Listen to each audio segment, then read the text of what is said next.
Hola, buen día. ¿Cómo están? Good morning. How are you? We are very happy to be sharing this roundtable and to be here in this Congress. Ahora me entero que hay algunas personas que van a presentar en inglés. I have just been told that some people will be speaking in English and others in Spanish. Therefore, I hope you all have your headsets if you will be needing them in order to be able to understand what we are talking about. Yo soy Teresa Glikin. I am Teresa Glikin. Soy miembro fundadora de ALPE. I am a founding member of ALPE, and it is an honor for us to be here, represented by all our members of ALPE, the Latin American Association of Existential Therapy. Vamos a comenzar esta disertación. Let us begin this session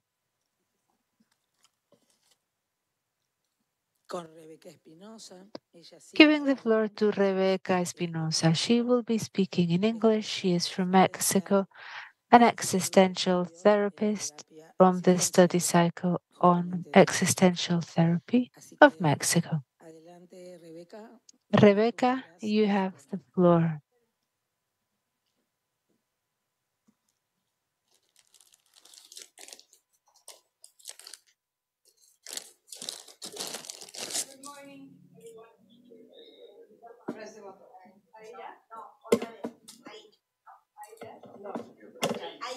Ahí yo creo que ya, perfecto.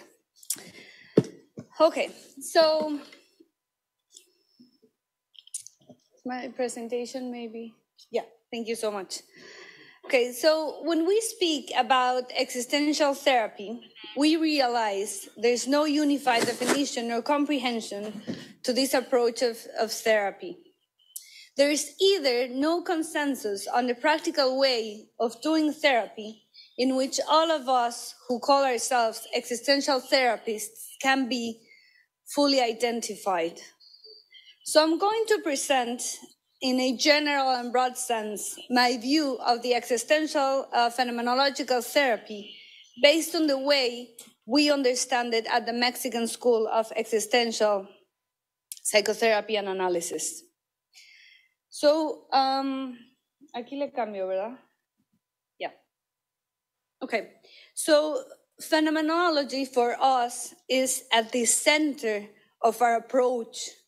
And when I refer to phenomenology, we not just commit to phenomenology at the level of a tool of description or of a method, but we commit to phenomenology as a whole attitude, as a worldview. It's a way we work all the time, not just a tool or a method that we use eventually during the therapeutic process, but our way of being with the other. So by phenomenology also I refer in the therapeutic space as our aim to clarify and explain the lived experience of our consultants, to describe the way and understand the way they are being in the world. So it's a descriptive process where we try to describe instead of explaining the other's experience. We try to understand more than to correct, and we are not seeking to eliminate the symptoms. We're not seeking to repair or to heal, but just to stay with the other where he or she is. So it's a very respectful approach to the experience that emerges, because we're not trying to modify it. We embrace the experience in all its complexity instead of trying to simplify it. And we put special attention to all the tensions, dilemmas, and paradoxes of our existence. As UNESCO says, explanation separates us from astonishment, which is the only gateway to the incomprehensible. Existential therapy, as we see it in the Mexican school, is based on a relational paradigm. From this perspective, the human being is conceived as an immersed in their context. As Heidegger emphasizes with the notion of being in the world, we conform an irreducible ontological relationship with the world. We're involved in a world that is always with others. Each of us is the result of our relational network. So here, I propose that the existential phenomenological orientation based on the relational paradigm can be understood as a therapy of co-implication, in which we commit ourselves with our clients to become companions of a shared experience. By implication, I refer to its original sense from the Latin implicatio, implicationem, which means interwoven, entanglement. It's also the root of implicare, which means involve, embrace, intimate connection. And if we add the prefix co, which means together with, we can emphasize the foundational condition of union that characterizes our existence. So existential therapy can be understood as a therapy of co-implication or as a co-implicated therapy, mainly because it is based on this acknowledgement that we conform an inseparable relational fabric with the others and with the world. Also, because as existential therapists, we adopt an involved position with our consultants. We allow ourselves to be affected by the encounter, as we cannot be mere observers. In the therapeutic space, a common plot is woven. We assume the involvement in the interweaving of perspectives and co-constructed meanings that emerge through dialogue. The therapeutic relationship has a central place. We can even explore the client's relational way of being in the immediacy of the therapeutic encounter. We do not believe it is possible to maintain a position of absolute neutrality and objectivity. Because how can I be entirely neutral if I cannot step away from my humanity? How can I reach absolute objectivity when I am a co-participant and a co-creator of the same existence? Affirming otherwise makes us lose sight of our judgments, of our assumptions, and of our ideas of truth. Therapists, submerged in the blindness caused by the fallacy of individuality and impartiality, risk colonizing their clients with their morals and values, nullifying the other's experience in favor of their own, leading them towards the paths of what therapists belief system of what they judge as right or adequate. So accepting the co-implication in the therapeutic world, it is important to say that it entails risks. If we aspire to an honest and involved relationship, we can face the possibility of being affected or even transformed by this encounter. We tend to reject the experience that enunciates our limitations and that confronts us with our vulnerability. We refuse the revealing impact that results from the openness toward otherness. Because surrender to the encounter, we become an interweaving process, a flow of experiences with deviation and coincidences. Because surrender to the encounter, we never come back as we were. From a phenomenological stance where we do not seek to correct, change, and where we assume our co-implication with others, it is deeply challenging and confronting to accompany a client who is suffering. When facing human suffering, we are truly confronted with the limitations of our practice, of our possibility to understand, of our ability to stand by the other, we realize there is no correct or even sufficient answer for pain.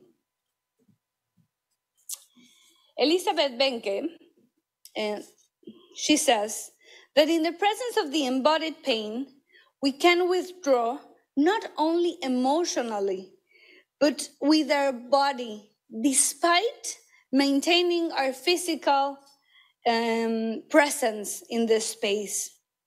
It is a subtle action of rejection of communion, not because we don't care about the experience of the other, but because in one way or another, we perceive the possible emotional impact of the encounter. We back away with the intention of protecting ourselves from the pain of the other. The other's suffering threatens us, moves us, hurts us, can transform us, and confronts us with our own pain. So what can we offer the other? What can the phenomenological exploration contribute to the presence of suffering? Donna Orange tells us it's about of really trying to open space for the other within me, but acknowledging our humility, which she understands as the deep acceptance of her limitations, the limitations of my understanding, the limitations of my ability to accompany, of my humanity. In the therapeutic space,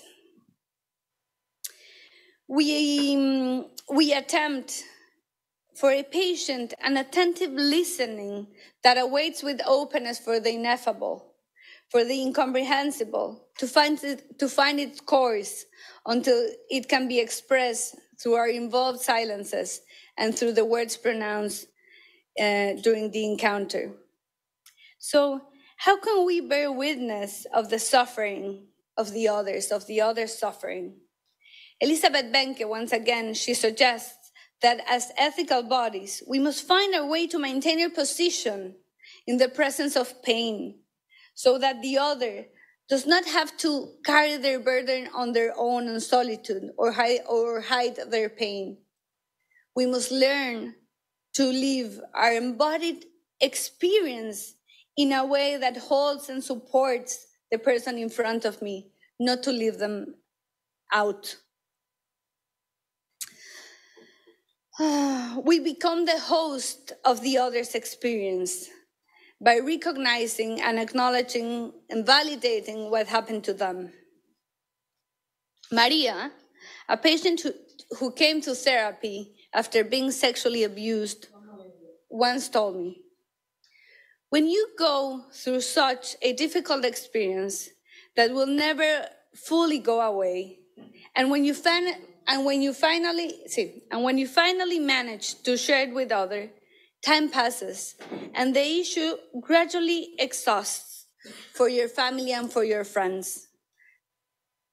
You start receiving comments suggesting that you should get over it. But therapy is a space where your issue is never exhausted. You can keep talking about it as many times as necessary. So I believe in this short fragment, this short fragment shows the value of existential phenomenological therapy. To welcome and to host the other's experience just as it is, without attempting to modify it or direct it and as many times as necessary.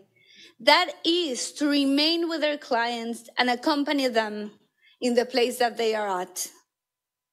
In our habitual way of relating with one another, it is rare to find this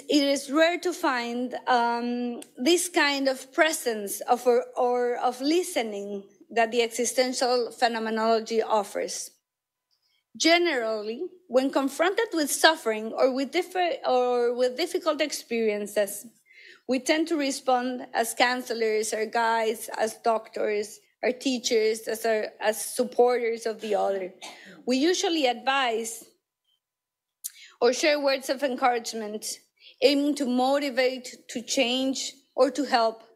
We share solutions and make judgments like things happen for a reason, everything will be fine, you must be strong. Usually, there is a good intention. We want to help the others to feel better. But in that attempt, we leave them even more alone. We rarely clear the space for the experience to emerge such just as it is. We impose our meanings, demanding that they change, that they adapt, that they become, or they adapt to what we want them to feel, to do, or to be. But by doing this, we gradually abandon each other, pretending the opposite, we create an abyss. Who really makes space to try to understand my pain? Who listens attentively to my experience without immediately telling me what I should do? Who holds my tears without asking me to stop crying?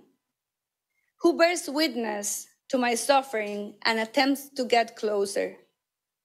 That is what we aspire to offer as existential phenomenological therapists. We strive to understand the experience while acknowledging that our existence is co-implicated. We aspire for an involved accompaniment that holds the pain and all that experience and existence contains without expecting for anything different from what it is. I believe this endeavor is invaluable and worth the effort. Thank you.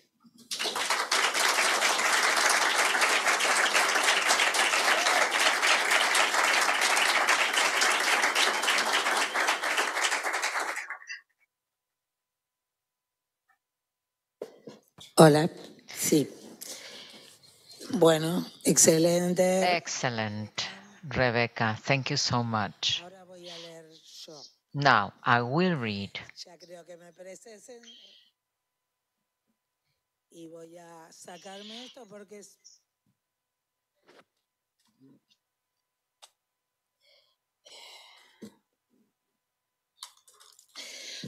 Bueno, yo les cuento.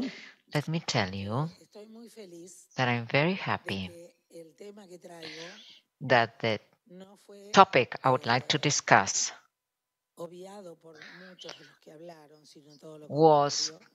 Cuando se habló de tiempo, como was de este congreso, lo primero que pensé talk. We were talking about this Congress, and it was incorporated by many. Minkowski talked about that. a pesar de que ha sido un pionero, pero que Minkowski was a pioneer, yes, and many have thought about this. Minkowski has a book called Lived Time. And lived, for me, was a motivation. The term lived was a motivation. Lived. What does he mean by lived? The past. How we lived it. How I want to live it. And when I face a patient, client, it's the same for me. I agree with what you said, Rebecca. We cannot influence the way they live time. They want to live time, their time, because their time can be different from mine. Not only because of an age, reason, or experiences already lived, but because every human being has its own way to live time. And lived has to do with experiencing. Minkowski thought of this in the late 1800s, and that's wonderful because he started there. He put himself in the moment of the other. He started working with psychotic patients, borderline patients, not only with the patients that we are lucky enough to support in more natural or processes that are easier to undo. At that time, it was over, nothing else to do. And however, he picked up the challenge and moved on and helped those patients. So I really love Minkowski. And let me talk about this. I'm going to talk about Minkowski's contributions for a reflection on life. Minkowski is a phenomenologist. Why? We have seen what phenomenology is, and he took the method from Husserl, but he also studied with Bergson. And Bergson attached plenty of importance to intuition, not only to reason. He was not only interested in the link based on reason. Now, this seems regular, current, but it is not, because when we talk about interpreting in other therapeutical lines, the reasoning is at the top, at the forefront. And what he wants is to get away from that, because Minkowski says that it is irrational, it goes beyond, cannot be explained by reason. As you said, Rebecca, to understand what for and not why, not looking for causes, but to consider what for, the direction that is taking. For me, he was a pioneer. In his book, Existence, that was our Bible when we started, where there were so many writers that started to work on existentialism. And Henry Ellenberger, in his clinical introduction to psychiatric phenomenology and existential analysis, tells us, with this method, phenomenological method, observation acquires great prominence.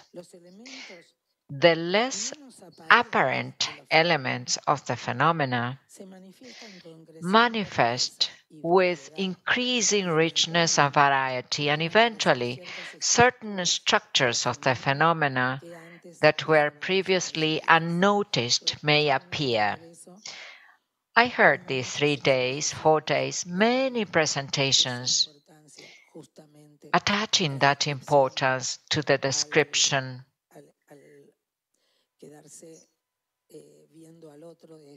to looking at the other from the phenomenological perspective. And that is what we have to uphold, sustain, and apply, not only from a theoretical perspective. Phenomenologists pay special attention to their own state of consciousness in front of the patient.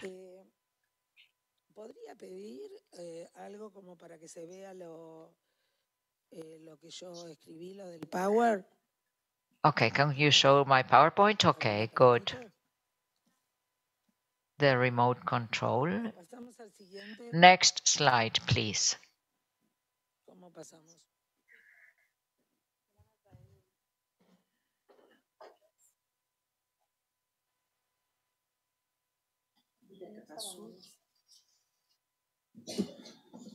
¿Esto? ¿Y cómo lo toco?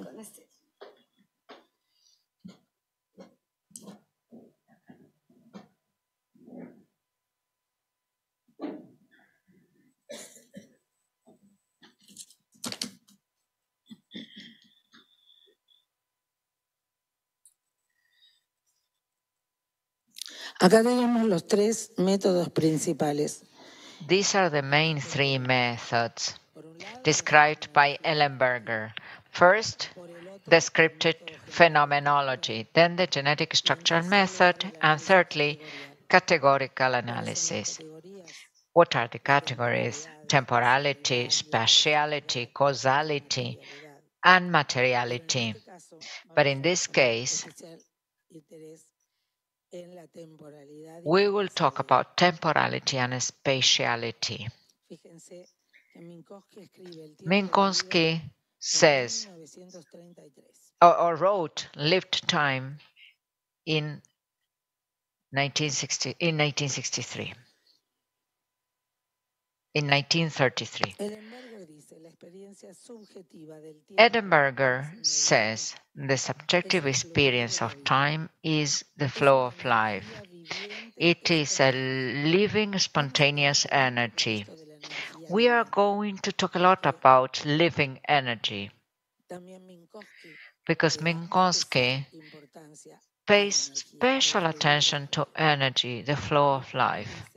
Minkowski says in the normal individual person, present, past, and future are structured unit. In his essay, Lived Time, he criticizes our attitude about this phenomenon. What would be the future? Everything flows without any disruption of continuity. Time passes, flees, but at the same time progresses, goes towards an indefinable and ungraspable future. We don't know. We don't know where we are going to get at because there is a future, there is an existential future that depends on many factors, and we are not fortune tellers. The patient is not a fortune teller either. The patient starts to investigate, and we are there to support them, and we will be there to encourage that movement that is absolutely authentic, singular, unique for that person that we are supporting. Minkowski works especially and characterizes the different times. The present is an account of an action we do while we are performing it. In the now, there is only one instant. What is not now does not exist. The three times are inextricably linked. Past and future do not exist, except in relation to a present. And here we have the fundamental concept, which is impetu, as he calls it. When we confront future, we do it with the notion of direction.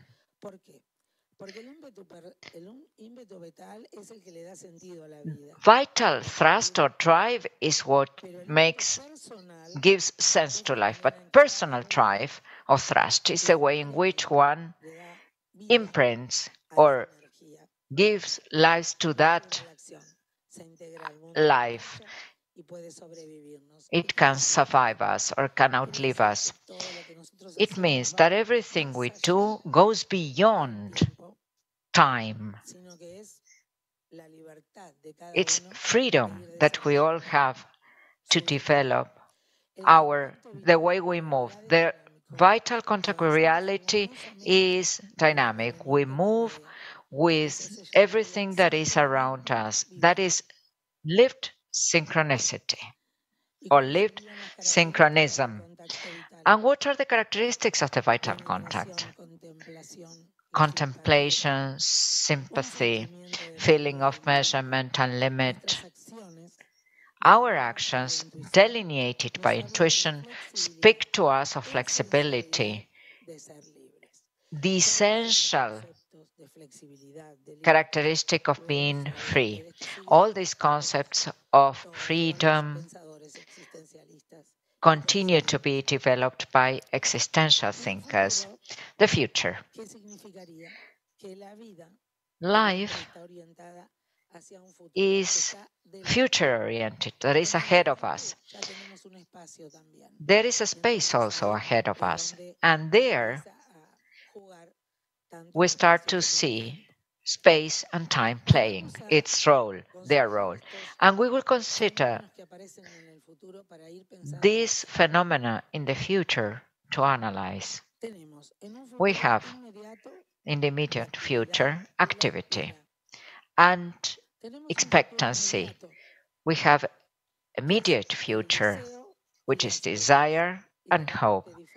And we have to differentiate the difference and have very clear in mind the difference between waiting and hope. I'm expecting something, but I don't do anything and it doesn't come. But when I have hope, there is a direction, there is a drive. Then he talks about prayer, because it goes till the end. It's absolute, but it's also thinking about the future. It's also a desire. The prayer is a desire. And to top it all, we can say that he talks about ethical action. In the future, we have the search of an ethical action. It's the realization, exceptional realization of the highest that we have in us. This Minkowski takes, and I highlight, because it's not only for me, it's for the world, it's for what's coming after me. So, Minkowski does not talk anymore about being stuck to my personal future, but it has to do with humankind, mankind, now about death. And with this I wrap up. There are two ways as well for him. One thing is to know that, of course, we are going to die. Heidegger and everything we have discussed, we know that. We also know that between life and death, there is a space to realize ourselves as human beings. But he attaches more importance to what he calls positive infinite, which is the vital momentum that drives us beyond death. We don't know if we are going to die, but our realizations will outlive us, will transcend our own life. And that is Minkowski's idea. Let's move on. Doesn't matter how long, but the vital momentum will take us there. The past. Regarding something that was also said in this Congress, the past could imprison us, but it can also make us move ahead, move forward, learn, and look for something else to give some meaning to our life. It's not only a succession, it is condensed. It is a compact mass that drives us forward. That would be the past for him. And he calls that the overpast. If we take the most elevated phenomenon of life, which is freedom, the highest phenomenon is freedom, we see that it does not concern the past, but it opens its way with all its power, leaving the thing done behind itself to head towards an infinite horizon. These concepts allow us to be free, to enjoy freedom for us, for our clients, to enjoy freedom, to know that nothing is fixed and everything that we can do with that momentum will take us to a path of freedom. Thank you.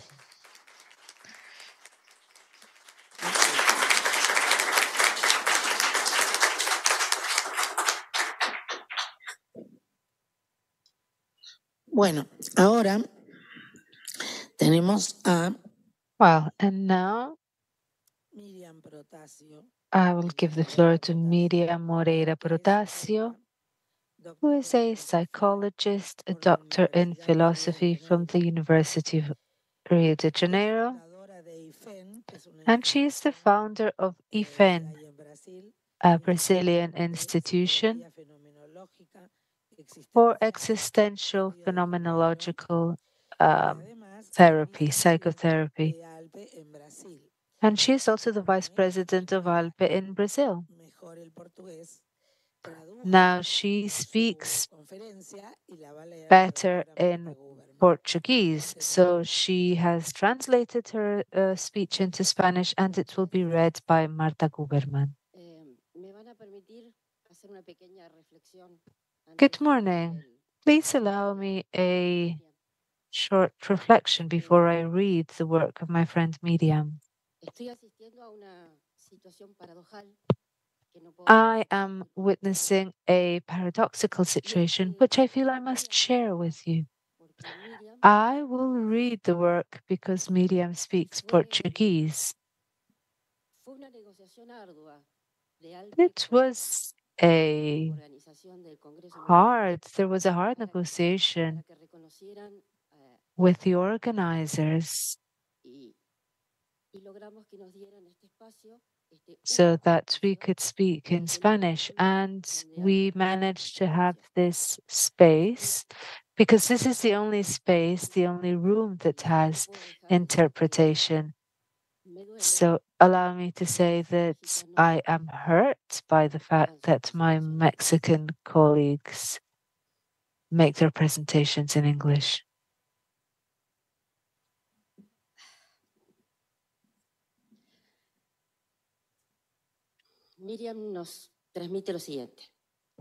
This is what Miriam wants to tell us, the presence of Kierkegaard in the tradition of existential psychology. Rollo May, in defining what existentialism is, asserts that in its specific form it appeared exactly one century ago through the work of Kierkegaard.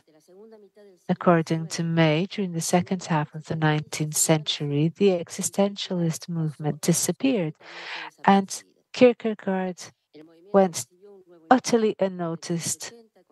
It gained new momentum at the end of the 19th century through Nietzsche, and then in the 20th century through the shock caused upon the Western world by the World War I. At that point, Kierkegaard comes into fashion again. He has an initial inspiration because of the way of doing psychology and the way he understands existentialism. We will reflect upon to what extent May remained loyal to the work of Kierkegaard and presented a different mode of existentialism inspired by Kierkegaard, one that we present in Brazil. We will speak about freedom, subjectivity, and relation. Rollo May's humanist existential therapy, together with William James, Kierkegaard, Sartre, and others, Rollo May refers to the constituent duality of man at the center of humanist currents in psychology. For May, the human dilemma derives from the need of the human to feel subject and object at the same time. And he says both capacities are necessary in psychology.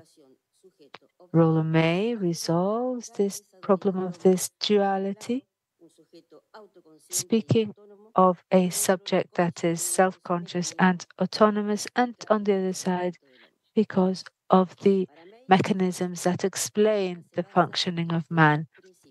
For May, psychotherapeutic process is based on the knowledge that these ontological characteristics that define a human being as such and are shared by all living beings, the levels of biological processes in which human beings partake in the understanding of self-consciousness as the incapacity to acknowledge oneself as a threatened person and our own understanding of as people. Now, for me, the study of psychotherapy is not a problem that is posed by the patient, but by the world of a doctor's office, represented by the union of two people that coexist in a world. Psychotherapy tries to help people gain self-conscious of of themselves as beings in this world under threat. He acknowledges this profound conflict that leads to anxiety and sets human beings against what could define their humanity. May is presents this as a central issue in psychotherapy and tries to understand the causes of the disintegration of personality. For May, psychotherapists or counselors must be ready to face these tensions that arise from the de-adjustment of the different dimensions of personality that is characterized as a process that is produced by the understanding, influence, and relations with other people. Both counselor and counselee leave their own selves and meet in a different, separate entity. However, for May, empathy does not have to do with sharing experiences, but understanding what the other feels through their own unique way of being. Rollo May kept up the influence of romanticism in the capacity of overcoming. This can be confused with the idea of free will and appears as a sum of the individualities that are involved and disappear in the construction of a separate entity. Psychology as an existential science, a different dialogue with the work of Kierkegaard. Existential psychology is a name that we choose because Kierkegaard speaks about freedom and relating with others in a way that is separate from Rollo May's approach. This science enters into dialogue with certain pseudonymic disciplines presented by Kierkegaard that work on issues such as anxiety, the relation of help, repetition, and overcoming. Antis-Climacus is the pseudonym given to the human being that cannot live without subjugating itself to a preconditioned order. There is no objective I or ego, no, there's no objective I on which to rest oneself once and for all. Therefore, the I is a relation and articulation with existence in each separate conditions, both finite and infinite, necessary or possible, temporary or eternal, in constant movement. Another pseudonym, house. Sorry, it's quite difficult for me to read this. This is used for anxiety, unsettlement, because we are launched towards a void of meaning and of distancing. Our actions are not what determine existence in principle. It is the undetermination, the originary opening that marks our existence as anguish, as an unsettled feeling. Psychology, perceived as existential science, ties down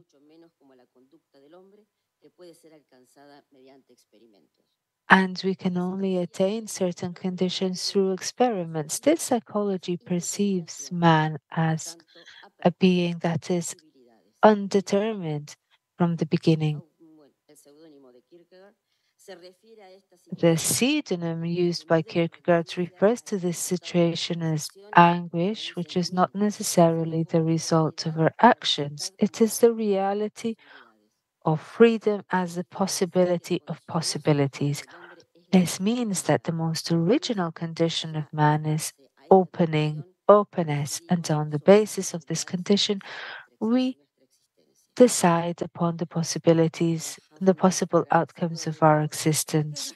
Now, for the pseudonym used by Kierkegaard, this is a perfection of man as well as a contradiction at the same time. The contradiction is always the expression of a task, but a task that is in movement. So, how can we think about the psychotherapeutic relation? We have seen that existence is already constituted as relation. The relation, therefore, is not something that man constructs, it is a place where one grows. If we perceive it like this, the I cannot be understood as capable of overcoming itself. The I is constituted as interest, as mediation, and as freedom. Anticlimacus highlights the fact that that he who knows the souls does not fool himself thinking that there is something specific waiting around the corner, because he knows that anguish, despair, duplicity, openness, and the lack of determination are the very condition of existence. He understands and follows the discourse of he who complains, blasphemizes, puts oneself at the position of the person who is speaking, and why that person is speaking. Because he knows that to know is not to know more than the other, but to know together with the other. Existence always occurs side by side with other people in the same pact, the same agreement, and this allows us to think of psychotherapy as a symphony, a symphony. We have forgotten this character of unity, and this is the meaning of love in the thinking of Kierkegaard, and which is very appropriate for the clinical practice that is based on existential therapy. There was no unanimous opinion on or interpretation of the work of Kierkegaard. The limits of psychology as a metaphysical science back in his time was a very true hindrance. That psychology, which was influenced by humanism, began to value human beings and considered that free will was a supreme value. Anguish is a problem that disintegrates the personality of man. After having attained one's authenticity and established an unconditional relationship, the therapist must help the individual to develop his or her potentialities in order to resist this situation. In existential science, as we have already explained, anguish is inherent in existence. It cannot be uprooted. However, humanity is not determined by structural elements. That way, man, when receiving the conditions to exist, must conquer the conditions necessary for his life. Therapy consists in a relationship of love, which patiently, side by side with the other, creates and supports the right environment for the appearance of all its legitimacies. We must understand what the person is talking about and why the person is talking about this. And the therapist must always be alert to see and detect a revealing articulation which can lead to breakthrough. Thank you. Thank you, Marta. Thank you, Marta.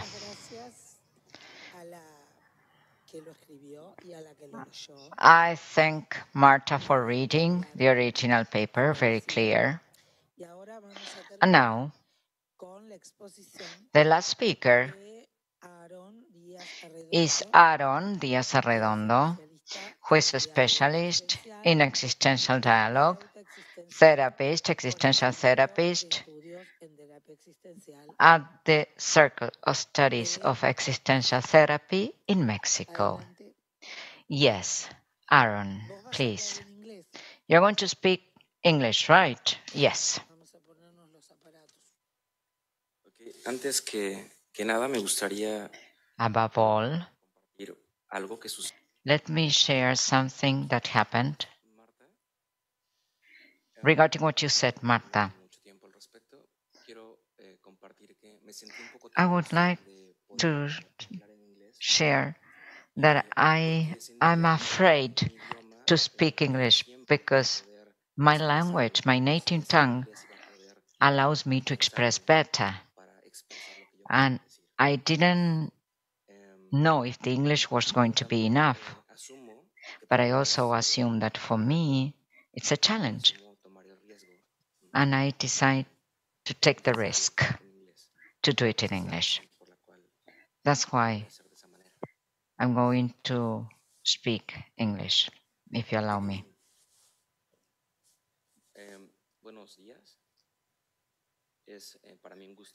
Good morning. For me, it's a pleasure to be here and share what I have been reflecting on the last few months, and it has to do with the therapeutic relationship and how this evolves in our space, in our private space. I'm going to try to do this in English. I'm just going to try.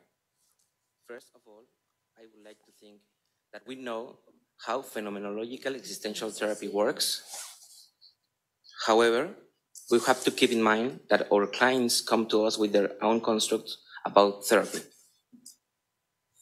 As a therapist, I like to quite listen to all those conversations that people have around psychological therapy. I mean the patients. Even more when it's about phenomenological existential therapy. When I hear all that confusion and doubts, I don't want to remain in silence. There are many people wondering what phenomenological existential therapy is all about. This is what this work is about. In this way, I want to put on the table once again the question that all those clients can ask themselves. However, this is more about the training of therapists and how they can understand their training. What is phenomenological existential therapy about? Existential therapists are constantly faced with this type of questions.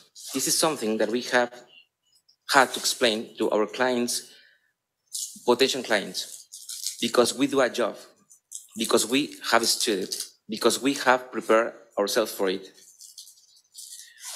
From the construct about therapy, there are many people out there thinking that we are someone special, someone like sages, magicians, shamans, experts, whatever. I don't think so. We are not special at all.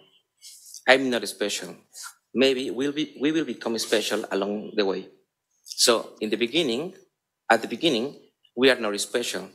We do special things. We build these special things, but we don't do it alone. We do it with our clients and patients together. Throughout this Congress, I have been able to distinguish three specific areas to talk about therapy: philosophical aspects of existential therapy, ontological aspects of existence, therapy world. But in this occasion, I would like to emphasize the therapy world from what we therapists contribute.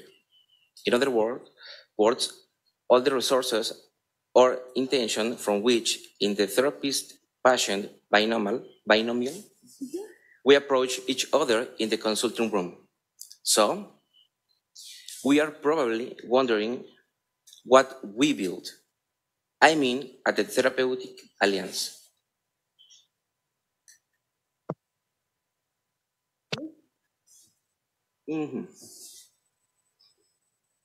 I know that I'm going to say something that many colleagues do not agree with, something that is difficult to talk about in public in a Congress, but it's not a secret either. We receive a quota, a payment, a remuneration for our work. Sometimes I'm worried about having these clear ideas because I think it's a way of being honest with our patients about what we can and can do.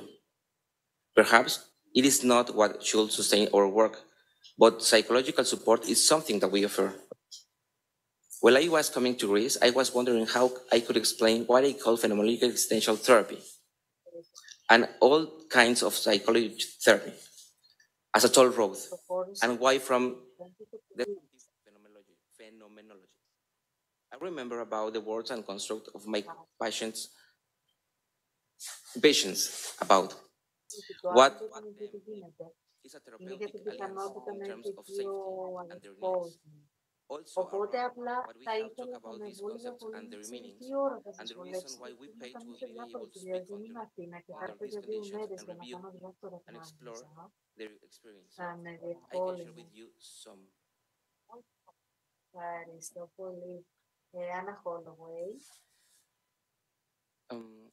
Secrecy, privacy, discretion, confidence.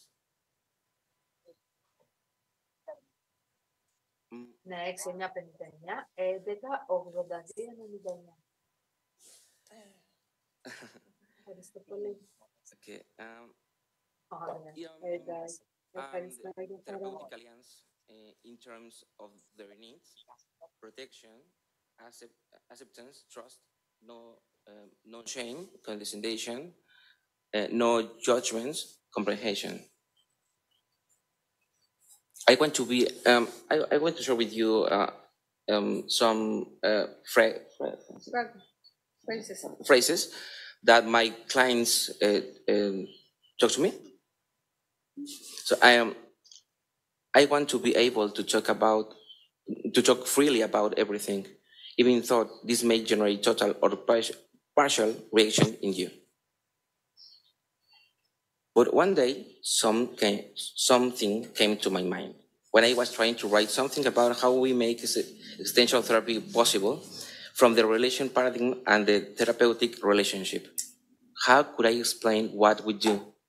I remember some conversation in the office, the dialogue of a patient who confessed to me that he was cheating on me.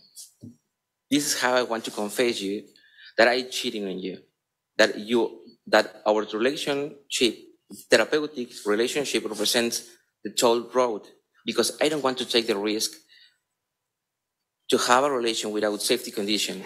This is the reason what I pay for. And I was wondering, what is the toll road that the patient was talking about? Once again, I thought about the words and construct of the patient about what for him is a toll road. I can share with you some. Toll road in terms of safety.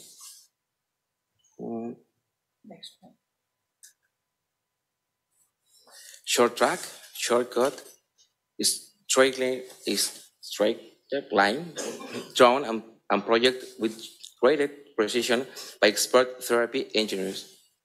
A road that provides comfort and confidence for those of us who travel through it. That's what I call the toll road, the therapeutic alliance, because in the same way, when we embark on a journey, sometimes we opt for a safe route. From this analogy, we build a road where we can both travel safely, a safe environment. This is why we see our clients hiding in their cars or not going to therapy if they don't have privacy in their office and homes. In the experience of the patients, I would like to share with you some concerns in my client's narrative. What are you going to do with my body? With my body says. What are you going to do with my confidence? I need to trust in you. I want to be able to be who I really am with you. I need to talk about me. I need to talk about myself like never before. In my professional training as a therapist, I have heard many times that our job is to do nothing. In this way, I must allow myself to disagree. There are many things we do about engineering and purposes.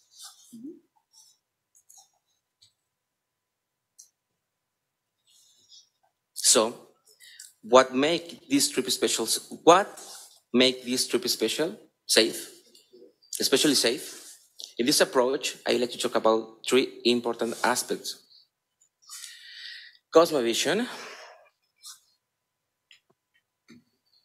a way of understanding and seeing the world from therapy; attitude, a way of being or being in therapy; phenomenological method, a form or way of doing therapy.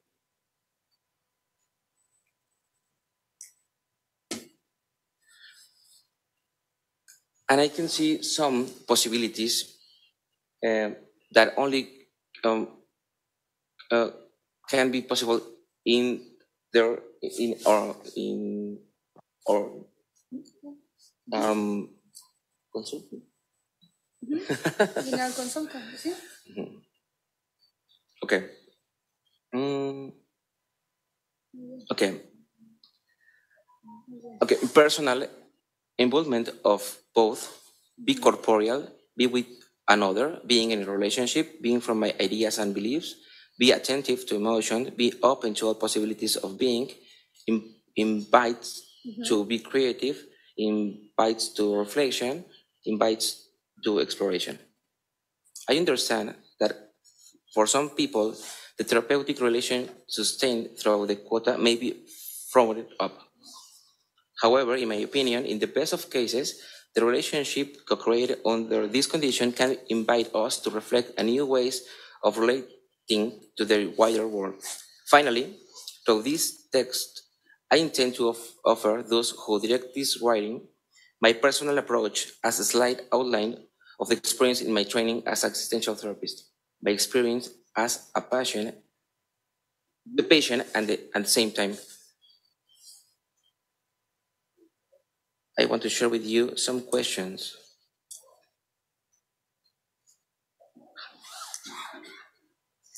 How do you experience existential therapy as a therapist apprentice? How does the patient need and how does he need it? How do you experience your therapeutic process? How does the patient interpret us?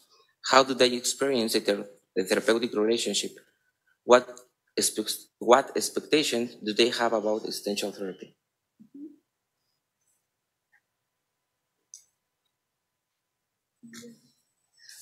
Sometimes I just pretend to share the right, look at the same landscapes, and aspire to my companion can articulate with her own words what happens in that scenario.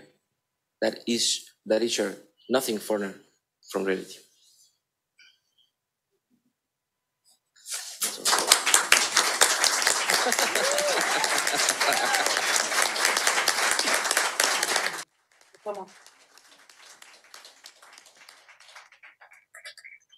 Bueno, muchas gracias, Aarón. Felicitaciones. Y ahora vamos a abrir el espacio. Thank you, Aaron. Congratulations. And now we will open the space for questions. I don't know if there is a microphone.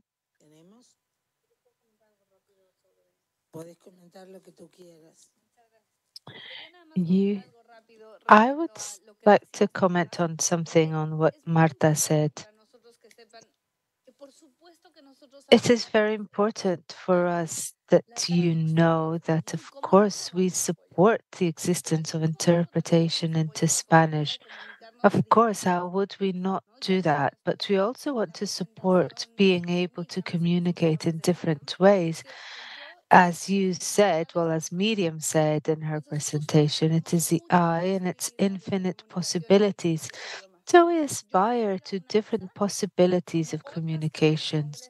You aspire to a panel between English and Spanish, and I aspire to a table that uses simultaneous interpretation, and each person can speak their own language.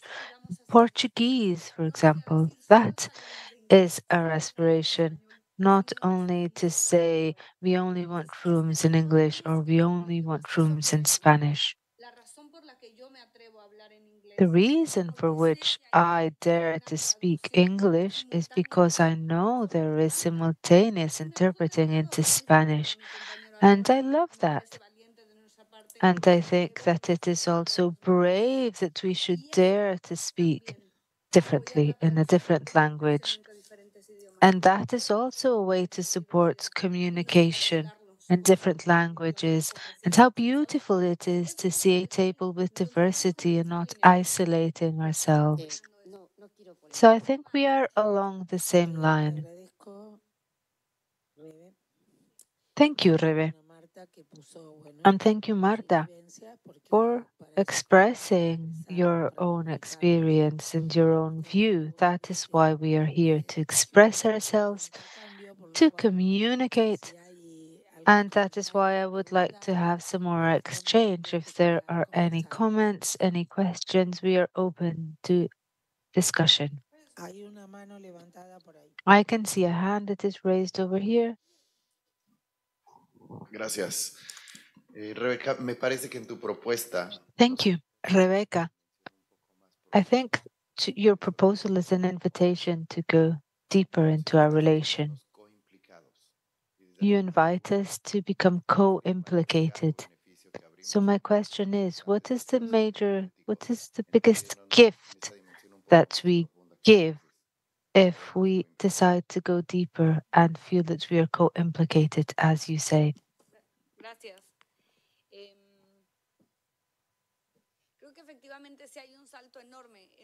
I believe there is a giant leap and a giant difference between therapies that follow a simple relational approach and accompanying someone who is not someone that is standing in front of us, not someone who comes to us to ask something, and me standing on the other side in separation. I think there is extremely valuable to accompany the other, but truly feeling that we have a shared existence, we inhabit a common world. And as Terencio said, that nothing human is alien to me. It is a different way of being present, as opposed to saying, it is as saying what is in your head or what affects you affects me as well. We walk side by side. I like to think of it like that.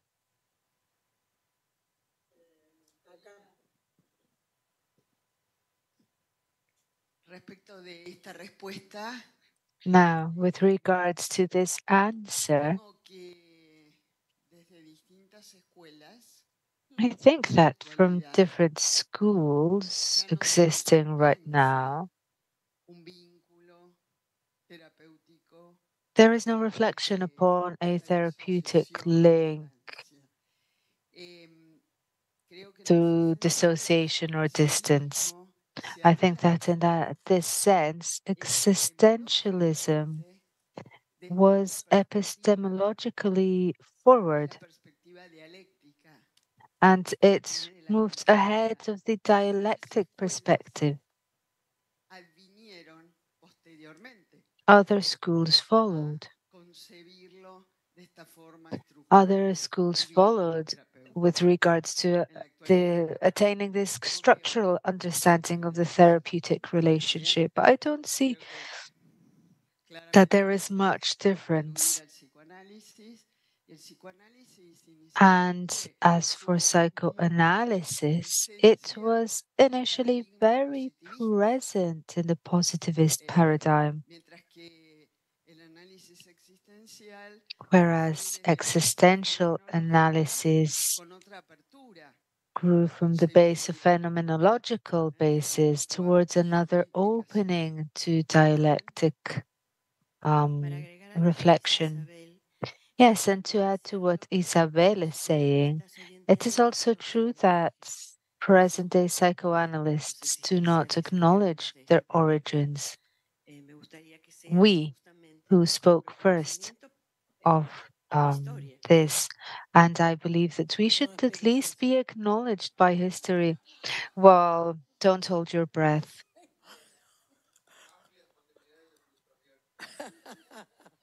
The comment was off the mic. But we are happy. At least I am very happy that I have chosen this line of work precisely because it brings me closer to others as human beings and takes me out of the position of power or she who knows in order to co-construct and co-create, because we don't do things to receive an award. We do what we do to help others, to accompany others, but also to think together with others. And I believe that that is the most creative and human thing we can do. We have chosen this. I have chosen this. And many of us who complete university studies relating to psychoanalysis had a different vision. We went after a separate way, and I congratulate myself, I commend myself, and I commend all of us who chose that path.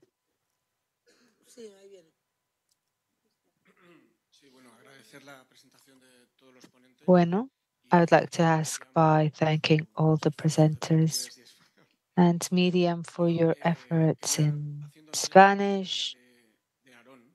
I would like to comment the presentation by Aaron from the phenomenological existential perspective. I have always struggled for a therapeutic process with trust and no tools. I have been fighting for this for 40 years and I still fight for this.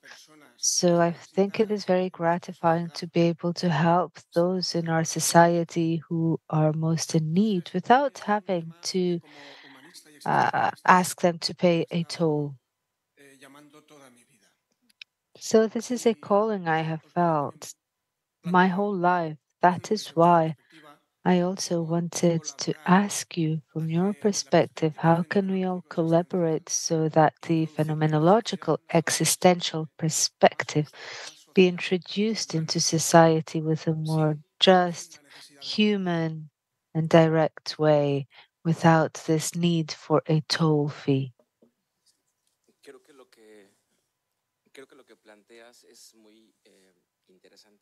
I think what you say is very interesting.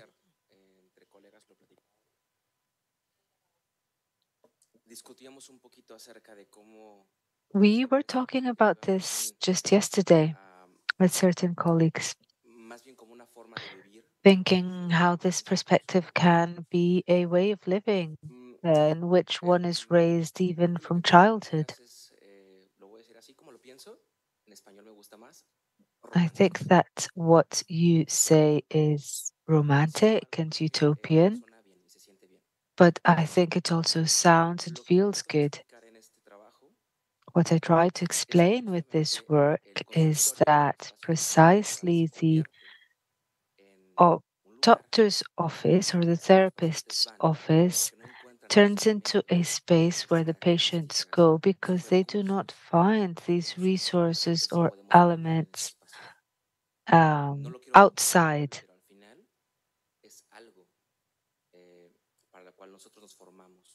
And it is something for which we are also trained. I'm very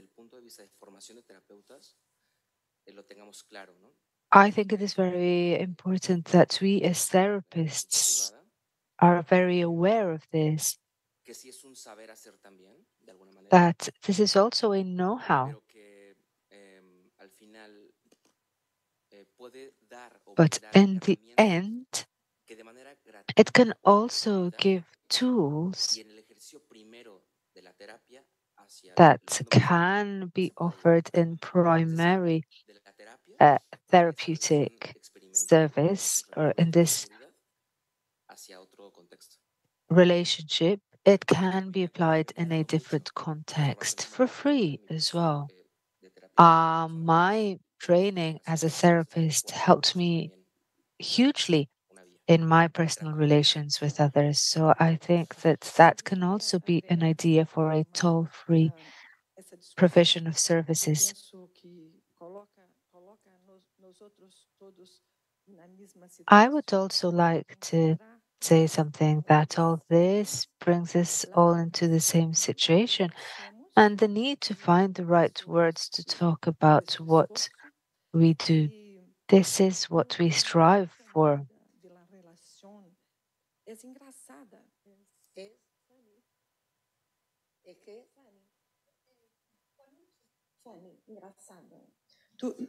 Provoca riso.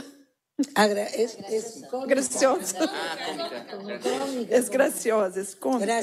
Es paradoxal, digamos. It is funny and it is paradoxical, this relation, because it is based on the fact that we forget what is most essential, which is why we are here, the relationship for which we are here. We speak, we communicate, and it is a paradox that we should need to defend this, because today we have totally forgotten that everything begins with the relation, with the fact that we are here today. We create all these discourses about saving the poor, but we forget that we are also needing so many things, and we look for words to speak of what it is we do. We must remember, we must create memories and remember what it is to relate to others and show interest for others. The psychology we need is a psychology that shows interest for the other. That we are mixed with others and we very often share the same problems. The people that are sitting in front of us very often are going through the same things that we are.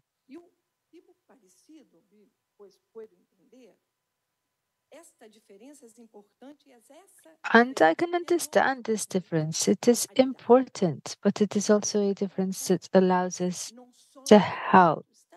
We can help because it is not us. We are together, but it is not us. That is why I liked what Rebecca said, that in the end, we leave our patients alone, as we too are alone.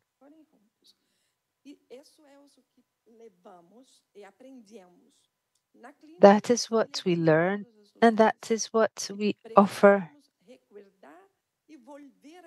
in the therapeutic relation. And we must learn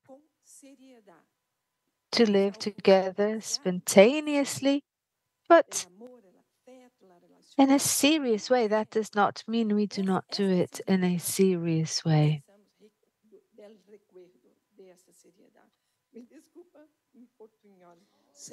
With this sobriety, and thank you for being patient with my portuñol. Espero que hayan podido traducirte al inglés. Jackie, te escuchamos. Es una pregunta para Miriam. It's a question for Miriam. In your presentation, Miriam, I felt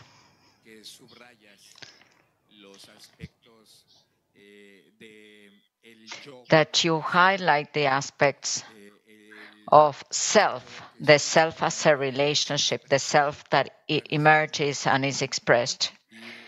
in a relationship. And you talked about Kierkegaard all the time, and also Rollo May. However, in my reading of the reading made by Rollo May of Kierkegaard, my impression is different from the one that you propose. I mean, I really like much more what you propose, because I feel that Rollo May takes Kierkegaard as an individualist, takes Kierkegaard towards inner world, but not taking into account otherness. But you shifted that to otherness. So what can you say about that difference? Rollo May. Kierkegaard, who can be understood in a more individualistic way, or the Kierkegaard that can be understood in a more relational way? Thank you for your question. Kierkegaard emphasizes the individual, and many times that takes us to a confusion, because we only understand individual as separated from the other, but from the individual for Kierkegaard is not that. Its task is being in existence, is conquering its own way of being in existence, and not its personal interests, as we understand the individual. That's very, very different. Not only Rollo May, but other authors of existential tradition couldn't run away from seeing the individual from its inner world.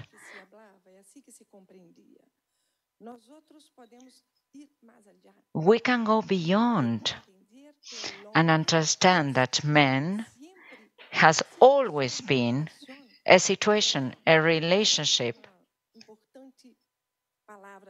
Task. Task is an important word for Kierkegaard. And when Rollo May writes about anxiety, angst, anguish, it makes us think about feeling, anguish as feeling, as a feeling. I am. As a condition, you mean? How to be launched or thrown into that ambiguity that it has so much as an abyss as it is not abyss. It is measured. It is measured as a death, and also from your perspective of the depth of the abyss. So, what we do of that, what possibilities, in what possibilities we place ourselves based on freedom. It's always me placing myself in a way and not another one. So, to be an individual is to be in one situation, being able to be in another way. And that is freedom. And faith for Kierkegaard is to know that everything is possible. Anything. We are not different. What a person accepts, if you are on the street asking for money, begging, tomorrow I could be that person, or yesterday. This is what life is. everything is flowing. And that helps us look for people and relearn, because we forget about loving, accepting, and being accepted by the other one. We forget about that, and we have to relearn all that. Thank you, Miriam. Thank you so much. Thank you for bringing Kierkegaard to us. You still find things and aspects that help us and that are very current. Now, we have time for one more question.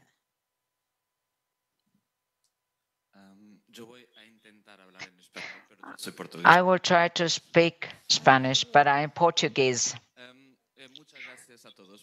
Thank you very much.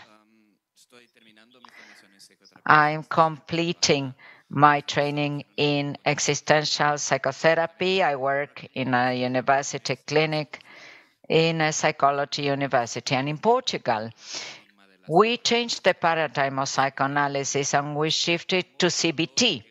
So I have many, many clients that are psychology students. And they start saying, okay, I'm here to have tools. And if I say, we are here, two people in a relationship, and they say, how come? I want techniques. And why? And this is not a question for all of us. I'm just wondering, why is it that we cultivate relationships on an equal footing? How do we balance this with this paradigm of immediate techniques to resolve the symptoms for my anxiety, so that I can live without anxiety and without anguish? Okay, we say, okay, let's honor your anguish, let's feel it, but I didn't want to do that. They are going to answer your question. Well, that's one of the big challenges, in the sense that we are demanded that we provide techniques, certainty, and we offer something else. In my experience, being with consultees, it's not difficult for them to find the value of this form of support.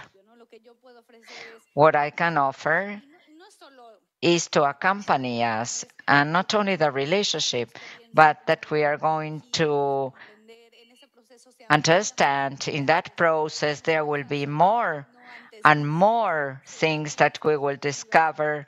Perspectives are opened. Many, many things happen. Ernesto Spinelli said it as well. From the description, so there are things that are also appear in therapy. Patients realize about that immediately. Well, it's a good question, and it is our story. People always come to us for a quick response, and when they say that there are other ways, they accept that, and they can accept it, and they can trust us. So patience for the other one to fine-tune to adapt to a different mode. Would you like to say anything? Yes. About your comment. So I would like to insist on the training of therapists. There is a way of being and staying. So it's more than a technique. It's the possibility or the opportunity that, as Ernesto Spinelli said, every day, yes.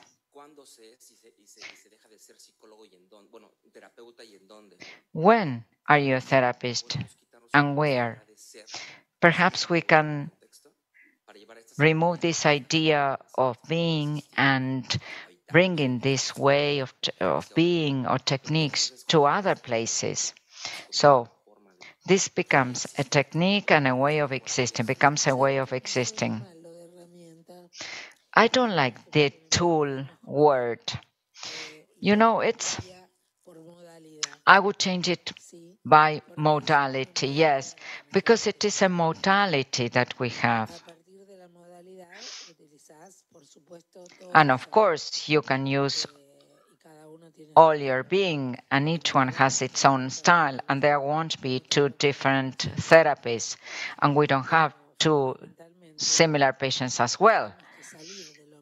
But we have to go to or leave aside techniques and find a human relationship or link or bond. Yes, I agree, of course. So thank you very much for your presence. I thank all speakers.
10 minutes. 10 minutes for 15 minutes. Like at least 10 minutes.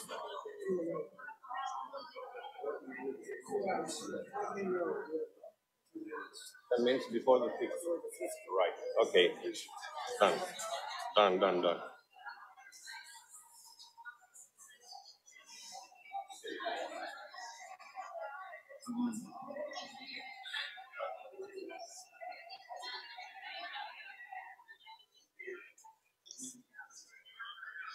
So, can I have a bit of your attention? So we can start, please.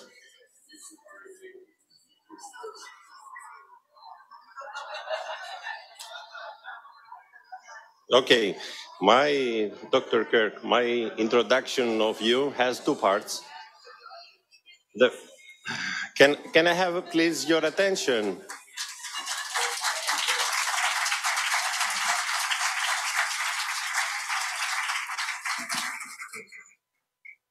So my introduction has two parts. The one is prepared, and which makes me feel secure, and the other one is more improvising, full of anxiety. Life enhancing. Life enhancing anxiety, exactly. I was thinking what a real privilege it is to be in this position, and right now being called to introduce you, Dr. Kirk. It's really touching and one very important moment for all of us and for me personally. I had the privilege of knowing you some years ago when we came to teach us existential psychotherapy in Gignestai, and we all had a first-hand experience of who you are and what presence means. We know the theoretical concept of presence, but we felt it to the bone. You are the embodiment of presence, and this goes beyond any description, and any other way of describing it would be at a loss of words, unless you meet Dr. Kirk personally and have this exchange of dialogue with him. So let me now move to the more formal part of my introduction.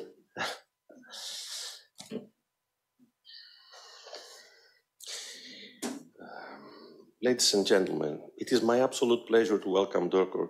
Gignestai to this grand stage as our keynote speaker for this major conference. Dr. Gignestai is a pioneer in the field of existential psychotherapy, and his impact on the field is nothing short of remarkable.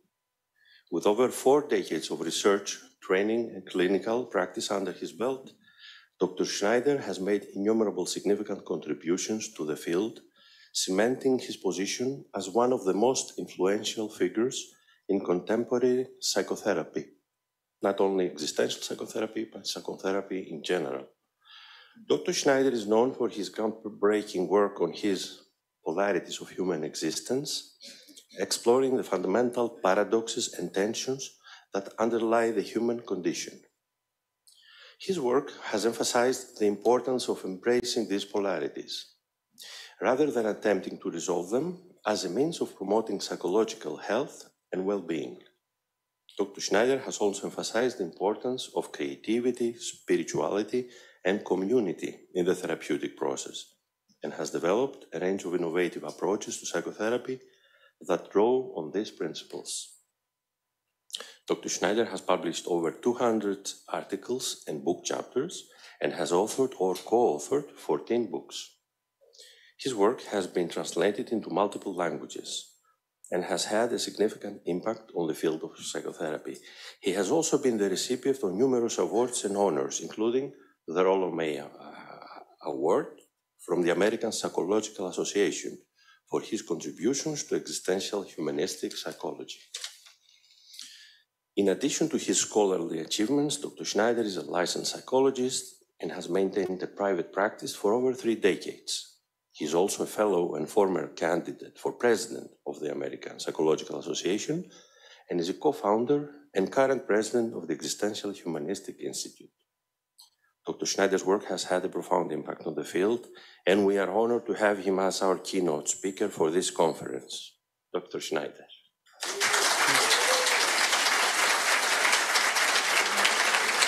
Thank you.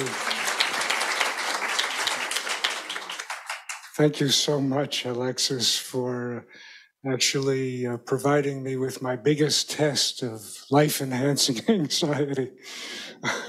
One of the bigger tests, for sure, but much appreciate your introduction and deeply appreciate Gignestai's provision of this wonderful opportunity to be with you all, and really appreciate you all engaging with me here on this journey. I do think there is something to Emmy van Derzen's call for an existential movement. I think we are at that point. This is the kairos for that, and I feel in my bones that is beginning to gel, and it's gelling here. I think there are a few times in history when we are more needed than today. So let's do it. So I'm going to begin with a brief reading, and I think you will get a sense of the tone that I'm setting here. Both parents appeared for the first interview. They identified the patient's problem as being a thumbsucker with shreds of an old blanket, which he soaks in urine, even after his mother washed it. The patient is anuretic every night. This is an apparently withdrawn child ever since the death of his brother from myocarditis, when the patient was almost 3 years of age. Kelly, the brother, had been sick for almost 10 months and died in Boston, where he had been taken for consultation after an initial workup at Babies and Children's Hospital. The patient had been left during this time. The mother left entirely during this period in a psychological sense. She had the patient cared for during Kelly's illness by her own mother, who, according to the patient's father, was quite hysterical. The mother, according to her and her husband, was in a deep depression for about 4 years after the death of Kelly. Kelly had been a brilliant child. He talked well and was considered to be a star. He was the light of his mother's eye. Mother was and is a TV commercial spokesperson. The patient had a good relationship with his brother prior to the death and with his mother, but it was entirely secondary to Kelly. The father generally assumed the mother role with the patient. The father would take the patient, who was quite regressed at this time, to movies, Snow White, for example, plus other scary movies. The mother, following Kelly's illness, because of her rejection of the patient, was then rejected by the patient. According to my notes, the boy was very angry with his mother. This began to change somewhat when she had been in psychotherapy. This is because she was able to work more effectively with him, could talk with him, and be more of a mother. She could communicate with him, which she could not do previously because of Kelly. It is not clear why the parents have brought the patient 2.5 years old. actually 6 years old at the time of this interview, but 2.5 when the brother died. It is not quite clear why the parents have brought the patient at this point, when he has obviously been quite disturbed for years. There is obviously much disagreement between the parents. The mother took off for a week by herself after Kelly's death, which likely made things worse, more difficult. And then several times a similar trip has been taken since. I thought, as I understood my notes, that the mother's depression, without doubt, has played a major part in the way she expresses her anger at her husband and at the patient's refusal to let her cuddle or kiss him. The patient regressed quite a bit after Kelly's death and cried for days. As I recall, my recommendation was that the patient needed psychotherapy, or perhaps even analysis, to try to work through the traumatic events in his life. In addition to the ordinary overstimulated and exciting things going on around him. As I recall, I'm not entirely sure, I think I came down on the side of psychoanalysis rather than psychotherapy, because I thought the patient likely had rather major unconscious internalized conflicts. Well, that, as you might surmise, was my own psychoanalyst describing the initial interviews with him when I was 6 years old, in 1962. And I start us off with that because I feel that's really where the book starts off. That's where anxiety starts off for me. And I thought it was very important that I really come from my own struggle with this huge concept, this central concept of existential psychology and psychotherapy. In many ways, my work in this area is an homage to my great mentor and friend, Rollo May, who wrote The Meaning of Anxiety back in 1950, it was his dissertation. But for another generation at that time, and he was concerned about the over-mechanization of our culture at the time, and I think that's only been compounded at this point. So I felt it was very important to bring out the larger dimensions of this central problem for every one of us, really. And also to show that you can be in pretty bad shape with anxiety. I was terrified as a young child. Paralyzing anxiety, fears of death and dying, of germs, night terrors, witches, monsters. Of course, you can imagine my mother to some degree, my parents all implicated to some degree. I didn't have much equipment to take on this radical shift between a kind of routine and familiar life with parents, loving, very loving and good parents, and then shattered parents, moments, days later after the death, completely different world. And yet, here I am through a very long journey. But I'm going to get back to that trauma in a moment, but I want to give you a little more background about how I see anxiety playing out today. I feel very strongly that we are just flooded with anxiety today, anxiety and depression, precisely because we are not facing the deeper, more primal anxieties that could help to prevent or at least limit the degrees of anxiety that we then take on later as adults, not only individually, but collectively.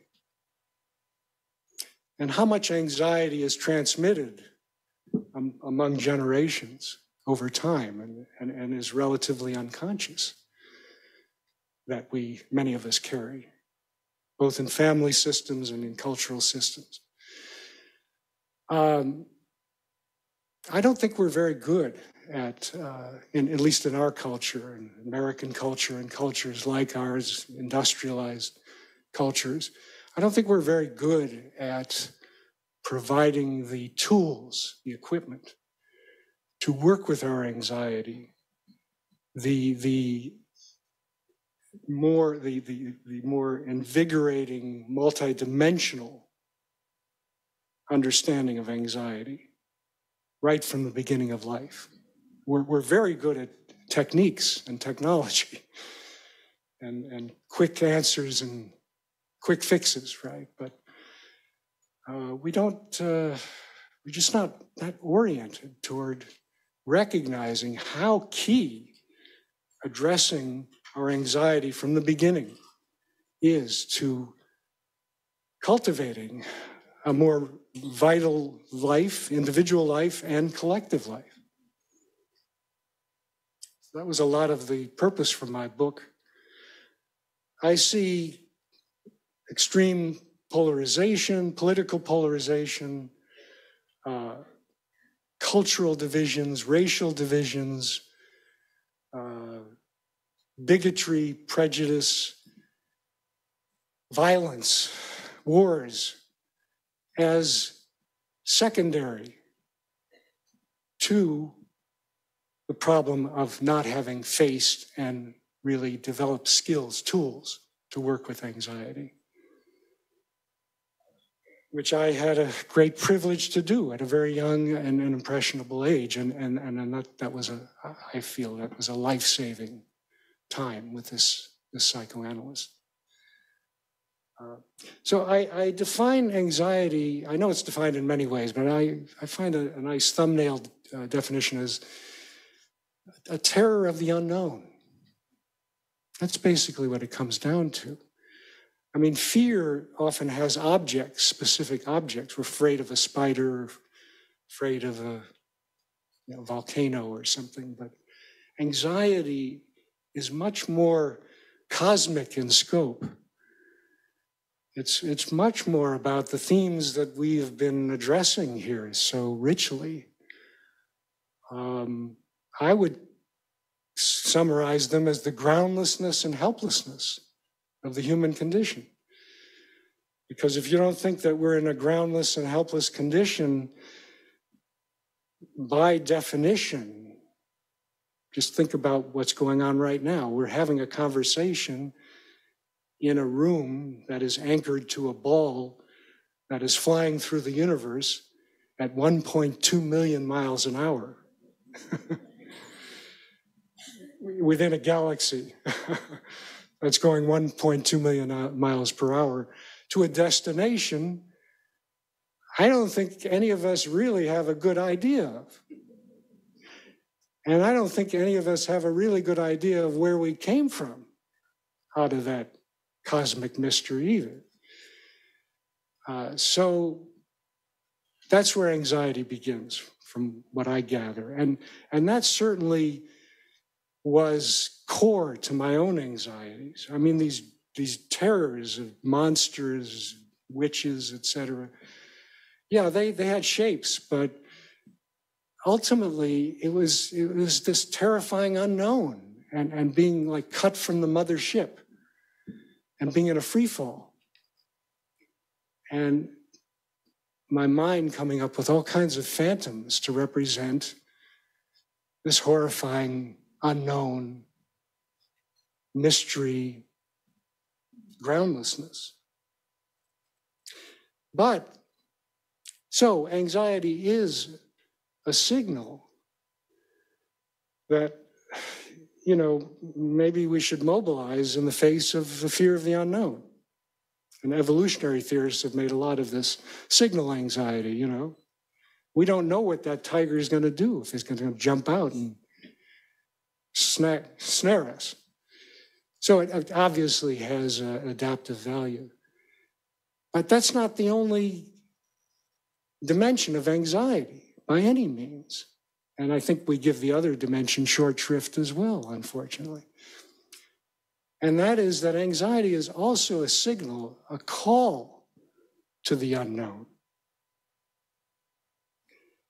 And it's a call to wonder, discovery, possibilities. That part of anxiety lets us know we're on the edge of expanding or deepening our consciousness. And that's what I want to make a lot of hay of, or really drive home. That I think this is what the part of anxiety we need to bring more into our culture, our thinking.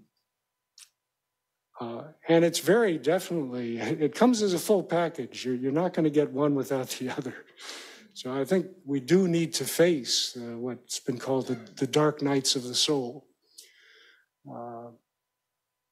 if we're going to also be able to come into those edges of liberation, potential freedom, especially inner freedom, simply because to land in this earth, to be thrown, as Heidegger puts it, or Otto Rank, who I've become more and more immersed in, ejected into the world, is already a tremendous shock. And so what happens, I think Otto Rank describes beautifully what seems to happen at birth. It's this radical shift between relative non-being and unity. And I'm not just talking about the mother, and I do give very high credence to the mother here. I think that's a place where Freud was quite off base and focusing on the father. We're talking about the root of our lives, the mother. But the mother is a vehicle to the cosmos. So that radical shift from the radically unknown and mystery of the cosmos, non-being and unity, to sudden, abrupt being and pandemonium. I don't know if you've witnessed births. I have had the great honor, privilege to have witnessed my son's birth, who happens to be here, and he's rebirthing, evolving beautifully. But I was there, and what I saw was shock and terror at the beginning. And then his eyes started looking around. And there you have it, I think, the elements of terror and wonder. So that's why I don't agree with Rank's terminology of the trauma of birth. That's his classic work. I do think we need to pay more attention to Rank. I do think he is really the fount of existential humanistic psychology. If you read his work, it's very close to Bugental and May, and a number of us. In terms of the experiential, the importance of the experiential, the embodied in relating in therapy, and also this cosmic dimension, philosophical as well. But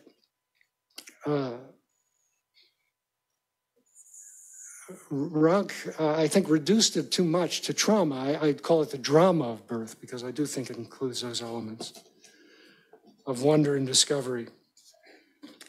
So,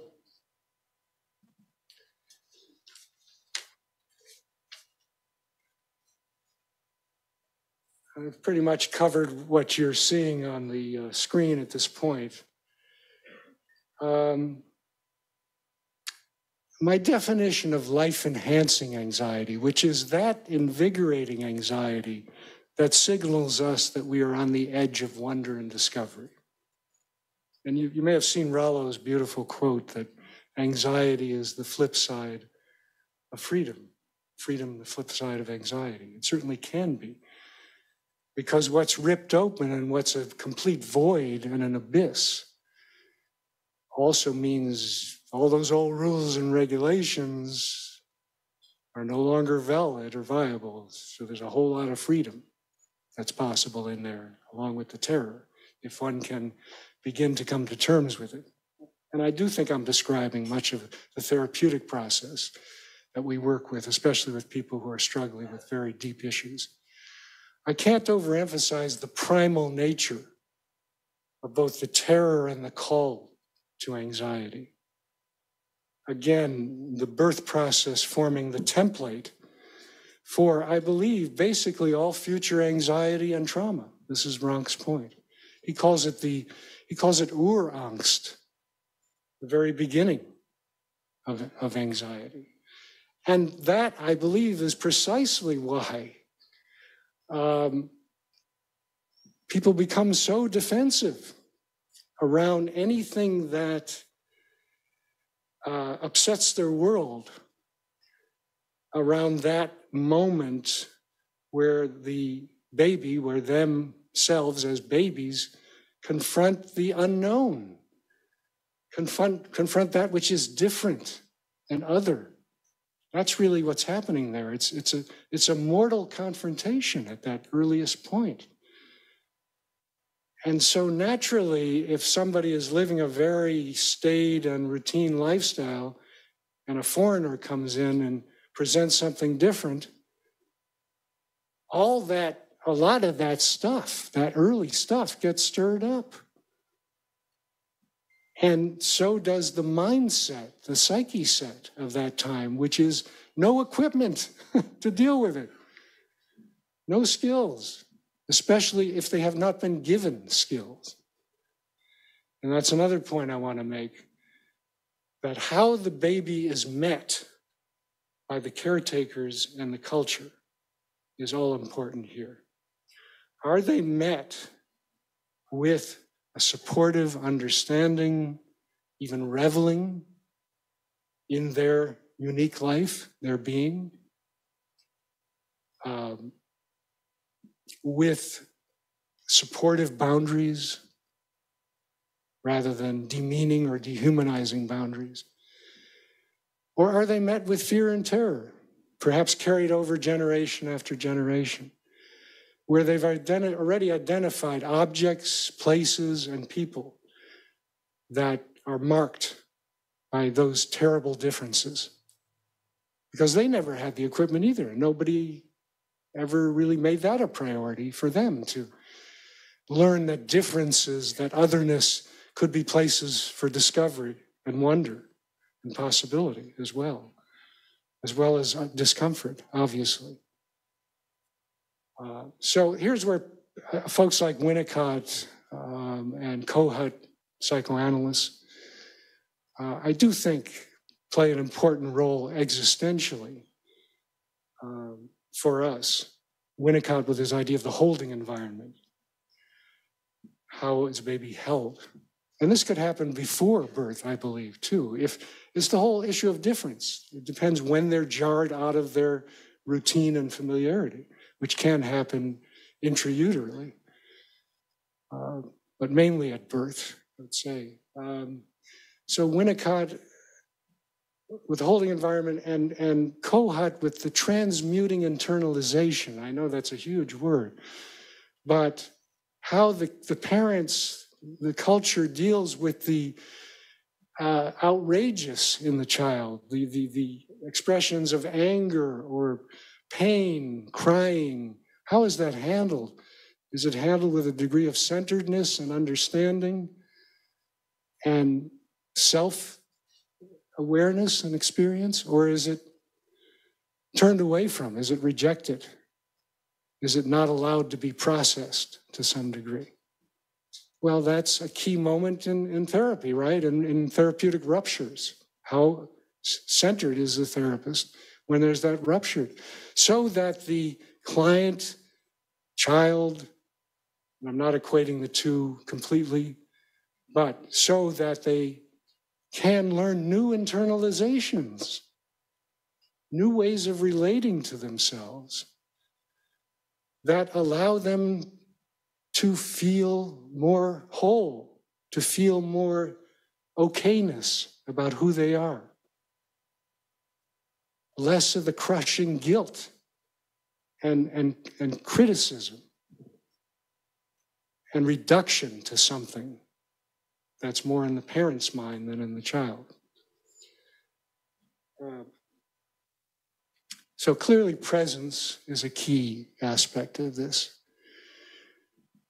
I won't belabor it. I mean, I think you all have a sense of presence. Nobody knows how to define it. I grant that right away. But my thumbnail definition is the holding and illuminating of that which is palpably significant within the person and between the person and the world, or the person and the other. So it has a holding, a kind of, I mean, Eric has brought this up, a sanctuary, a safety function that's extremely important in letting anyone be able to evolve and grow. And through that holding, more of a natural ability to then illuminate, to explore. What's here? What's here for me? What is this about? What is life about? What deeply matters about our lives? I feel I came into those questions very early. Not right away. It took quite a bit of time, but I did come into them.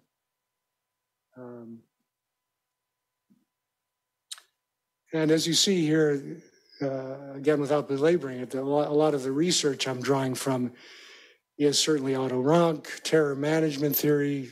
For those of you who are not aware of terror management theory, it's an emergent social psychology theory that talks about the power of death anxiety, what I would call groundlessness and helplessness, that primal point, and the impact of that on individuals and especially cultures. And they've shown when people are primed with death anxiety, they tend to become much more narrow in their perception. This is what I call the polarized mind, the fixation on a single point of view to the utter exclusion of competing points of view. That's what a fear-based consciousness promotes. Because how can you take another point of view? That means you've got to open up to the groundlessness and the helplessness.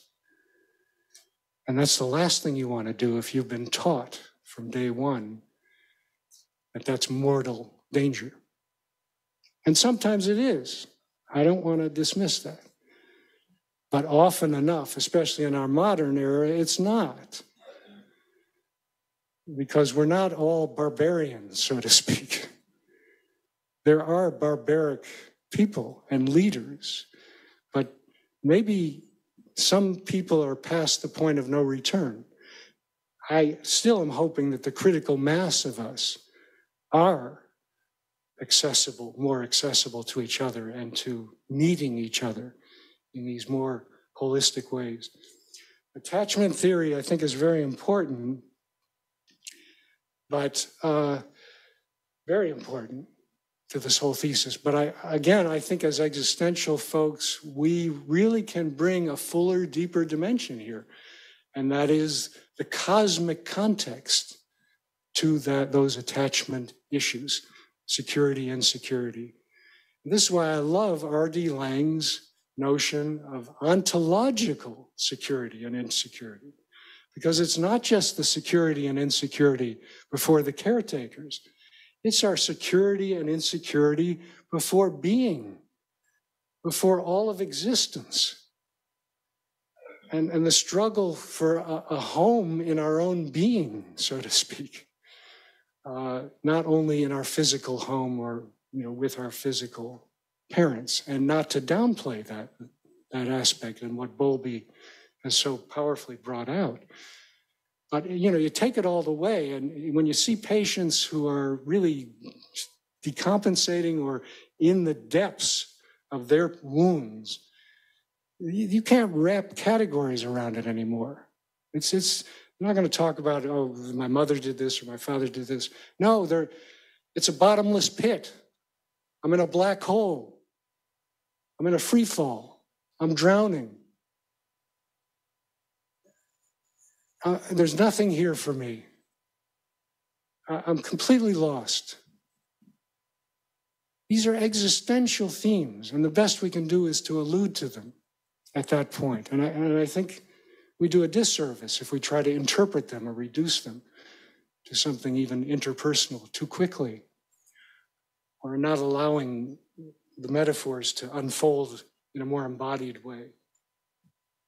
So this is where we also can associate some of the very common understandings about the things that scare us most: rejection, abandonment, and lostness, right? The feeling of being lost.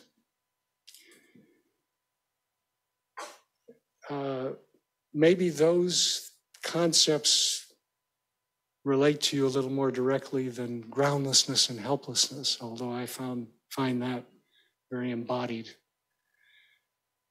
But yeah, I think they even did a survey once where they looked at what is the thing that people fear most. I think cognitive behaviorists did this, and they found it was rejection. So the question is, how deep are you going to get into the rejection question? Are you going to take it to moment one? As soon as that parent meets the child, I think you got to take it back there. And I think trauma takes us back there, and perhaps even before the parent meets the child, even if they're supportive, because it is so jarring that it takes us into that extremely primal place of shock. And they've done studies on this too, to just give you more of a sense of the support, the physiological support for Rank's thesis about trauma of birth. In the Karolinska Institute in Sweden, apparently a very prestigious place, they've done studies of neonates right out of the womb, and they've looked at the catecholamine levels, the levels of stress in those babies. They are higher than adult normal stress and severe adult stress. So just take that in a moment of how powerful that moment, that cleavage, and that crucible is in our lives. The still face experiment, very important. I fear that I'm running low on time, but still face experiment by Tronick and colleagues, very important in this realm as well, because what he showed basically was how quickly babies decompensate when they are not met by the parent. Often the mothers in these experiments, in the controlled condition, the mothers are responsive, they're mirroring their child, they're relating, they're reveling in the delight of this gift. And then Tronick requests that these mothers go dead-faced, poker-faced, indifferent. And how quickly those babies decompensate. They get agitated quickly, they turn away within seconds, minutes. And they start to exhibit signs of what looks like the floundering and helplessness of birth, perhaps, before being met. They have, now typically the studies have been done with 1-year-olds, toddlers, etc. But I read where they actually have done this as early as 2 hours after birth, and with the same basic results. So I think the old notions that the baby has an undifferentiated perception of the world at the beginning is a little off base. I think they have a sharper perception of what's going on, self and other, than we often realize. So this brings me to the power of life-enhancing anxiety to help us to come to a state of that I call awe, the sense of awe of living. I don't know if I even gave you the definition of my definition of life-enhancing anxiety, but it is that level of anxiety that enables us to live with and make the best of the depth and mystery of existence. So now you see maybe how it relates to that primal place. To live with and make the best of the depth and mystery of existence. To live with and make the best of the contrasts and contradictions that we immediately come into when we're born. If only as, struggling creatures at the same time as being creators and transcenders. But how do we deal with that crazy condition? So the sense of awe really is an outgrowth of developing that capacity for life-enhancing anxiety, which I believe is cultivated through a substantive presence on the part of caretakers, whether that's analysts, therapists, meditators perhaps, certain cultural contexts, but that help a person to coexist with, not get rid of that original pain or wounding. I'm not sure that's a great idea, because it seems to me that is part and parcel of a full and vital life. And those so-called negative feelings are very paradoxical. I sure learned that. I mean, anger means standing up. It can. It can also be very crippling. Sadness can mean having empathy for someone else, or having sensitivity about the world and life, as well as being extremely disabled. I hate to interrupt you. The reminder you asked me. 10 minutes. Okay. Okay, so the idea of being able to coexist with, but not just coexist with these very difficult parts of ourselves, but to actually thrive if we can come into that edge of wonder and discovery and see more of the dimensions of both our own struggle and others' struggles, more of our humanity, really. And I like Jim Bugenthal is fond of talking about the more, coming into the more of ourselves. We are this and he'd often say and, yes. And people would often get to an and that relates to a much deeper meaning in life, what really matters in life. But even beyond meaning, I would argue that awe can go beyond meaning in its usual sense of coherence and a category or a goal. And we get this job, we get this relationship, create this project. But it's a whole new way of experiencing life, a whole new attitude of the humility and wonder or sense of adventure toward living. That's what life-enhancing anxiety can help us to move to. And if we can come from that place, we are usually experiencing a great deal of inner freedom. And I think that's probably the greatest gift of depth and experiential therapies, is that they help a person to feel an at-homeness within the uncanniness. Or I call it finding ground within groundlessness. And if we can keep, developing and expanding that ground within groundlessness, we live a fuller and more energizing life. And we're energized by the mysterious aspects and the anxious aspects, as well as the exuberant and joyful, light aspects.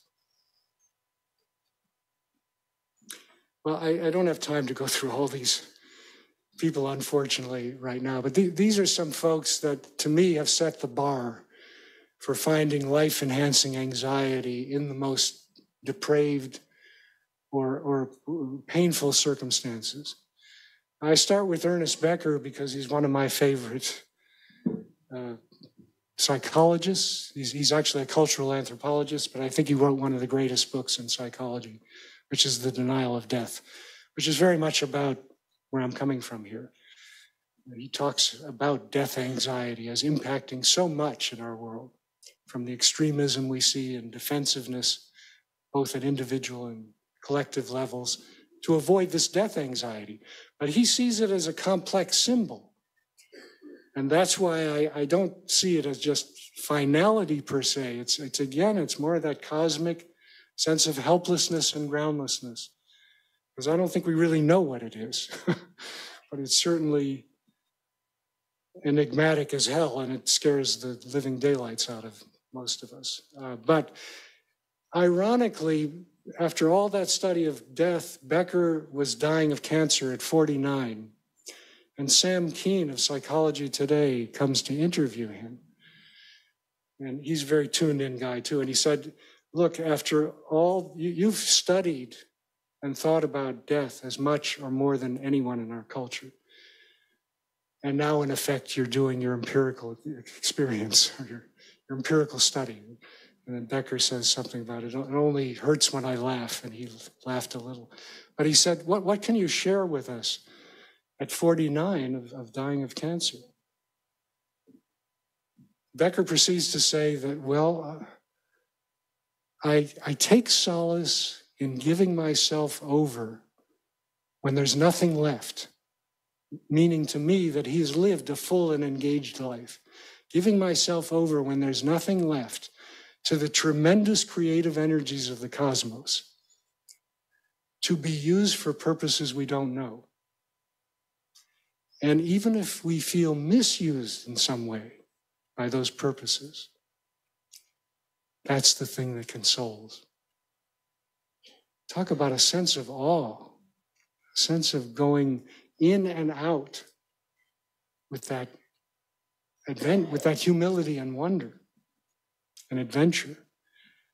I don't know, I just see that as, I guess, aspirational for maybe my own death or others to go that way. Zorba, I will have to underscore, and I will be meeting him through his museum, his author's museum in Crete, Kazantzakis.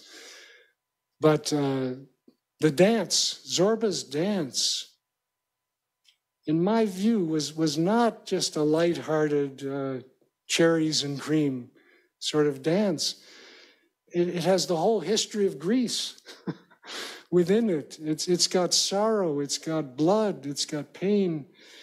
It's got his sensitivity to his dying friend, Hortense, this French woman that he's very close with, and his moral feeling about life, about the preciousness of life. He defends a widow who is accused of unfaithfulness and is stoned, actually, by the townspeople, and Zorba goes in and tries to intervene. So this is a very seasoned, substantive human being who brings all of this to the dance. And that's part of what I love about it. He comes into that life-enhancing anxiety. He converts anxiety into the wonder and discovery of life at every moment. And he teaches the Westerner who visits him very well. Viktor Frankl, of course, who sets the bar above him of finding some inner freedom, some way of stepping out of the box of the most depraved circumstances a human could suffer, a Nazi concentration camp, by using his inner freedom and taking a risk within himself to not stay in that horrifying situation, but envision his smiling wife the radiance of her smile, and how that impacted his whole way of being. Not to over-romanticize it by any means, and certainly not everyone can do this, but I mean setting the bar for extreme depression, extreme despair, using inner freedom and wonder to get there.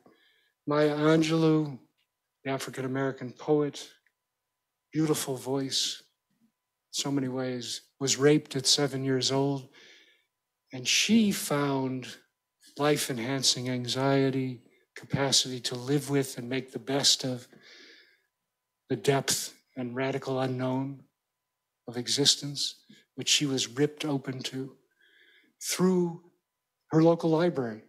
So her helpful witnesses were people like Langston Hughes, the Harlem Renaissance, who she could relate to and who seemed to have gone through similar kinds of sufferings and yet emerged.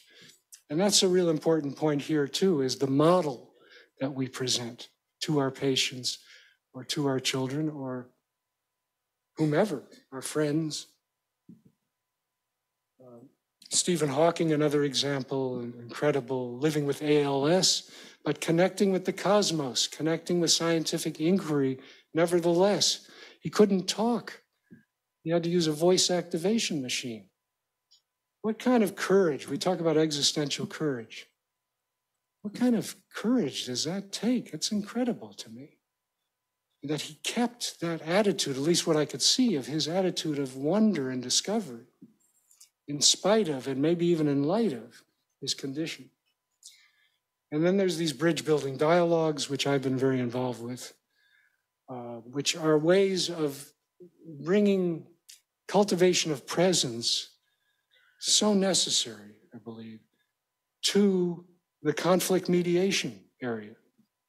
So we've been working with liberals and conservatives with highly structured, supportive dialogues, basically to help people begin to see each other more as people rather than just labels or stereotypes, which is the almost automatic way that we see people when we come from a fear-based mentality. Again, the polarized mind. So I have a 6-phase model that I call the experiential democracy dialogue, partly drawn from Braver Angels, which is more of a group process.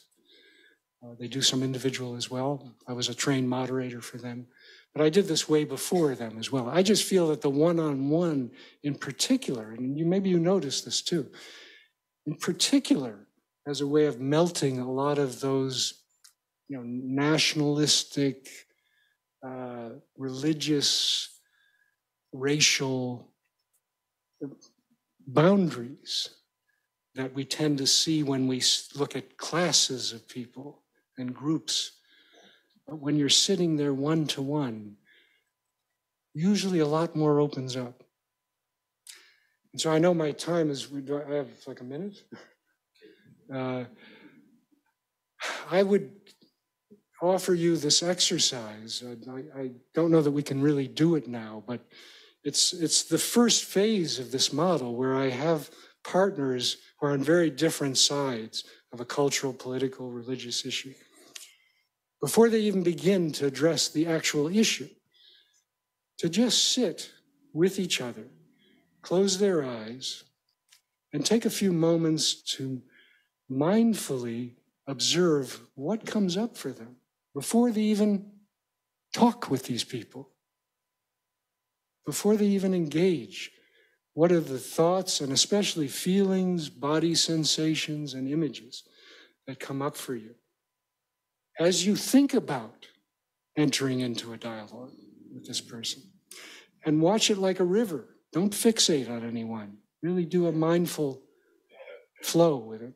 And then I invite them for a minute or two to see if they can see a human being before them, rather than their immediate, their knee-jerk reactions.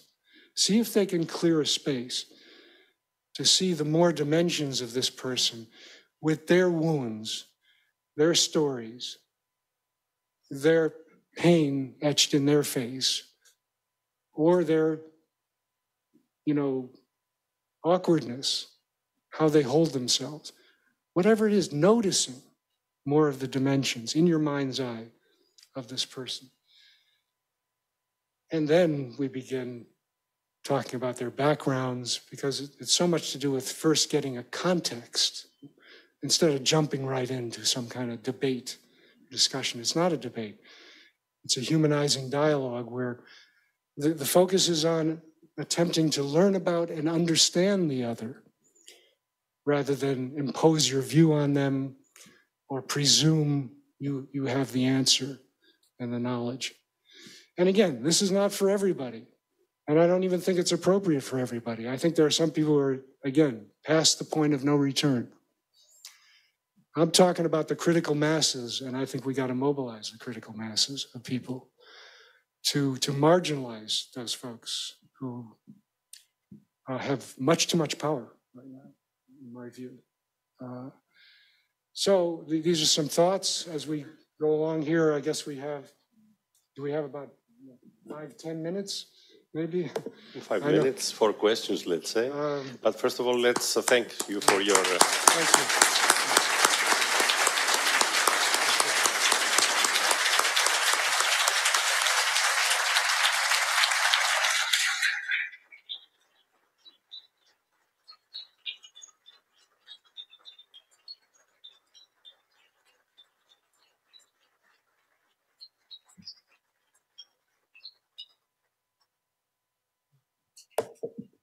Do we have some questions?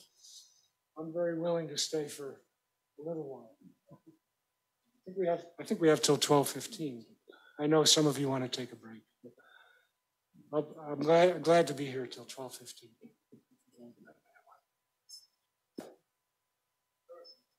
Yes, Nader.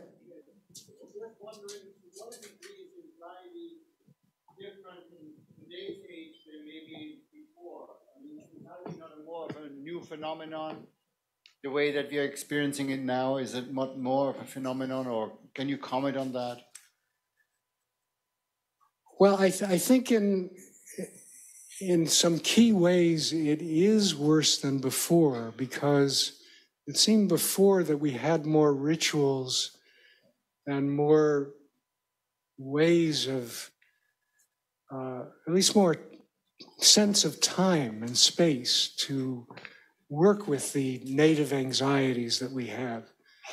And I'm tracing this all the way back to ancient Greece as well, other cultures. I mean, Katerina and I did have the chance with your husband, Thomas, to see the incubatorium of the god of Asclepius, an hour and a half outside of Greece here. Clearly, that was a place that was enabling people to work with, find tools to come into their anxious, their hurt places, and apparently found some successes with it. It was a very holistic place. It had theater as well as a gymnasium, which was sports, rehabilitation, and a place for their relatives. And this incubatorium where they were in a kind of sleep, but was a place to develop, I think, a greater sense of one's whole self. Anyway, I think part of the big problem is quick fix, instant result world that is accelerated by our handheld devices and computerization. Not all bad, but we got to be really cautious about where we're going and the price that we're paying for that, because that's skimming over a lot of anxiety and not providing much ritual. Yes. Dear Kirk, thank you so much. I would like to approach and hang your hand if possible. Well, that's okay. Okay, yeah. And so I have a very personal question. Like today is, you spoke about death, And today is 1 year as my godfather, Andrei Gnestai, passed away, and he worked with oncological patients all his life, but still I have this question, even though he tried to say about death something, but how do you think, like, shall we fight with death, try to overcome it, or there are any possible other relationships with her, maybe more personal, other relationships with death, maybe even personalized death, like personal relationships. So shall we fight or something else? Yes. Well, if I understand what you're asking is, are there other relationships to death? I think there are probably multiple relationships to death, and it'd be worth exploring what those are, you know. And every individual needs to find ways that seems to work for them, for lack of a better word, in relating to the death experience.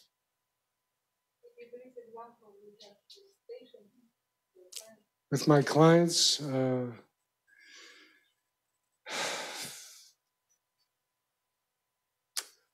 often a grieving process, and I mean, I've had different responses. I know that one client felt very okay with it, but she had lived a very fulfilled life. She was 90. And I think that's probably generally true. If people feel like they've really lived life, they've engaged life, it may be a little easier to let go. But certainly having loved ones with them and reviewing the legacy they want to live, the meaning they leave, can all be important. Thank you. Yes, we have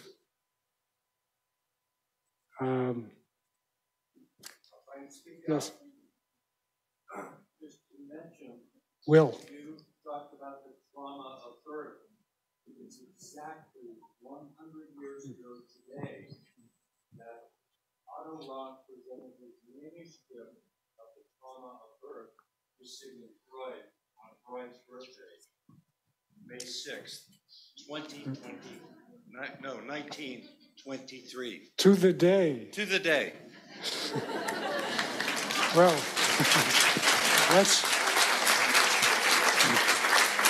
Thank you, Will. Thank you for that information. It's awe-inspiring in some sense. Kirk? Yes. I don't think you're promoting the notion that rejection is good at birth. No. Do you believe that it's just part of coming into the world? Yes. You know, because you talk about that sort of revelatory experience between caregiver and child. Yeah. It seems like our culture weights kind of attunement and attachment, you know, kind of healthy attachment. What are your thoughts about that? Like, is it healthy to hold that in balance with kind of the notion that rejection is unavoidable? Or? Absolutely. I think it's inherent to the moment of ejection into the world. Mortal danger is inherent at that moment. And that can certainly feel like a rejection of some kind, you know, something different that is threatening. The old mode was more passive receptive, right? So now we're being threatened. And yeah, so devaluation, guilt, I mean, all of these themes I think are inherent. And they're also a part of the natural course of any relationships, seems to me. It's just that some are better than others. And I do think that the pockets of philosophically and spiritually non-dogmatic groups show that some of these very inherent problems can be relatively transcended so that we have more civility and more maturity in the way we are with each other. There are beacons So I don't think it's a deterministic thing, but yes, try to find a balance. And actually being out of sync at times and, having those ruptures, as I was saying before, can be fruitful to growing and deepening the relationship and to further understanding, if the people hold it in that light. Let's have my final question, please. Maybe. All right. On the theme of rejection and healthy attachment, as I hold all of these gadgets to facilitate my experience, the merging of technology and human, we had a brief conversation about wearables, right? These gadgets that we wear that facilitate our sense of wonder and awe. I would not be here without Google Maps. I would still be at my Airbnb. Can you speak to the conundrum and the tension? I think you would use the word threat, like as these come closer and closer to our skin. Yeah. You were saying you would not be here if not for the wearables? So in some way, they even facilitated your sense of wonder. And by wearables, I mean, like if we have, watches with biometrics, we have words for technology and fear, right? Nomophobia, the fear of being without our phone. Our language is starting to evolve to include these new anxieties. Like, what do I do when my Wi-Fi's out? Right? Oh, okay, right. Yeah. So when you're without them,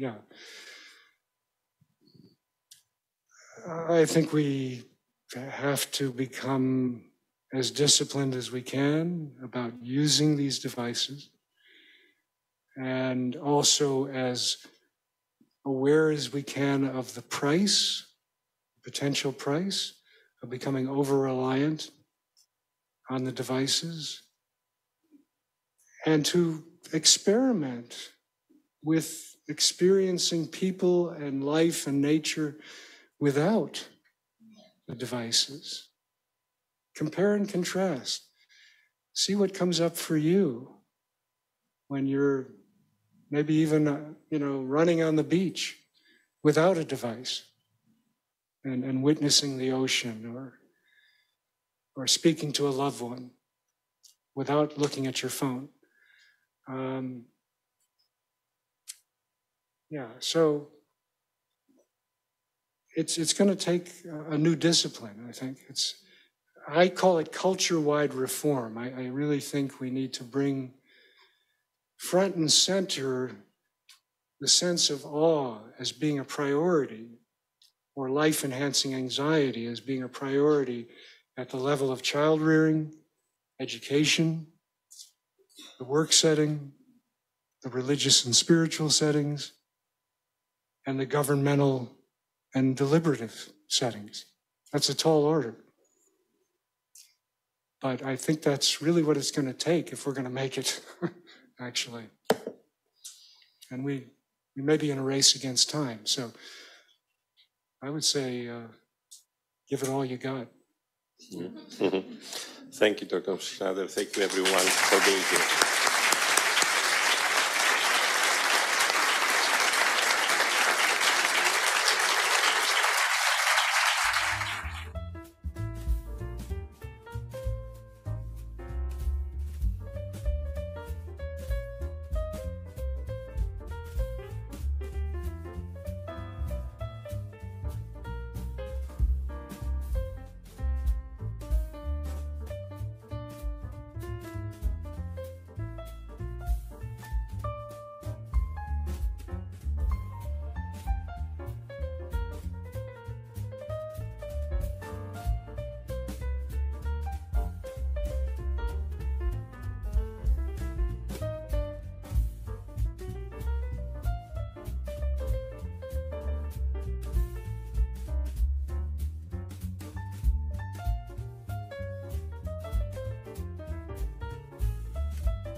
So we're going to start now.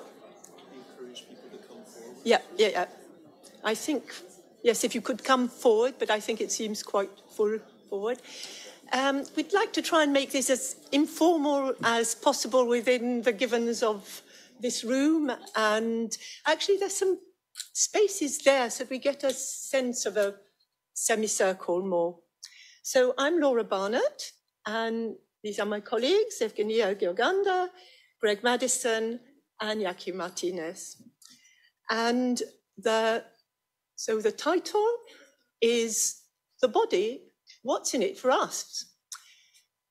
This title was inspired by a contribution that Abraham Maslow made to the 1959 American Psychological Association, and to a symposium, and his paper was entitled Existential Psychology, What's in It for Us? And he said, well, basically said, existentialism wasn't so much a totally new revelation as a stressing, confirming, sharpening of trends already existing in American psychology. So similarly, we know about the importance of the body in existential thought. From Nietzsche to Heidegger, Sartre, and of course Merleau-Ponty, there's been a paradigmatic shift in thinking about the body. And in existential therapy, Binswanger, followed by Van Derzen, have highlighted the importance of the physical dimension of our world, which we call the Umwelt. But how does this importance attached to the body in existential thought manifest itself in the counseling room? I would argue that it involves a certain number of beliefs and attitudes. Following Nietzsche, it involves a revaluing of the body, which has been devalued in so many cultures. It involves distinguishing between the relationship to the body in terms of the body I am versus the body I have, between the lived body and the body as object. It involves a non-Cartesian alternative understanding of what is commonly referred to as psychosomatic, and an awareness of a client as being in the world, one that includes the physical dimension of his world, of their world.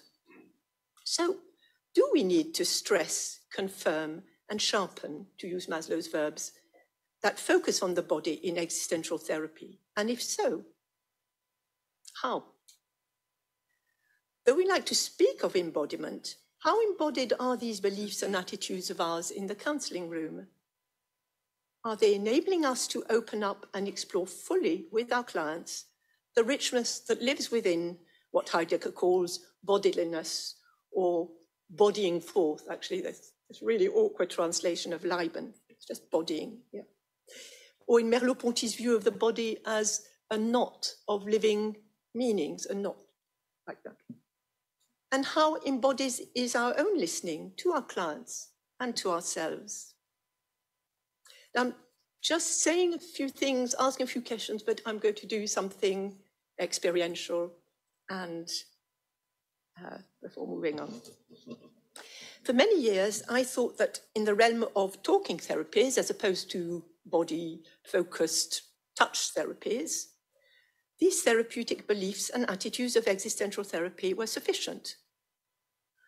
I would now argue that what they offer us is a very valuable intellectual understanding of embodiment, but that generally speaking, existential therapeutic practice, as I was taught in as I speak now to other people from other countries, I'm hearing different things, but my experience is that existential therapeutic practice is not sufficiently embodied.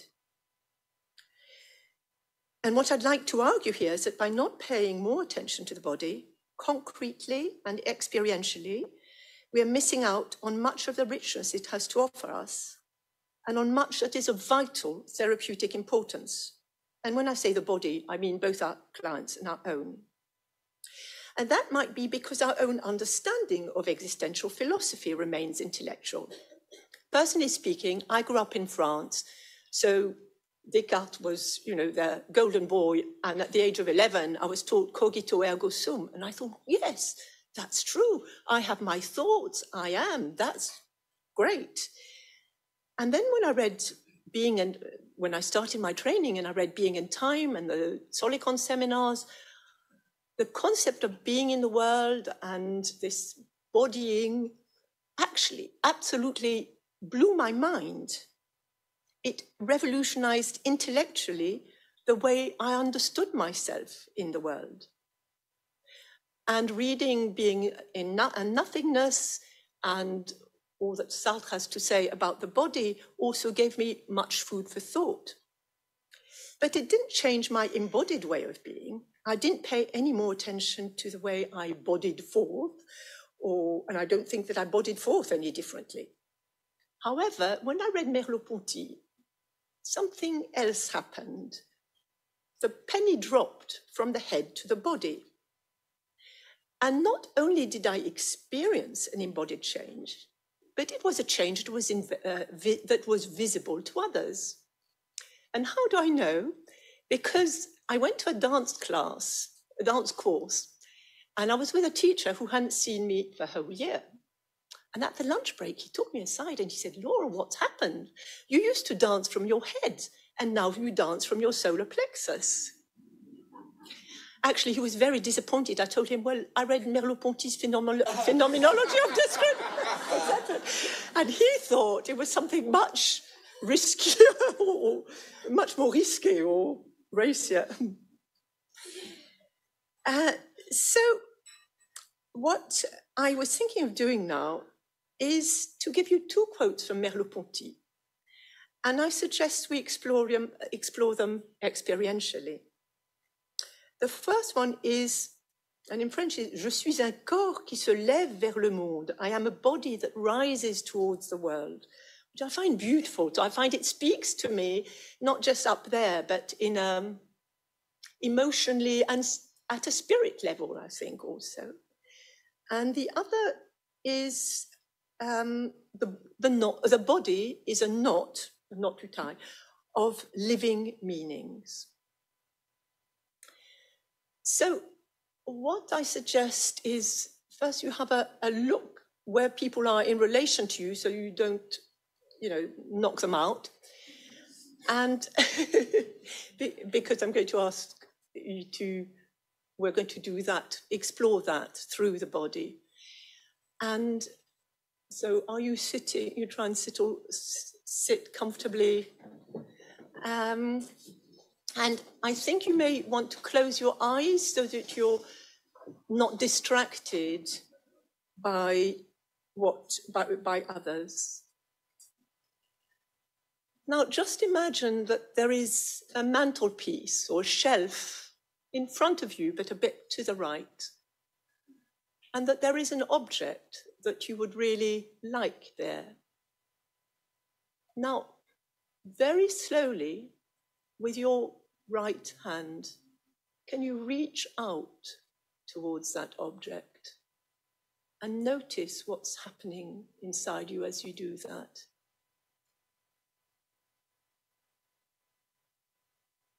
And some of you will find it easy to do, and others will find it very difficult. And when you've reached that object, can you bring it very slowly to your heart? And just notice what's happening in your body as you do that. Now, try and do that even slower, really slowly. Reach up to that shelf in front of you and take that object and bring it back to you.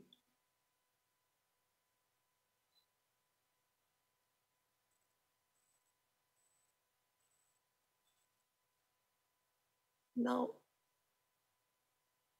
let your hand drop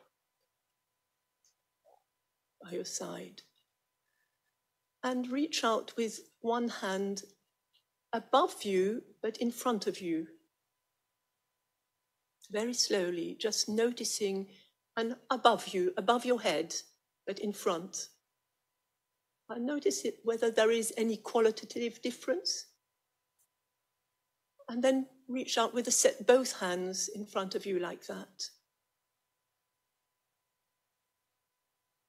Does it feel different with one hand, with two hands? Does it feel different to how it felt when you were reaching for an object? And then you can put your hands by your side and reach out in front of you with both hands at chest level. And again, notice what's happening in front of you. And I'm going to ask you just to do one more movement, and that is to take that object that you liked on the shelf, bring it in front of you. Oh, yes, drop your hands now. Just go back to that first thing of taking an object on the shelf and letting it go.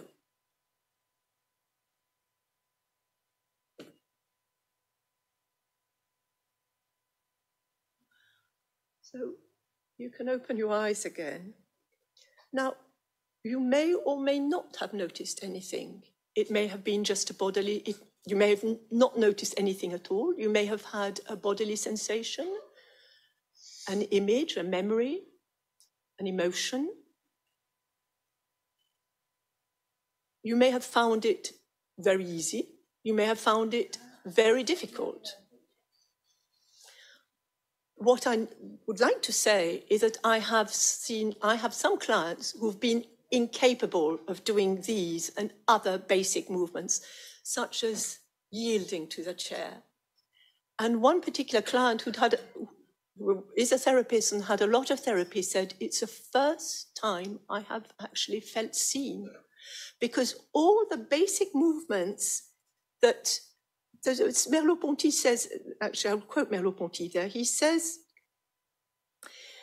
that a physical movement in space and the movement of desire both express the same essential structure of our being, namely a being situated in relation to a milieu. And she could never want anything, she could never, if she desperately needed something and had to buy it, she couldn't.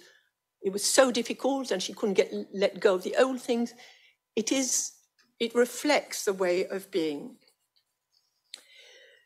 So in conclusion, and I'm putting aside body-focused trauma work, which is, a specialist thing, I would like to summarize 5 principal ways in which I believe that as a classically trained existential therapist, I was missing out on something.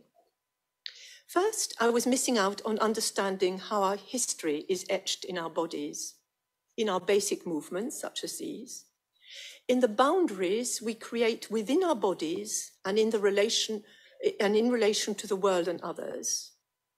I put it in our smell even. I mean, Minkowski speaks about smell, but, do you engage with your clients' body odors when you find them strong or offensive? And if so, how? And if not, why not? Anyway. But in the stresses, I think I was missing out on understanding how our history is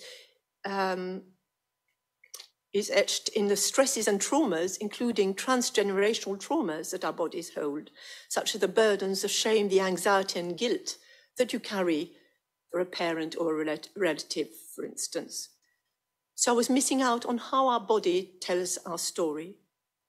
Secondly, I was discouraged from listening to my own body in relation to the client and to what was going on at an embodied level between us.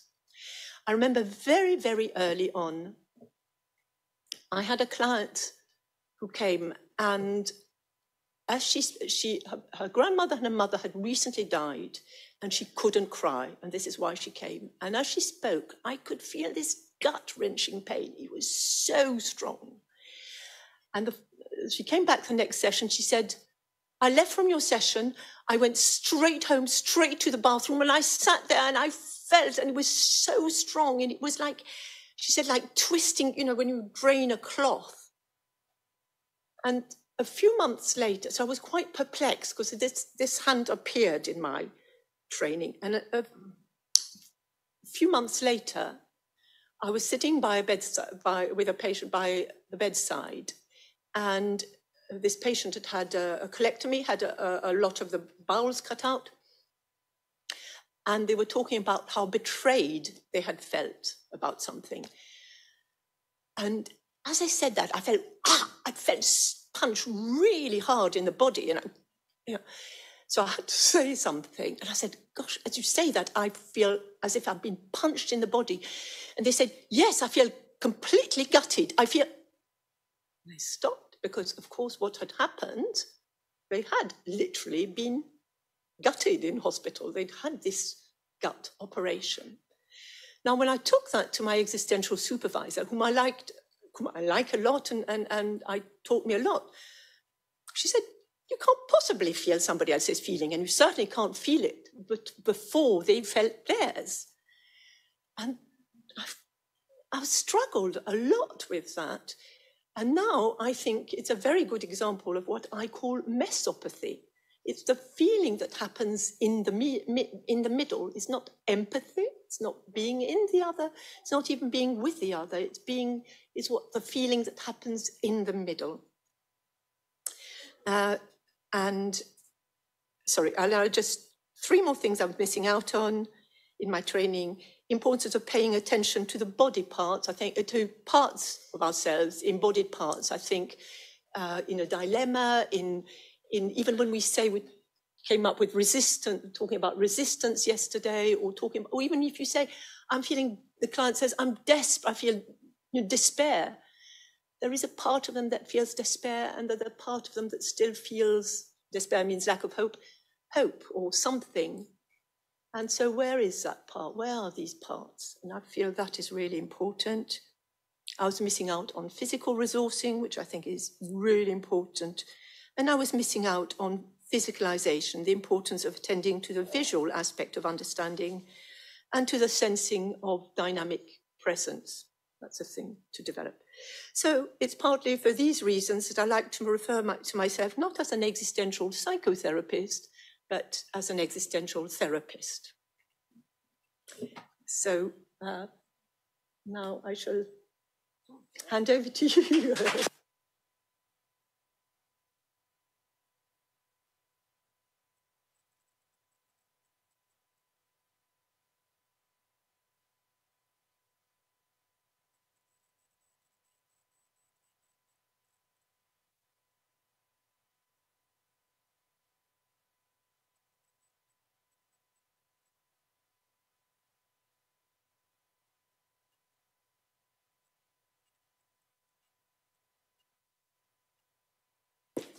So since this is a round table about embodiment, I really needed to stand up to talk from my body.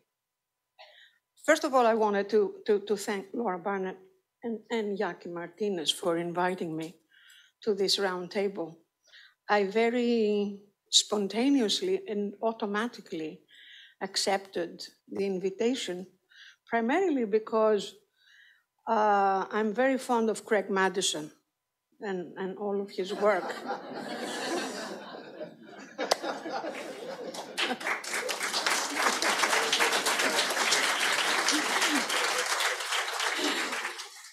Join the club. And I thought that this would be a nice opportunity to get to know him a little bit more. So, but you know, as it very often happens to me, I responded more from my heart rather than from my mind.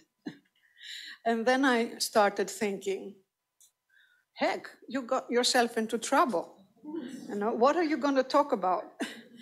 You don't really know too much about embodiment. My acquaintance with embodiment has been rather a recent one in terms of theoretical understanding of Merleau-Ponty, and still, you know, very far from really completely understanding his writings.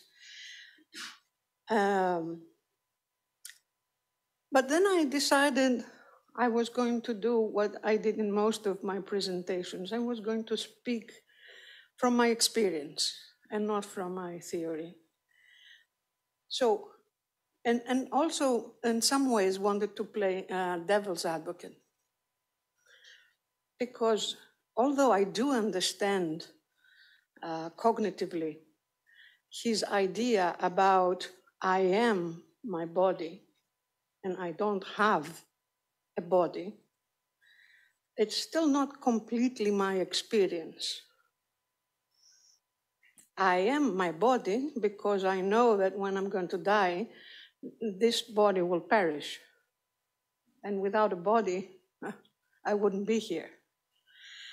But as I have shared in another roundtable, I was actually born with a chronic hereditary blood disorder that was quite serious and had put my life into danger a couple of times. So as a young child, I very often felt what Laura said, that I was an object. I was an object to the doctors and whoever attended to me. They really didn't see me. They just saw my body. And although there were a lot of things that were happening that were quite painful, I had to endure them and not complain. Because it was for my good, right? So as a child, I wanted to become a doctor because I thought that children know what they are going through. Or I would know what children are going through and I would be better with them. And then I wanted to be a child psychologist, and now I ended up being just a psychotherapist. But one of the ways with which I dealt with my predicament was that I separated from my body. Of course, you know, it is not really a dissociation in the kind of way we think about it in psychopathology. I'm aware that I have a body, and I'm aware that I take my distance from my body. But my struggle was always in my mind that I'm not my thalassemia. I'm something more than my disease. That I have a soul, that I have a spirit, that is something more than my body. So at some point also in my adolescence and early adulthood, I was very much contemplating the idea of reincarnation and the ancient idea of a spirit as something that remains and is left behind, and that we're not just bodies, but we are energies. And it still makes sense that we're energies, and that this energy is going to change form, but is never going to disappear completely. And maybe it is not going to disappear because of what Irving Yalom talks about this ripple effect, that somehow I will be living in other people as long as they are remembering me. So, but I just wanted to bring in this perspective as well, that of course, as I'm getting older, I am becoming more comfortable with my body and with the pains and the aches and the fear of more illnesses coming and a slow deterioration of my body. I can already start to feel it. And my body is not allowing me anymore to do as many things as I would like. Although, as some of you noticed, I did a lot of things during this Congress because I thought that maybe this is going to be my last chance. So I didn't want to miss any opportunities. So I'm aware that I am my body, but I'm also aware of how useful it is, and it has been for me, to also think of myself as something more than just my body. And to try to, if I might use that word, cultivate my presence as something more than just my physical being in the world. So I just wanted to share these thoughts. I don't have anything else to say. I maybe we can move on with the more experiential part of the workshop. So thank you for inviting me.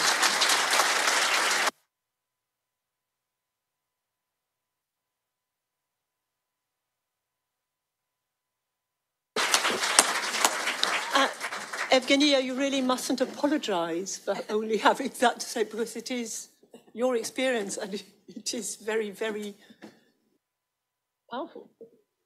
Thank you. Thank you for.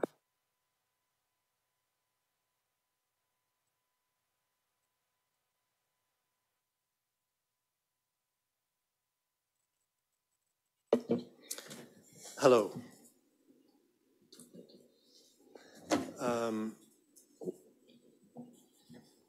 For me, there's two things I want to say, and then I would like, for me, the most important thing is that we actually have an experience of body. During this panel on embodiment, I don't really want to talk about my ideas of the body.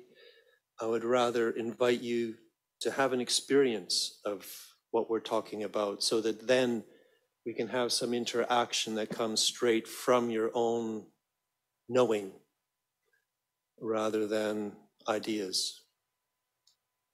But before we do that, and that will maybe take 10 minutes or so, I want to just also notice that at a conference like this, my experience is at the beginning of the conference, it seems like there are so many people.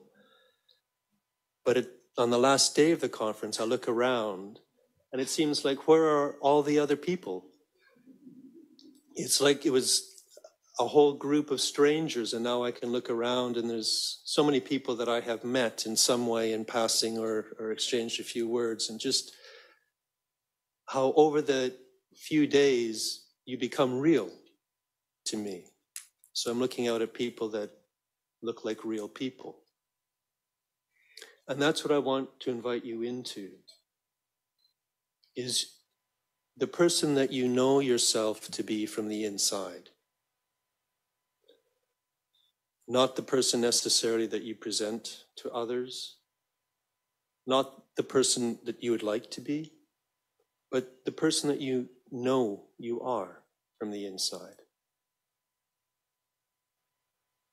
So I would invite you to just get comfortable in your chairs. I will make a few suggestions about how you might want to be with yourself. If anything I say doesn't fit for you, of course you wouldn't want to do it. If you have another way of doing this, that's fine with me. I'm not wanting to push anything on you. If there's something really big going on for you today, I would encourage you to really honor your own sense of groundedness and safety. And I'm wanting to encourage you to have a relationship with yourself, not sort of dive into a big experience and hope you come out the other end. So there's something quite relational about what I want to guide you through. Most people like to close their eyes, especially in this kind of a group, because it gives more of a sense of privacy to what's happening, that whatever happens, this is something that's for you. And it might be something that you never choose to share with anyone else. That's totally up to you. It can be totally private. It also signals that this is a turn in your attention. Up until now, for the most part, we've been attending outwards. Even each day, you probably have been saying hello to many other people, but you maybe have not said hello to yourself. So this is an opportunity to just make that connection down inside of yourself. So you might want to start just by taking a couple of deep breaths.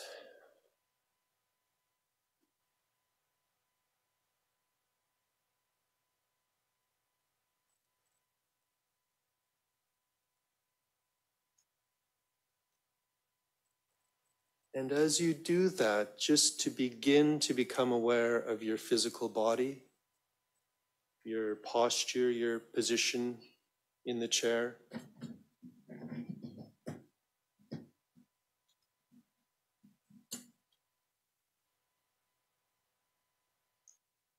It can help to have your feet flat on the floor, but that's up to you.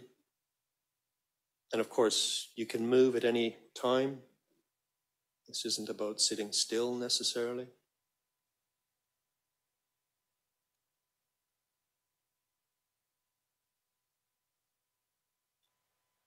So what I'd like to invite you to do now is to begin gently, to invite your attention from your head or from the room or from the talking that's happened up until now today, and gently invite that attention to come down into your body.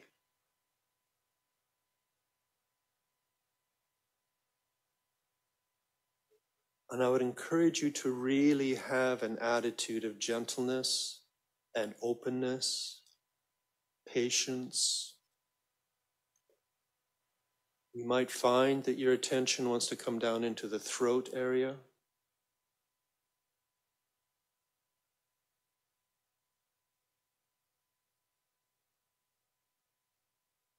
You might find that your attention wants to come down into the chest somewhere.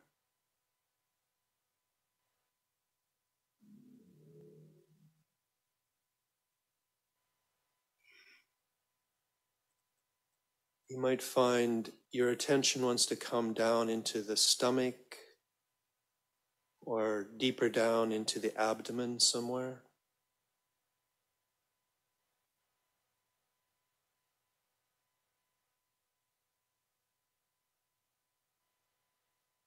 There might be some place outside the middle part of your body, but it's usually down in the middle there that we have feelings about what we're experiencing in life, about what's going on for us. So maybe just take a moment and let your attention come down in there somewhere.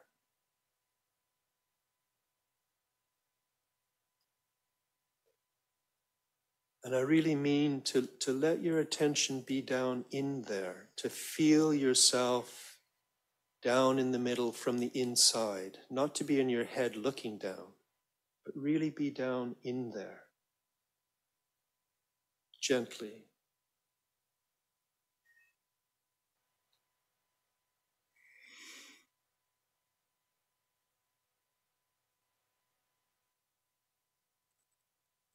And with your attention down in the middle of your body, just openly ask yourself, how am I feeling right now?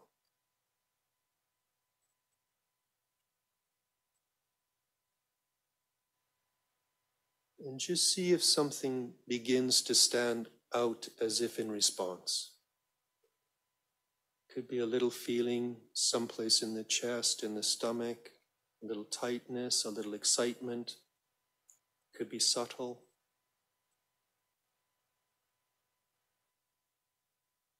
So just asking, how am I really right now? How is it going for me today, right now? And just see what comes in response.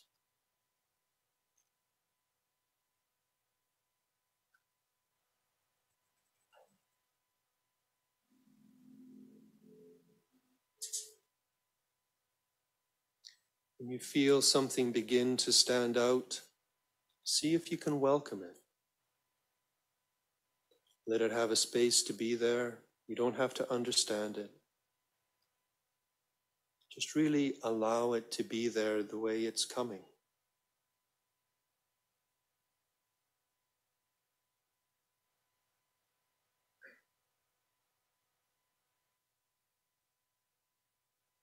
It can be quite different to just have a kind of a welcoming attitude towards what we're actually experiencing. So see if you can just do that.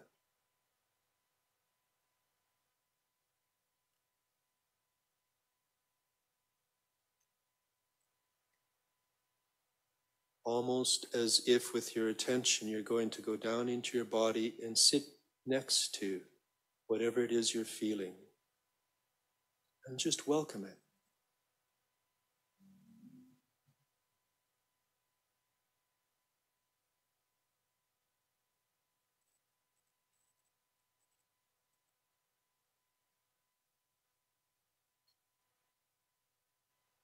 You might notice that already something happens to the feeling just because you're paying attention to it, almost like it likes that attention.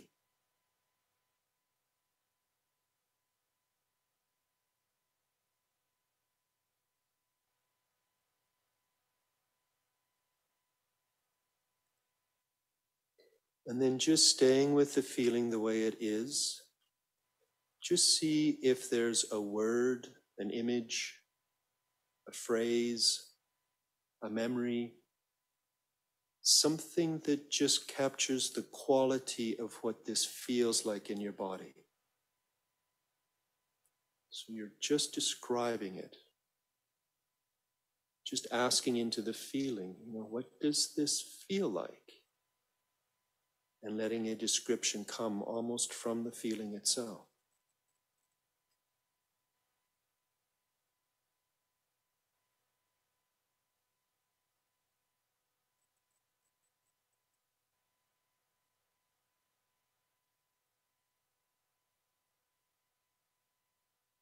Yeah.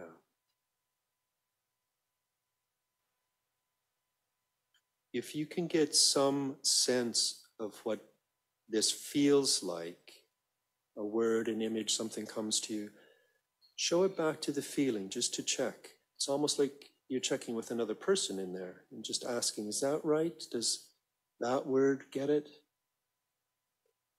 Does that memory somehow fit? Just checking. If it's right, you will normally feel something in the feeling as if to say, yeah, that's close enough.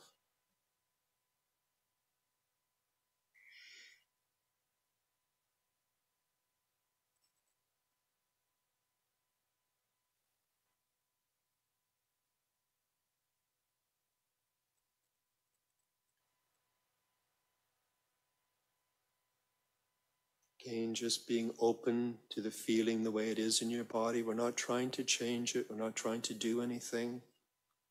Nothing special has to happen.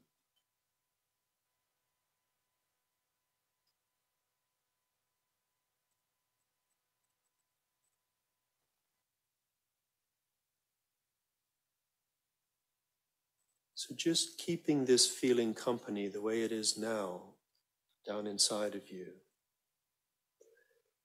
See if you can just sense, what is this part of you or this place in you?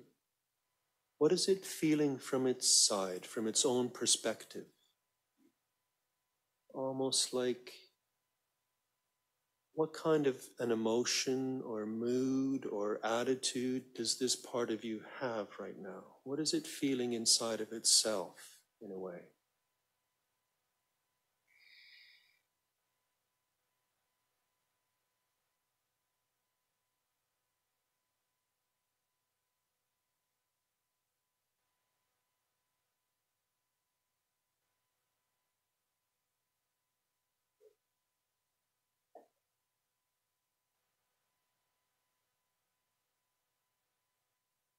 Yeah. If you can get a sense of how it's feeling in there from its point of view, again, kind of let it know that you hear that. Almost like it's a client in there and you're just sort of saying, oh, okay, I get it. That's how you're feeling.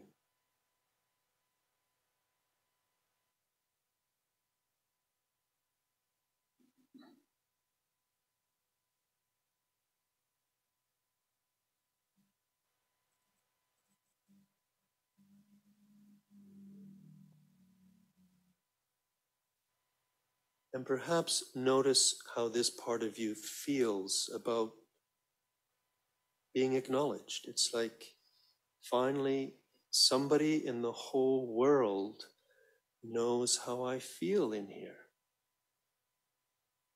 That might matter to this place. It might even bring some emotion, and if it does, see if you can welcome that.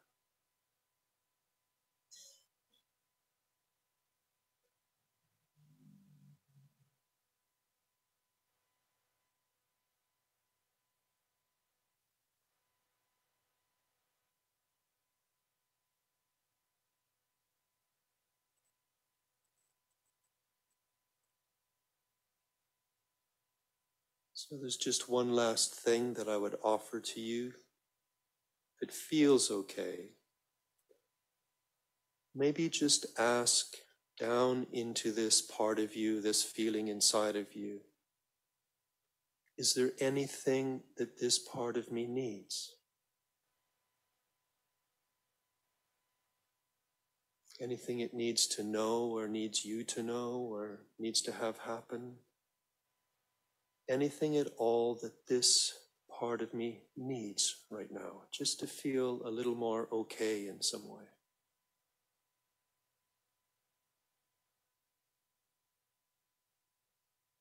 And just see if something comes to you.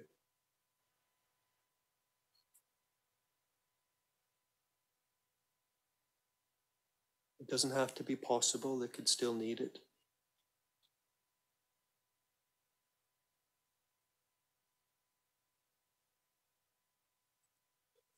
And again, if you get any sense of what this part of you needs inside, just let it know that you hear that. Again, sometimes that really matters, just to have that acknowledged.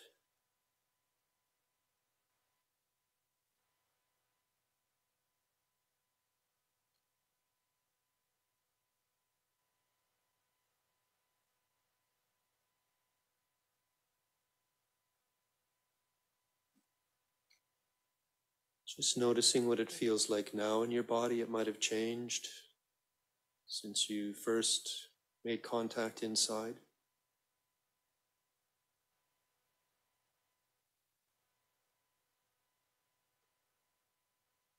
If this feels like an important place to you, we've only spent a few minutes with it, so you might want to mark where it is, or if there was an image or a word or something that was a good description, you might want to just remember that so you could come back again.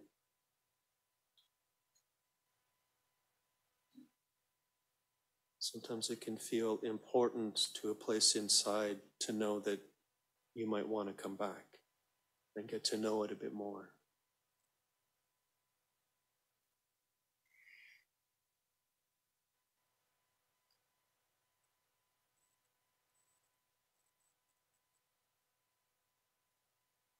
And then when you feel ready, maybe just begin to expand into the whole person that you are, more than any one part, no matter how important that part of you might be.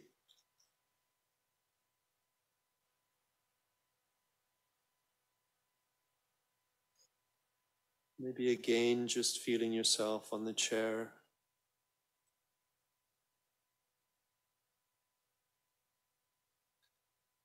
And when you feel ready, you can very slowly make your way back to the room, but I would encourage you not to rush that.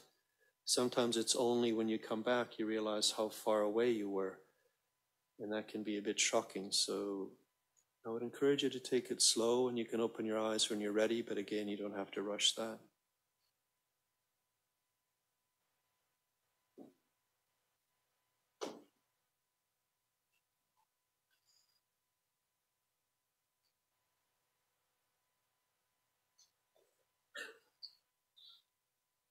Yeah. Welcome back. If anything occurred to you that felt like it is something of interest that you might want to go back to, you might want to just jot it down. That's, of course, just for you, just so you don't forget it.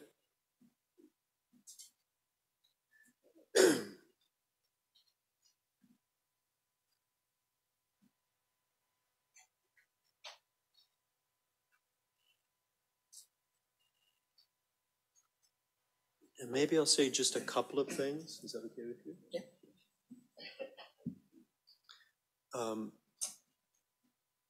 So that was just, I think, about 12 minutes, 13 minutes. So a very short time. Those of you who were able to get in touch with something inside, it shows you that working with the body can quite quickly put you in contact with something quite deep, and sometimes something quite surprising.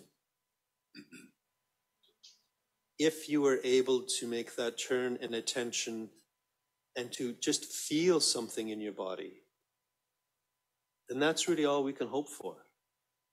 If anything else comes, a word, a phrase, an understanding, an insight, whatever, that's just luck or grace, or that's out of our hands, I would say. If you push for any kind of change or understanding, it's less likely to happen.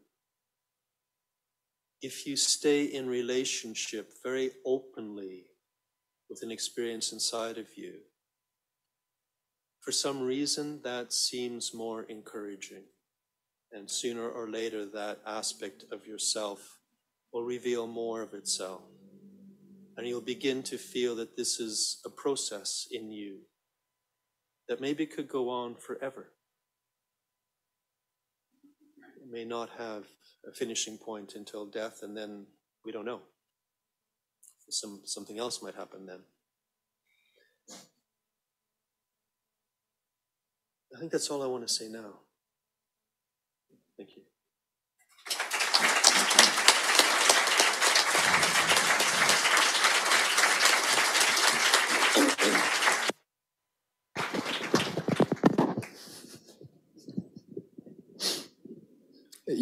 You led me in a kind of slow motion.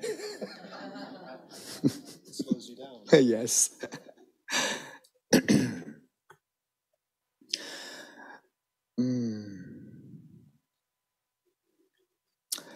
At the beginning with your exercise, I start feeling, I notice that I am anxious about the situation to be sitting here. And, but suddenly I start feeling that this sense wants to stretch. And when I let the sense to stretch a little bit more and be a little bit more wide open in my chest, in my belly, start to feeling more like excitement. But without it doesn't take away the anxious aspect. It's like they can be together, the anxiousness and the excitement. But suddenly appears something very strange and weird and funny for me, because I start to listen to a melody. It's not the lyrics, it's the melody of a Bob Dylan song. I start to listen to the song like a Rolling Stone in my head, the melody. One again and again and again, especially the chorus. And suddenly I discovered that I would like to dance and to move my body a little bit more. So thank you. And you know, in my mind, I was moving my body a little bit, and more than in my physical expression, more in my mind. But in some way, that helps me too. Just to move my body and my mind. Strange. And, well, what I would like to share with you also is something that we spoke before together when we tried to figure out how are we going to manage this round table. And I think about an experience that I would like to share with you. And I would like to know about your opinion or your thoughts about it, because it's make me feel very confusing. I am confused about it. And it's, yes, I believe all that phenomenological stuff about we are our body. And I believe it in a very, like, you know, like a very important thing for me. Like, yes, I am my body. I don't have a body. I am my body. And I read, of course, Merleau-Ponty, and I love it. And the Solicon seminars, I blow my mind, all those comments about the different kind of experience the body. And led me in a position to try to think my body not like from my skin to inside, but more my body in the world. my body in what I see, my body in what I listen. So when I listen to your voice, I was in both sides at the same time. I realized that I am in my senses, but I still listen to your body, to your voice. And in this way, I am your body and you are my body because I was listening to your voice and your voice was mine. So this is very special for me. But, and please forgive me because for what I'm going to tell you, but during my training in psychedelic assisted therapy, I have an experience with ketamine. And ketamine is an anesthetic, a dissociative anesthetic. And it's part of the training to have this experience with ketamine. And during the experience with ketamine, suddenly, and maybe it's like in the same road that you were taking, Eugenia, about when you say that you sometimes prefer to think that you are not your body or something like that. Because suddenly in this experience, my body disappears. Disappears at all. Very weird, because I don't listen anything. I don't see anything. And I don't even know if I am breathing or not. I was asking myself, am I breathing? I don't know. How can I know if I'm breathing or not? Am I here? I don't know, because I cannot feel anything in my body, anything in my surrounding. But at the same time, my consciousness was very, very, very awake. I was thinking a lot, thinking and thinking and thinking. So I think, okay, but how can I think? Of course, I'm thinking with my brain, and my brain is my body, of course. So I'm thinking with my brain, I'm using my body now, and that makes me feel more relaxed and more secure. And that, okay, I am in my body still because I am thinking. And thinking is body, of course, too. So, but this connection from my body makes me feel a little bit crazy, It's like, how can I understand it? How can I understand this experience that suddenly is like I don't have a body. I am not my body. I'm just a non-spatial consciousness because it doesn't have any space. So I want to ask you, the three of you, what do you think? Can I? Please. I want to respond to that. Can you hear me? Yeah, that's better. I have a few different responses. The first response is, I think often when we talk about the body, we slip into talking about the physical body. Yeah. And I want to open that question of really what is a body? Because some of you at least just had an experience of tuning into your body. And some of you probably found something about your life in there. You didn't find muscles and blood vessels. You found something about your living in the world. The body is the world. We assume that the skin is the edge of the inside and the outside of the body, and I would think that assumption is probably wrong. But more personally, my response to you is, many, many years ago when I lived in Ireland, I was involved in ketamine therapy. And at that time, it was incredibly controversial, so I never, ever spoke about it for years and years. Now, suddenly, it's fashionable again. So I can say I had an experience on ketamine, and I had had experiences on LSD when I was younger, and I had made the mistake of telling the nurse who was doing the ketamine injections about my LSD experiences. So she decided to give me a whacking huge dose of ketamine. And I was laying on my back and this ketamine was taking effect. And similar to you, I think, I could feel my body dissolving. And the last thing I could feel was my breath. And then I didn't feel that. And this was done in an old church that was used on the grounds of a psychiatric hospital. I could feel myself fly out of the top of the church and fly above the train line around Dublin Bay. And the last thing I could think before I couldn't even think anymore was, they've killed me, and how will they explain this to my mother? But again, it raises the question of what's a body. And I think this question is even more important now because we're on the verge of technological advances that we can't even fathom. And some of the predictions are that we may not have a biological body in the future.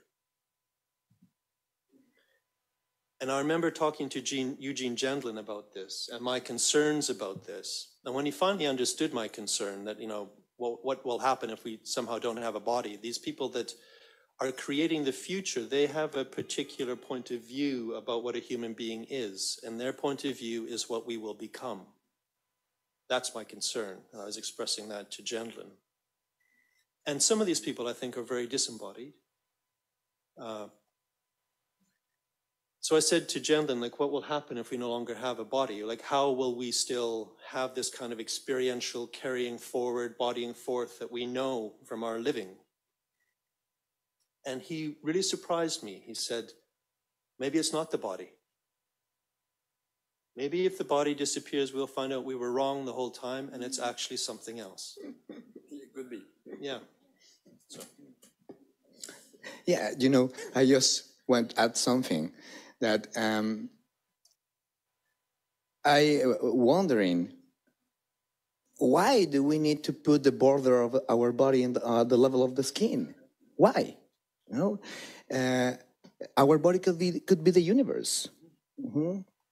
And at the same time, what's a little bit worries me is that with this thing of embodiment, and I would like to ask for your opinion, Laura, on this. With all this thing with embodiment, we can move from one polarity to the other, because yes, we try to remember that we are body. And for me, this is important, of course, because a lot of our culture weirdly move from more abstract things and abstract way of thinking about ourselves and all that stuff. So it's very important to remember that we have a very concrete expression. But suddenly we go in the other way, and it's like, I am just, the only way I embody is if I am all the time sensing my inner sensations. But I feel my body 24 hours per day. I cannot feel anything else. For me, it's like I am feeling my body right now because my words are my body, and my thoughts are my body, and my passion are my body. So I am a little bit worried about the possibility to go in the other side. To start thinking that thinking is not body. So this is another way of the Cartesian dualism. So we just start in one point and end in the other end. It's still the Cartesian dualism. If we say thinking is not body, because thinking is body, and talk is body, and listening is body, and so is body. So I love what you read. So can you say something about this? What do you think? Well, again, I think I have to. Can you hear me? Speak from speak from my experience, so that some of the things we were saying just now used to be completely foreign to me, because I remember it was in the second term of my training, it suddenly dawned on me that I'd always seen myself as, here's me and here's my body on the right. So that was, in my 30s. So I think it's been an integration. So I'm certainly not all the other, I've not gone to the other side of, I'm aware that thinking, I think it's about integration, really, and dialogue. I love the word dialogue, and it's dialogue and dialogue within ourselves. And if I, and with the word, I loved what you asked us to do. I don't like these words, asked to do, but invited us to do. And when I started, I then really needed to go into my roots. So roots are really important for me. And once I'd done that, I also felt like going up. So it was really, went from spiritual to the roots and to branches at a connection. And in a sense, that is what you're saying about the body going, you're both saying that the body is more than maybe than our physical, than the skin, than what's delimited by the skin. Yes. Thank you for the exercise. It was a wonderful experience for me and for you, Jackie, and your bringing in your thoughts about that. But, what you said, Greg, about Gentlin's response, so maybe it's not the body. And thinking about all that has been said, I immediately thought, oh, more uncertainty. Oh. So now we have one more uncertain thing. And can we, we already have so much uncertainties in our life. What if we start doubting that we know that we are within our skin? And so I just wanted to bring in this, that maybe sometimes our fear of the unknown and the uncertain is what restricts us or constricts us to think we know who we are or what our body is, or that we are our bodies, or whatever of that sort. But I also, because of your two experiences that you shared, I wanted to ask about what you think about this out-of-body experience. Are there out-of-body experiences?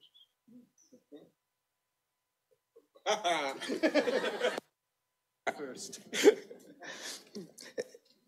Exactly, that is the point, because my experience was nobody at all, but for other people are like they are outside of the body. Mm-hmm.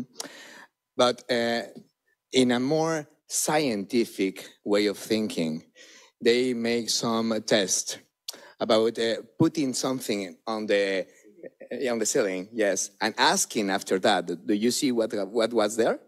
And nobody can, So it seems more like there is a kind of remember about the Zen, about the position of the body, about all that things, and like a representation of our mind of all the space in this situation. But anyway, there's still some mystery because there's still experiential feeling about going out, going out of my body. And this is the part of the experience that is most important for me. The sense of going out. Beside that, what can I see or don't see or whatever, the sense of going out of my body.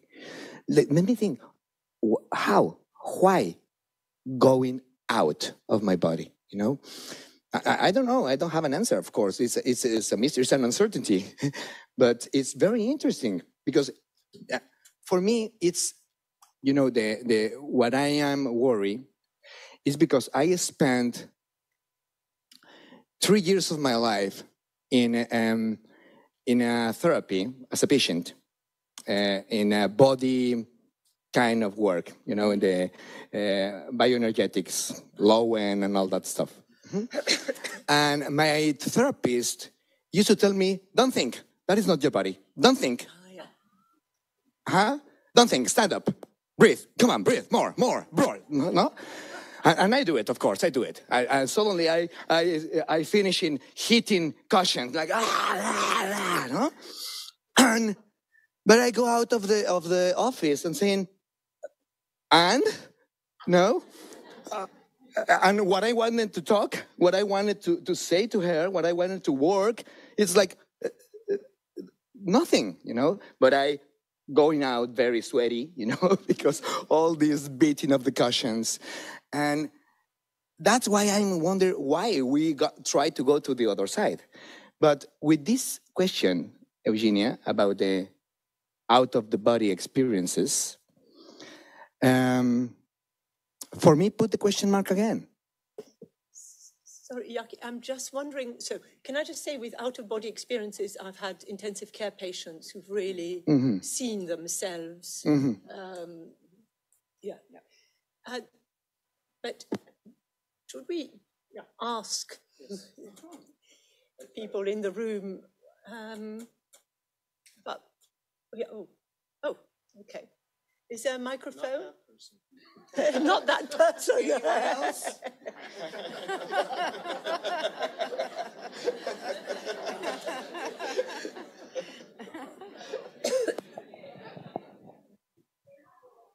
Thanks. I might be able to help you a little bit. I, who never helps anyone. Before I got involved in the absurd world of existential therapy, I was involved in the even more absurd world of parapsychology. And the work I was doing was with children and doing telepathy experiments with them. And what my results came out as was that the very youngest children that I worked with, 3-year-olds, had amazing abilities to guess what the other child in the other room was looking at. As children got older, that ability declined.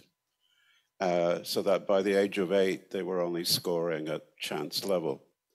And all the adults after that were again at chance level. So the very youngest kids were the ones who were most able to get results that were way above anything to do with chance. And what occurred to me through trying to understand what those results might be saying is that, going back to your question, we're not going out of our bodies at all. It's that we are never in our bodies in any clear-cut sense. Our brains develop in a way that shuts out phenomena from outside that is not associated with our notions of self. The very young kids had very vague notions of self. They had a self, of course, but it was very open. It was much more communal. And one possibility is that they were able to achieve the results that they did because they hadn't closed themselves to the world of others in such an extreme way. So my suggestion is that maybe what you have been talking about what you've been experiencing, is not so much about going out of your body, but in a sense, opening your brains to that sense of self that is much more communal. And I remember working with people who talked about going out of their bodies. And one of them said to me, I thought I died, but I was still alive because I could connect to the living beings who were around me. And that's what gave me that sense of awareness. Anyway, thank you.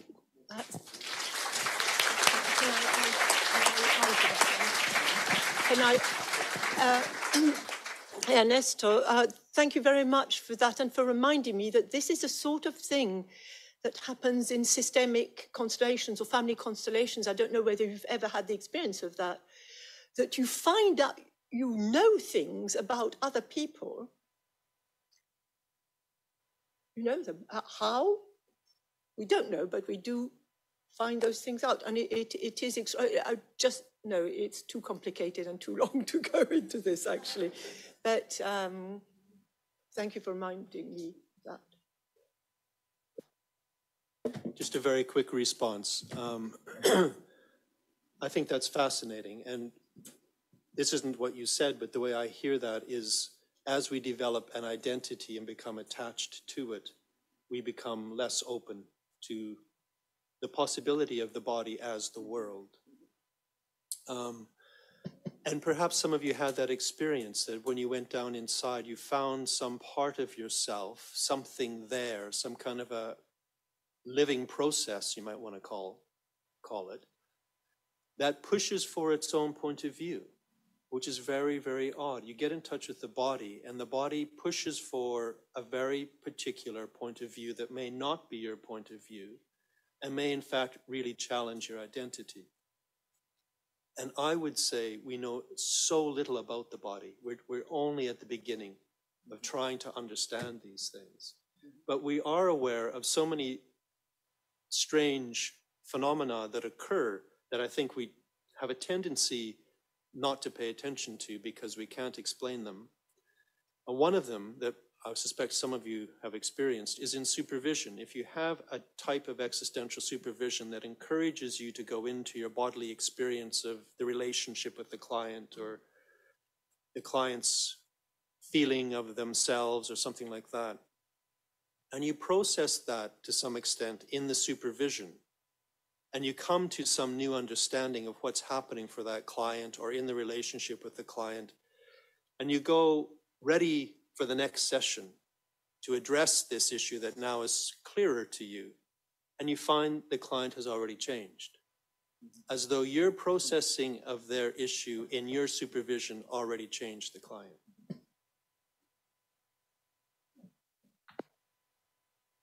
If I could add one more thing, because I don't think it's just a threat to our identity.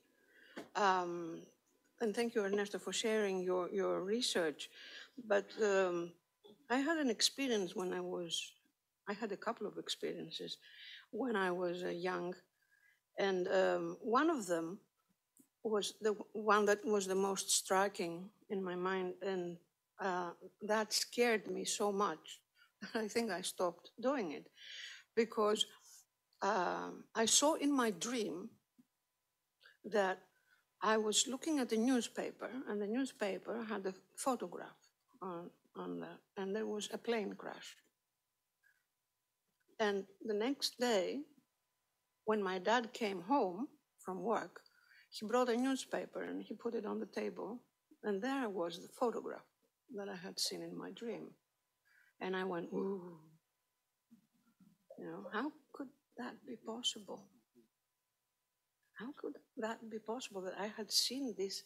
It was so vivid that I had seen this photograph in my dream. And now here it is on the paper, and it has really happened. It was so scary because in my mind as a child also, these illogical thoughts, maybe I did it, or was it something that I did, or how could I ever possibly have dreamt that? And I had a couple of lighter things happen before that, but I think that was the last time I allowed myself to experience something like that. So, but I don't think it was just a threat to my identity. It was just a threat that this could ever possibly happen. Thank you. Before we end, I was going to say then, good. I just want to say something probably everybody have heard. Just we call mind, body, and spirit or soul. They are not separated. It's a whole, perhaps. I mean, we call it mind, body, or soul, or spirit. I come from China. I mean, today, people there, we think pretty much the same as people here. The science, the logic, the rational, all these divisions. But I don't know enough to say that, but I feel it in my blood. Perhaps many, many, many years ago, in the East, or maybe here in the West as well, it's taken for granted. And people think very differently, I suppose. I imagine there's no division; just it's a whole, and perhaps we're all connected. Not only people, but the plants and the trees and the animals and everything, the stars, everything. Perhaps we're all something on the net. We're all interconnected. And as we develop the civilization, all that, we lost that ability. we set up the boundaries and we say, this is me, or that is you, all that. Thank you. I have one more question. So I think we have time we're going to try and end on time, although we started late, because otherwise it's not fair for the next people. So if we make it the last question. Okay, first of all, I want to thank you very much, because for me it was a very important experience. I could identify with Evgenia because I've got an impairment myself. I'm hearing impaired. And I think the reason I bring this up is because I think there are many people here who may have something similar. I know that at least 1 in 7 people have some sort of hearing loss, so I wonder how many people here have the same issue or many other disabilities. And talking about body, I think we can't leave disability out. It's an important matter because it affects every aspect of our lives, whether we like it or not, and we have to live with this every day. And the way we struggle with this, obviously we have clients who struggle with similar issues. So thank you. Yes, it's a very important point. And actually, I think Heidegger and Merleau-Ponty do talk about the body just coming to the fore when there is something, an impairment. Anyway, this is time to end. Thank you, everybody. Your book? You want your book? You want it? I would also like to thank you for your question over there about the whole person. I'd just like to... Okay.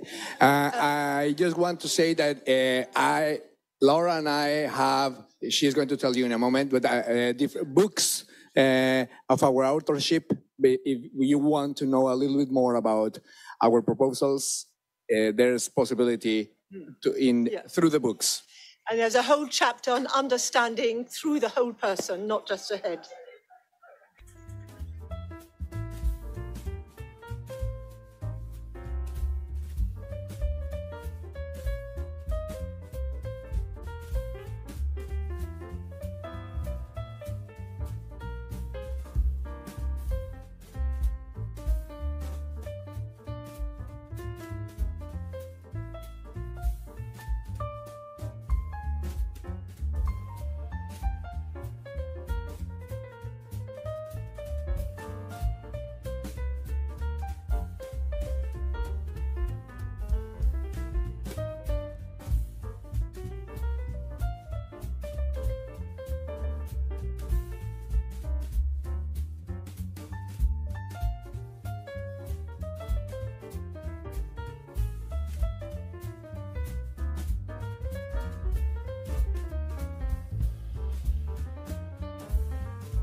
So thank you all for taking part in this symposium.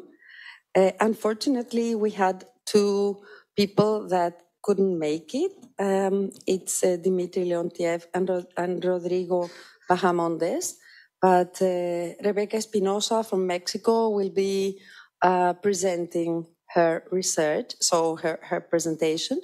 So our sessions, our oral sessions will be, I think it will be, we are a group now. Okay, so we will begin with Dr. Alice Holzai-Kuntz presentation, which is Living in the Here and Now. Please, Dr. Kuntz. Yes, thank you very much. Please.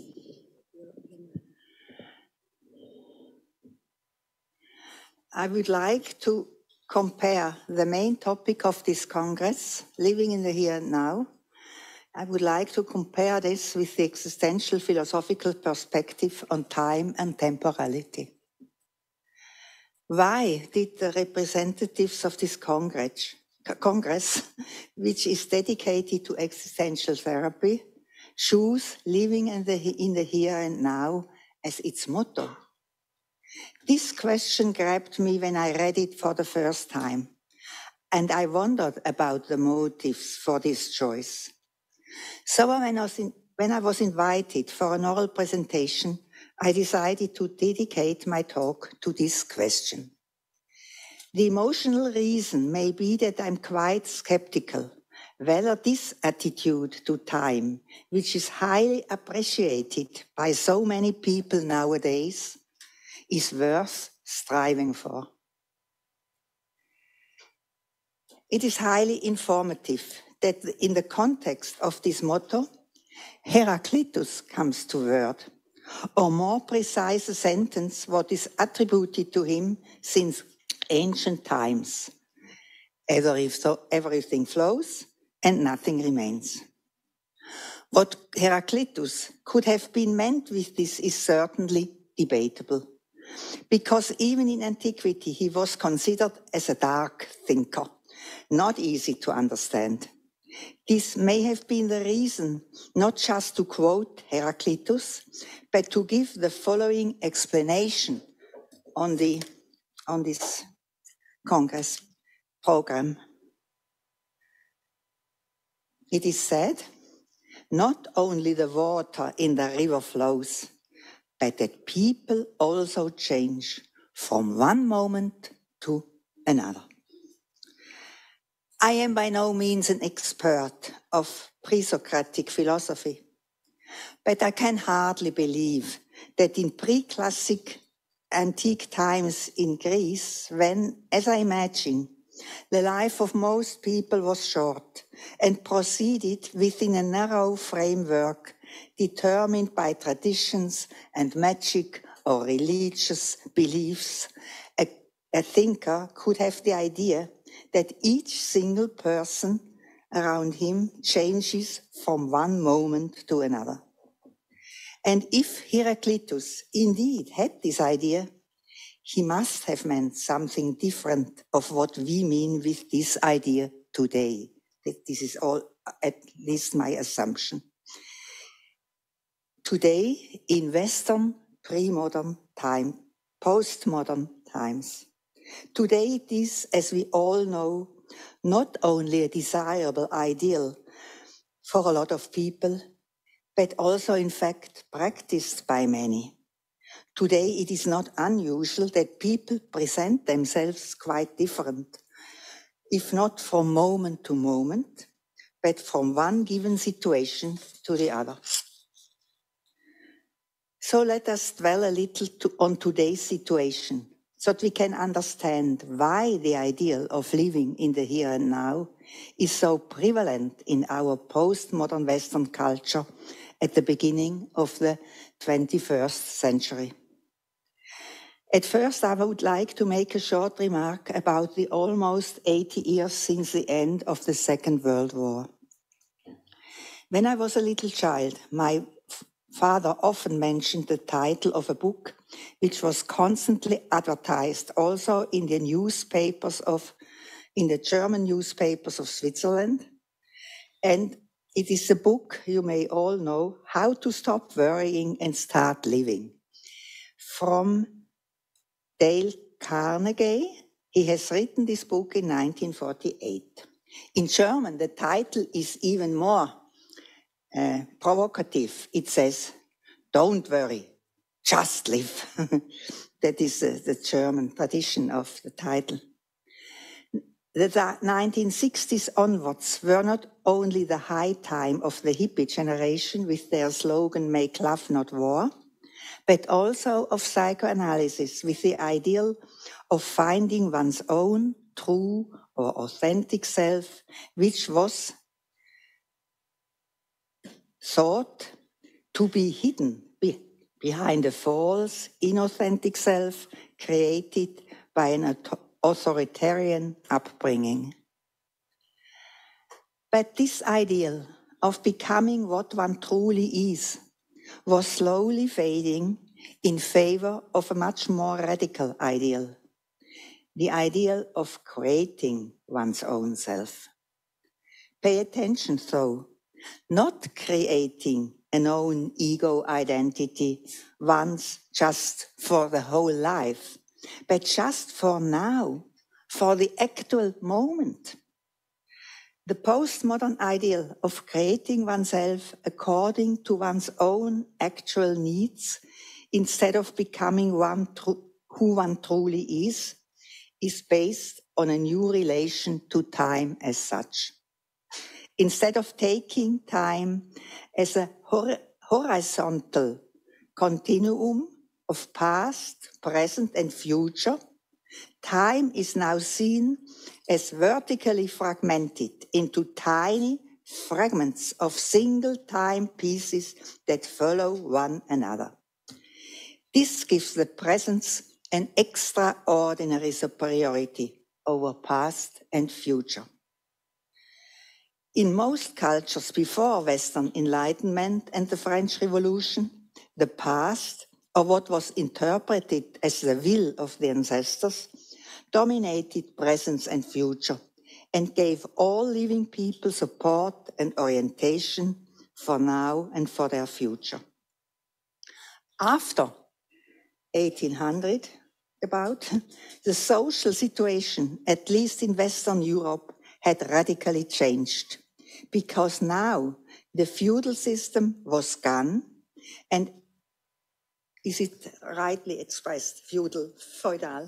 Yes. Yeah, I think. And every single person was now a citizen of a state, a country. And the revolution lies in that all citizens were now equal before the law. Let us make clear that only from now on, each, at least male person, was an individual, and is this special individual a citizen of his country. Becoming an individual was frightening for most, because being free and independent meant also being responsible for one's own living, and there were no social system. The state had not yet any social response for the living people in it in the beginning of the 19th century. The modern slogan, "Everyone for himself," was not only promising, but at the same time also terrifying.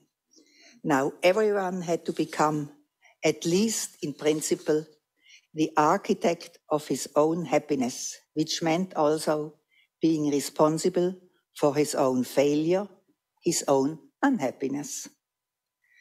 Let us now come back to our postmodern time and ask, what makes it so attractive for people of our postmodern Western time to live in the here and now? I would like to mention 3 reasons. A lot of people of today suffer from feeling a constant time pressure. Limiting oneself to live in the here and now, what means to stay with what is just now at stake and what I have or want to do just now has a relieving effect. Second, the global capitalism of today demands a new flexibility from individuals which want to be becoming economically successful in this new system.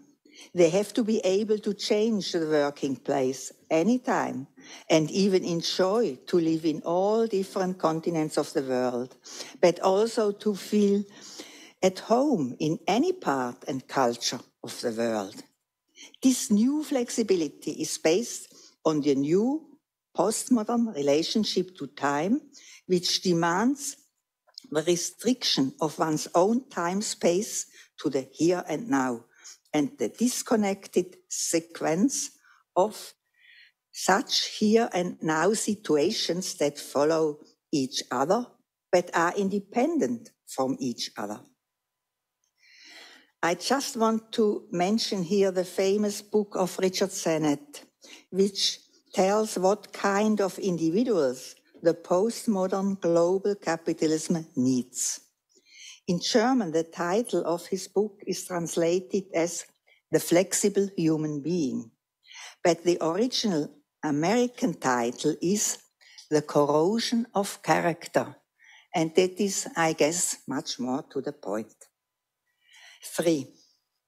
Living from moment to moment provides a feeling of freedom, which is totally different from the feeling of freedom the modern individual with an own ego identity had.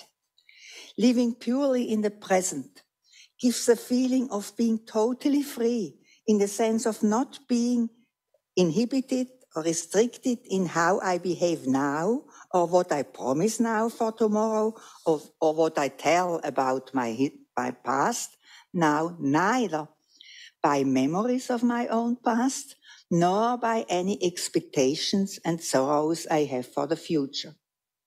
Someone who remembers how he was and what he did earlier on cannot feel the same unrestricted freedom in the here and now. Similarly, also, the orientation towards the future restricts the own freedom in the here and now, because one knows that one has to bear the consequences of whatever one does now. One has to bear these consequences in the coming future.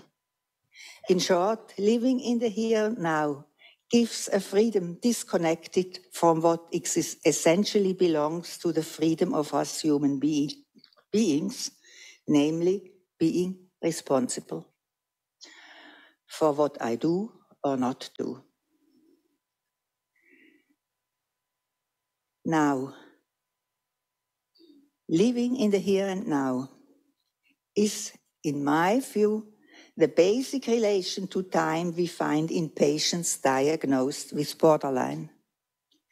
I mention this diagnosis just to draw attention to the danger which lies in this nowadays dominant relation to time, and to alert us as psychotherapists to abstain of idealizing this kind of relation to time, which reduces the three-dimensionality of time to a one-dimensional succession of short, unconnected time fragments.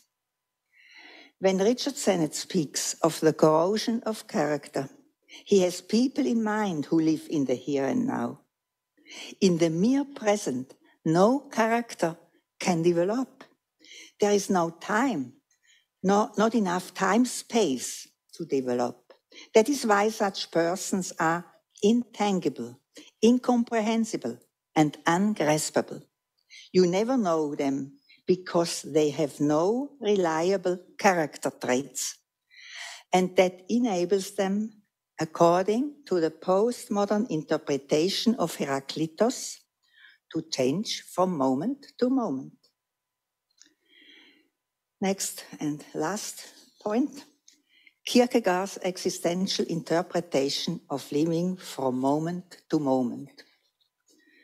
We find this interpretation in his early work, Either Or, from 1843, under the name of Living Aesthetically, in contrast to living ethically. And we find it once more at the beginning of his late work, The Sickness Unto Death, from 1849. For me, the genius of Kierkegaard is that he does not content himself with showing in Either Or that the aesthete only seeks pleasure, whereas the ethicist places his life under moral laws and takes responsibility for his actions. He looks for a more fundamental difference, and he speaks of either negating becoming a self, oneself, or accepting becoming an own self. You know his famous quotation, what is the man? He is spirit, and then what is the spirit? He is the self, and so on. And what is the self? The self is relating to oneself. But he still is not, Kierkegaard is still not satisfied with this difference.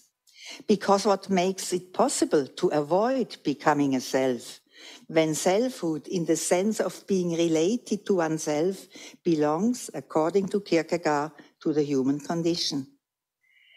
This question finds its answer only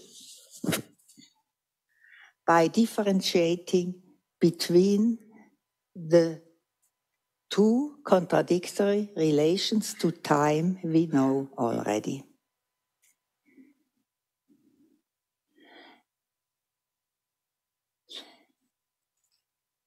The analysis, who lives aesthetically, lives in the here and now. He analyzes, he shows, Kierkegaard, that who lives aesthetically lives, he says, from one moment to another moment. It is this relation to time which allows to evade becoming a self. Or, as much later Sennett has put it, a character.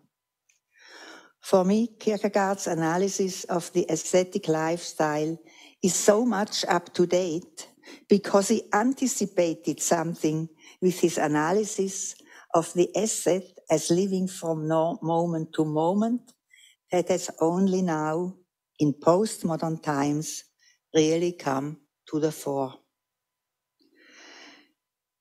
I come now to end adding some short remarks regarding the two subtitles of our Congress, Embracing the Roots and Creating the Future. As we have seen, living from moment to moment excludes a reflexive and truthful relationship to one's own past and to one's own future. But for sure, an existential philosophical perspective of a truthful relationship to one's own past cannot be identified with embracing our roots, nor can a truthful relationship to one's own future be identified with creating the future. Both slogans express, in my view, just wishful thinking. It seems important to me not to forget what makes existential philosophy indispensable for us. The existential understanding of the human being is by no means pessimistic, but it is realistic. Existential philosophy does not want to be a modern substitute for religion. Therefore, an existential perspective on one's own past has to be guided by the Heideggerian term of thrownness he uses in Being and Time. We have all been thrown in how our life began. We did not choose it. And whereas many of us had good luck, others had very bad luck because they have been thrown into a traumatizing childhood environment. And it would be the hate of cynicism to expect that people who have been thrown in a traumatizing childhood to embrace their so-called roots. The same applies, they have no roots. The same applies to the expression creating the future. For one, no one of us can be sure if he or she will still have a future at all. And we are given a future and even are at least partly able to shape how we live. We still can fail because it belongs to the human condition that we have to make choices without being able to foresee the consequences which our choices will have in the coming future. What awaits us in the future, it was said already yesterday, is totally uncertain for all of us. Except one thing which will come to all of us in the future, namely death. No one can evade. Last sentence. I started with my father and I end with my father. He quoted very often as a phrase from Wilhelm Busch when I was a child. Thanks to Wilhelm Busch, we have in German the joking saying about what awaits us in the future. I have tried to translate it. In German it is, und erstens kommt es anders und zweitens als man denkt. In English translated it means, and firstly it turns out differently, and secondly, than you think.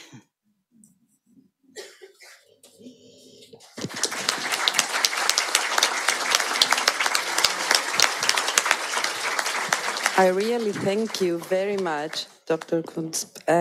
I think your challenging ideas could give room if we had many hours ahead for a very intense dialogue with the people there and here I think we have so many things to add and discuss and talk about. Your talk was really moving, inspiring, challenging, and thought-provoking.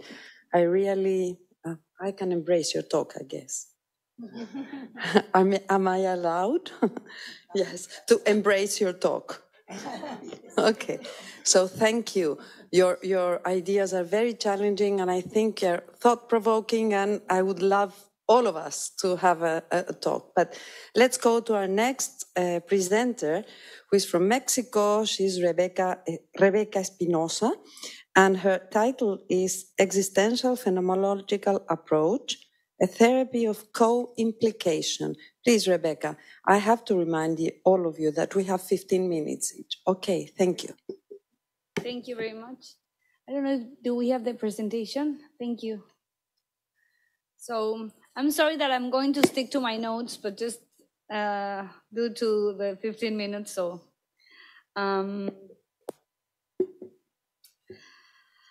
Okay, I think all of us, we know that when we speak about existential therapy, we realize there is no unified definition or comprehension of this approach to therapy.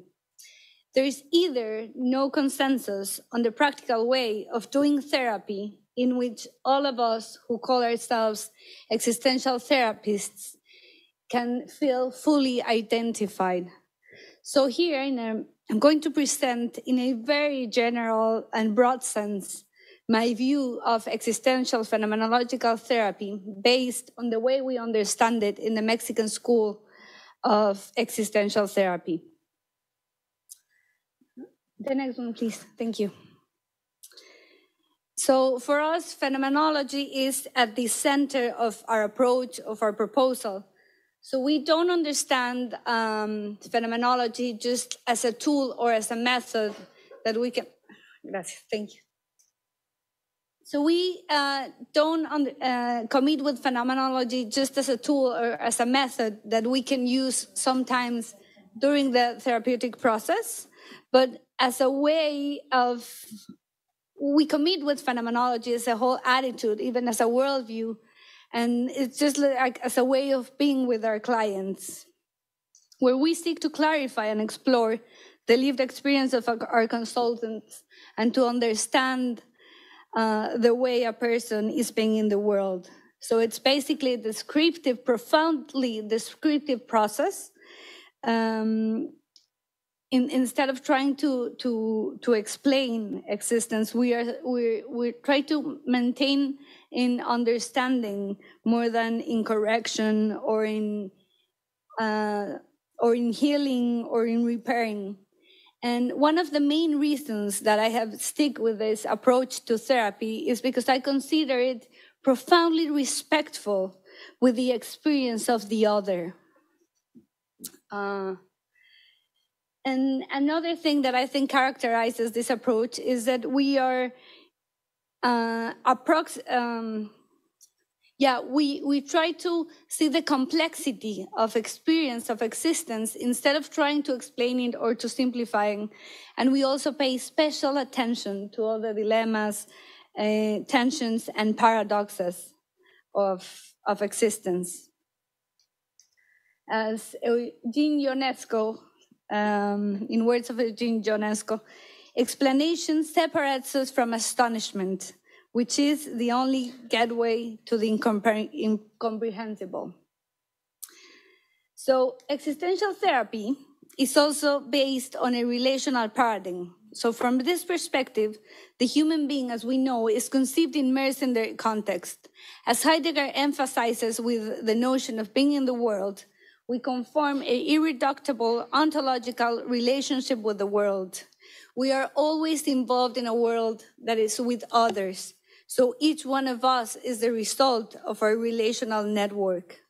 So in this sense, I propose that existential phenomenological orientation based in a relational paradigm can be understood as a set therapy of co-implication, in which we commit to our clients to become companions of a shared experience.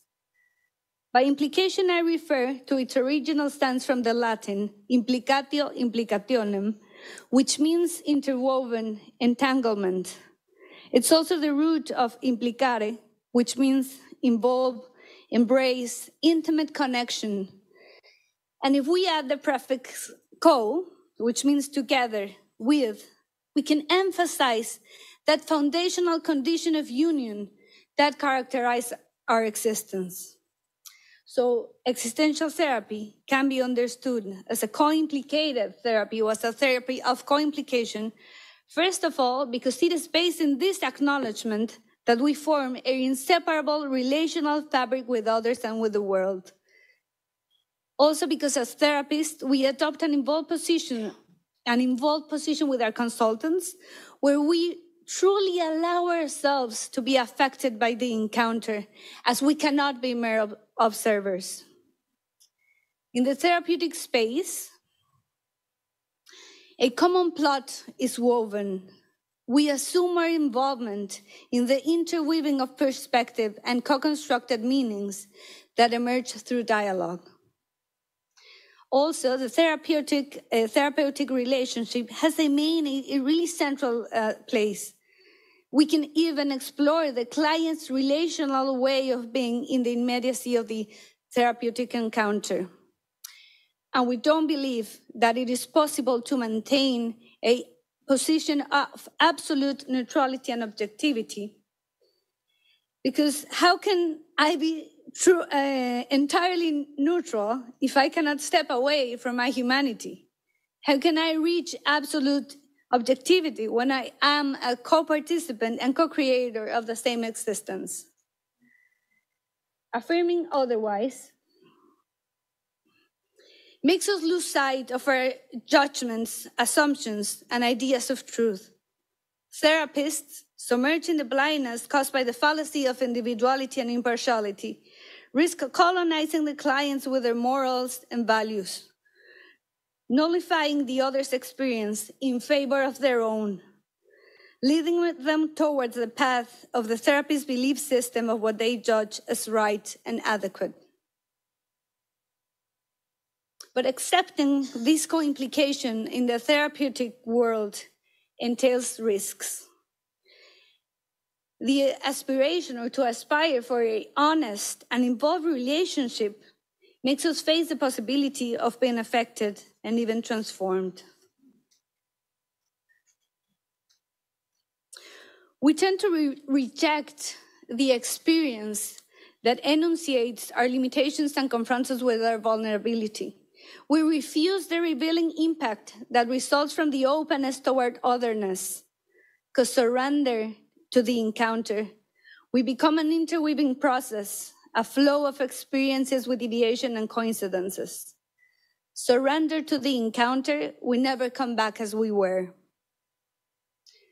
From a phenomenological stance that does not seek to correct or change, and that assumes that our this co-implication with others, it is deeply challenging and confronting to accompany a client, especially when our client is suffering.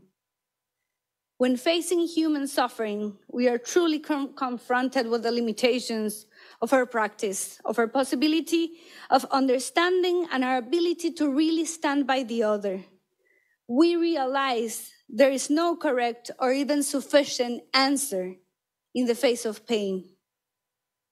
Elisabeth Benke tells us that in the presence of embodied pain, we can withdraw not only emotionally, but with our body, despite maintaining our physical presence in space.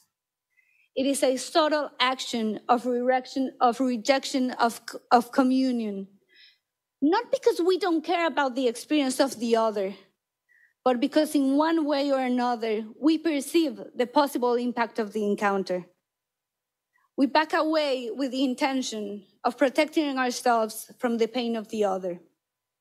Because the other's suffering threatens us, moves us, hurts us, and confronts us with our own pain. So what can we offer the other? What can the phenomenological exploration offer in the presence of suffering? Donna Orange tells us that it's about really trying to open space for the other within me, but always acknowledging our humility, which she understands as a deep acceptance of our limitations, the limitations of my understanding, of my ability to accompany, the limitations of my humanity. So in the therapy, sorry, let me move to the next one. Yeah. So in the phenomenological existential therapy, we attempt for a patient an attentive listening that awaits with openness for the ineffable, the incomprehensible to find its course until it can be expressed through the involved silences and the words pronounced by the encounter. But how can we bear witness of the suffering of the others? Elisabeth Benke once again suggests that as ethical bodies, we must find a way to maintain our position in the presence of pain so that the other does not have to hide their pain or to carry their burden and solitude. We must learn to live our embodied experience in a way that holds and supports the person in front of us, not to leave them alone. That's the moment when we become the host of the other's experience, as we are validating and recognizing what happened to that other as a witness, as an involved, co-implicated witness. Maria, a patient who came to therapy after being sexually abused, once told me, when you go through such a difficult experience that will never fully go away, and when you finally manage to share it with others, time passes, and the issue gradually exhausts for your family and for your friends. Then you start receiving common suggestions that you should get over it. But therapy is a space, and I will add time, where your issue is never exhausted, where you can keep talking about it as many times as necessary. I believe in this short fragment shows the value that I see in the existential phenomenological therapy, to welcome and to host the other's experience just as it is, without attempting to modify it or direct it. That is, to remain with our clients and accompany them in the place they are at. In our habitual way of relating, it is rare to find the type of presence and listening that existential phenomenology offers. Generally, when confronted with suffering or with any difficult experience, we tend to respond to others as counselors, as guides, doctors, teachers, supporters. We usually advise or share words of encouragement, aiming to motivate, to change, to help. We share solutions and make judgments like, things happen for a reason, everything will be fine, you must be strong. And usually, there's a good intention behind that. We want to help the others feel better. But in that attempt, we leave them even more alone. We rarely clear the space for their experience to emerge just as it is. We impose our meanings, demanding the others to adapt to what we want them to feel, to do, or to be. And by doing this, we gradually abandon each other. Pretending the opposite, we create an abyss. So who really tries to make space to understand my pain? Who listens attentively to my experience without telling me what should I do? Who holds my tears without asking me to stop crying? Who bears witness to my suffering and attempts to get closer? That is what we aspire to offer as existential phenomenological therapists. We strive to understand the experience while acknowledging that our existence is co-implicated. We aspire for an involved accompaniment that holds the pain and all that experience contains, without expecting anything different from what it is.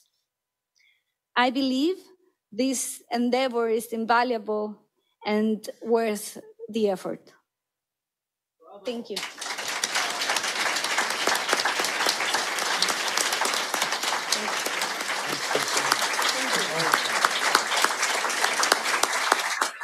So, Rebecca, thank you very much for your vivid presentation. Again, I wish we had a lot of hours in front of us so that we could talk about all this. Challenging, beautiful. Thank you. Thank you. Now we will present, Dr. Dmitry Ometzinsky will present Life of Philosophic Communities as a prototype of therapeutic communities. Welcome to this Thank you. Table. So I would ask to project the presentation on the screen. Start the slides, please. Oh, thank you. So my today's topic is such a cultural phenomenon in the life of our civilization that's existed in different time epochs that I call philosophic communities. It's a special kind of philosophic praxis that occurs not in mind of one person, but during communication, during the dialogue and course of dialogue and living and communicating together. First, I would like to make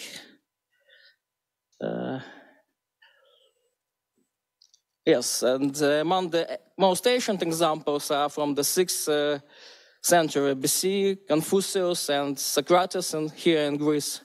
And there are also modern examples like that were in the 20th century. I would like to mention Göttingen phenomenological circle that spreaded ideas of phenomenology, and Edmund Husserl, and then Kapitsa Club in Cambridge, and Niels Bohr circle in Copenhagen, and Moscow methodological circle by Georgy Shchedrovitsky, and then intensive therapeutic life community and seminar led by Dr. Alexander Alexeychik in Vilnius. Before I start, I would like to make some introduction. Several years ago, I conducted a summer school for school pupils of different age. It was about integral vision of different sciences, philosophy, psychology, psychotherapy. It was not related to school program, but it was rather an attempt to build a new worldview with young people, young generation. And we gathered in this beautiful place. It's ancient city of Chersones in Sevastopol, in Crimea. It's a Greek colony, you know, and that was founded the 6th century BC. It's near the times of Socrates lived. And there still remained ruins of ancient Greek temples and amphitheaters. And we gathered with these young people, young schoolboys and girls in this beautiful place. And we imagined that we were ancient Greeks who don't know anything about modern theories, about modern concepts. We put on a kind of fabric on ourselves, like chiton, yes, and tried to reason, to try to discuss our problems that were important to us. And to my surprise, these schoolboys and girls were not interested not only in science and nature phenomenon, and not only in social phenomenon, but they were interested in such things like justice, what is right, what is wrong, what is good, what is evil. And we made this in dialogue form. So for me, when I later reflected this summer school, I realized it was very similar to the questions that discussed Socrates here in Athens on Agora with his with other people. Yes, it was very similar to Socrates' dialogues. So let us turn. Yes, his dialogues were here on a few hundred meters just from this place. Yes, on ancient Athens Agora.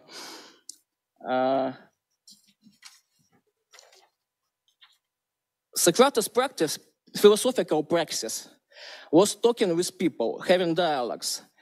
And his philosophy were not about concepts. It was not about how the world is made, and not about essences and natural phenomena. It was about the people. It was people who interested Socrates. And in course of his dialogues with him, people changed a lot. They reflected their life. They felt sorrow. They felt pain of conscience and voice of conscience. And for me, it resembles and very similar to what is happening now on psychotherapy sessions. Because if we read Socrates' dialogues like Symposium, yes, and when Alcibiades says that when he listens Socrates, he feels pain of sorrow, but and he feels that he cannot live the life he lived before. And these dialogues, they occurred not only involving two people, but they occurred in a group of people usually, and they were frequenters. So I call this an example of a philosophic society, because it was really a community. About 100 years before Socrates, in China lived another, here is Socrates, yes, he asked a question, it was his philosophical praxis. In China lived Confucius, and he also never wrote books. His life and his praxis was a dialogue with people. He couldn't get along with any ruler of ancient Chinese states, so he had to go to exile, and he went, you may see, he visited more than 9 ancient Chinese states, escaping from different rulers. But the people around him have also changed, and they experienced the similar processes that they experienced near Socrates. So now let's go to modern times. In the first decade of the 20th century in Munich and then in Göttingen, a group of young philosophers formed a community which is known as phenomenological circle. They were not satisfied by Kantian philosophy and incomprehensibility of the reality. So they were trying to build their own approach to philosophy. And members of the circle describe a wide spectrum of problems from psychology, logic, ethics, metaphysics, so on. But then they found works by Husserl, logical investigations, and thus appeared ideas of phenomenology. And probably it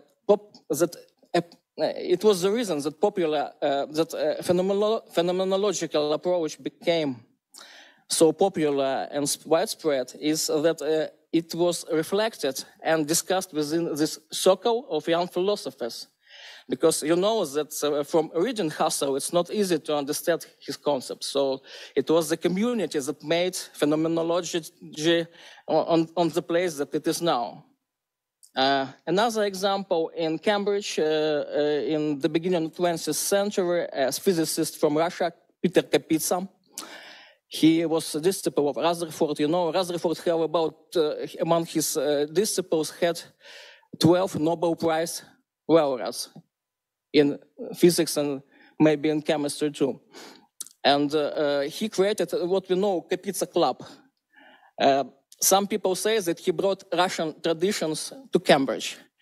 After their meetings occurred on Tuesdays after good dinner. They gathered in Trinity College building, and they discussed very different physical and philosophical problems.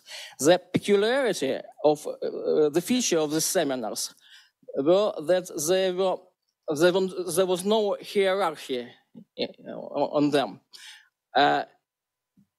Kapitsa encouraged young students participate with professors, with well-known scientists as equals. And it was rather strange for Cambridge and academic community in British academic community of that period. Lucky enough, I met Kapitsa's wife, Anna Alexeyevna Kapitsa. You can see her on the picture. This is me with Sergei Kapitsa, son of Kapitsa. He was my scientific advisor and my professor at the university, and I worked and I was his assistant for 6 years. So I know this tradition and some, I have understanding and sensing of these seminars from the first hand. Yes, Kapitsa, my teacher was born in Cambridge and lived there. Then let's go to Copenhagen and Solvay congresses, where ideas of modern quantum physics appeared and becomes widespread. So it was not a product of one single physicist. Not Niels Bohr, not Einstein, not Gauss Heisenberg made quantum mechanics, but it was born in this community of physicists that met together. They discussed it during in restaurants, during walks, during their common recreation. Yes, not just on the congresses. And these ideas of quantum mechanics, they were born and appeared, and then they were spread in this community, in the society. It was not that someone invented concepts and wrote books and so on, but it was a product of the dialogue and communication. Then Moscow methodological circle, we call it. It appeared in in the USSR in 1958. At first it was neo-Kantian circle. They started to reflect on human thinking, human reasoning, and they developed very interesting forms of communication. We call them organizing activity games. During these games came people to participate from different backgrounds, from different fields of human activity, not just scientists, but also executive managers, people who work in industry. And they met together. When they met together, it appears that everyone has his own concepts and that are incompatible with others. They do not understand each other. They cannot have the real dialogue. But this format of communication was developed just to make it obvious for everyone that his concepts are limited. They are not universal, and they can complement each other and find a mutual language. Then another example of our philosophic community is intensive therapeutic life and Vilnius seminar of Dr. Alexander Alexeychik. By the way, Alexander Alexeychik is present in this audience. Alexander Efimovich, прошу вас встать. Oh. Yeah, I see, yeah. So he developed, the approach intensive therapeutic life was born in this, in our community, in this circle around Alexander Alexeychik. And key points, the words do not mean much. It's actions and deeds that are important. Continuing Heidegger thesis that language is the house of being, in intensive therapeutic life, we peer into language and into semantics. So, if we look in the communities of Confucius and Socrates, we can see that they were not only pure philosophic, but also therapeutic. Some people who came to these communities were seeking to change their lives. Some had difficult moral choices. Some were suffering from sorrow or a voice of conscience. In course of living in the community, being part of the community, people's characters changed and their lives changed too. And this is very similar to modern psychotherapy. In therapeutic communities, therapy occurs in course of living together. Often, there is no formalized relationship between therapist and client. There is no even a clear division of roles. In the community, people are connected not only by double relationship, but multidimensional relationship. They live together. Sometimes they run household together. There are no personal boundaries too in the community. This way of life of psychotherapy is fundamentally different from the traditional schemes that come to us from Freud. Rigid fixation of roles of the therapist and client, clear boundaries of sessions, personal boundaries of therapist and client, avoidance of dual relationships. But I hope the form of therapeutic community, that it was in our culture and human culture for centuries, and it will continue to live. And thank you. That's all. Thank you very much.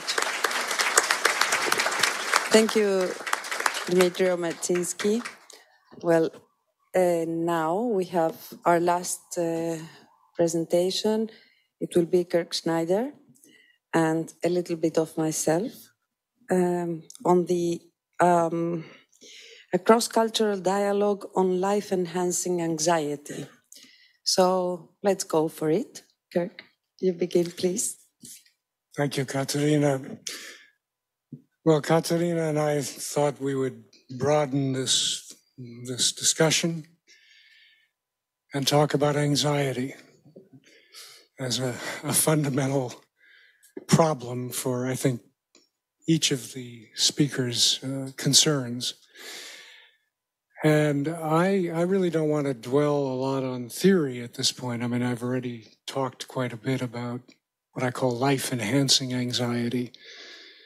which enables us to live with and make the best of the depth and mystery of existence.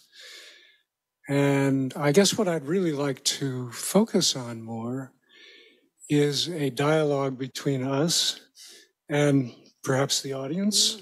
We'd very much like you to enter in the context of a cross-cultural discussion about anxiety, a cross-cultural discussion about how does the fear of the unknown, as well as the call to the unknown, show up in various cultures.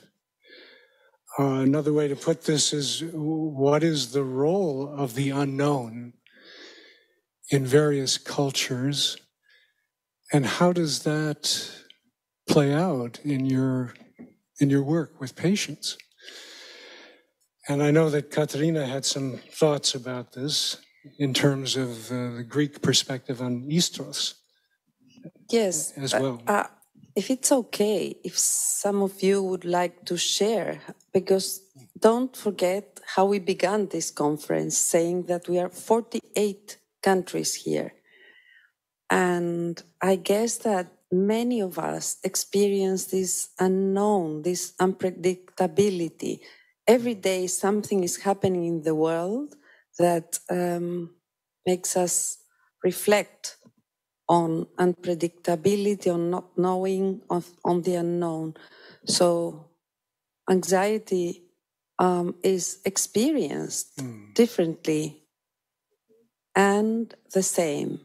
So what not have we decided before sitting at this table that it would be better to share than, I think we all have got a lot of theory and a lot of information, and the people presenting now today with us brought so many important things.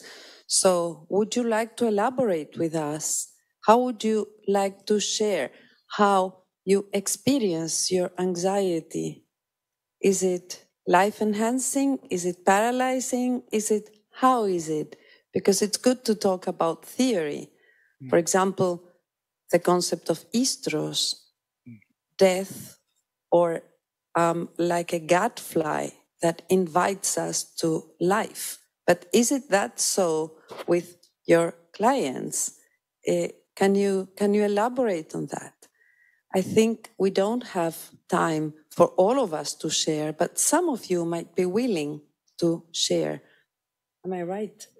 Yes. Absolutely. We thought that we had a beautiful and rich theory, so why not make you participate in this? Since this is the last gathering together that we are having in this kind of format. Then we will be talking, you know what happens afterwards. I'm not going to rob our time. So, do we have microphones? Yes. So who would like to, now that we have two people, wonderful young people helping with microphones. Who would like to share a little bit or a lot how their anxiety is experienced? Please, you're all invited. I see so many people here that I would love to hear from them. Yes, we have here one. And please, when you have a microphone, can you say your name and where are you from? Yes, thank you. I am Emmanuel, Rebecca's husband. I'm from Mexico. Good. Well, I'm proud to be. And I was trying to fuse. You're very brave. Good. Bien, Emmanuel. And I was trying to fuse doctors' ideas about co-implication and life-enhancing anxiety.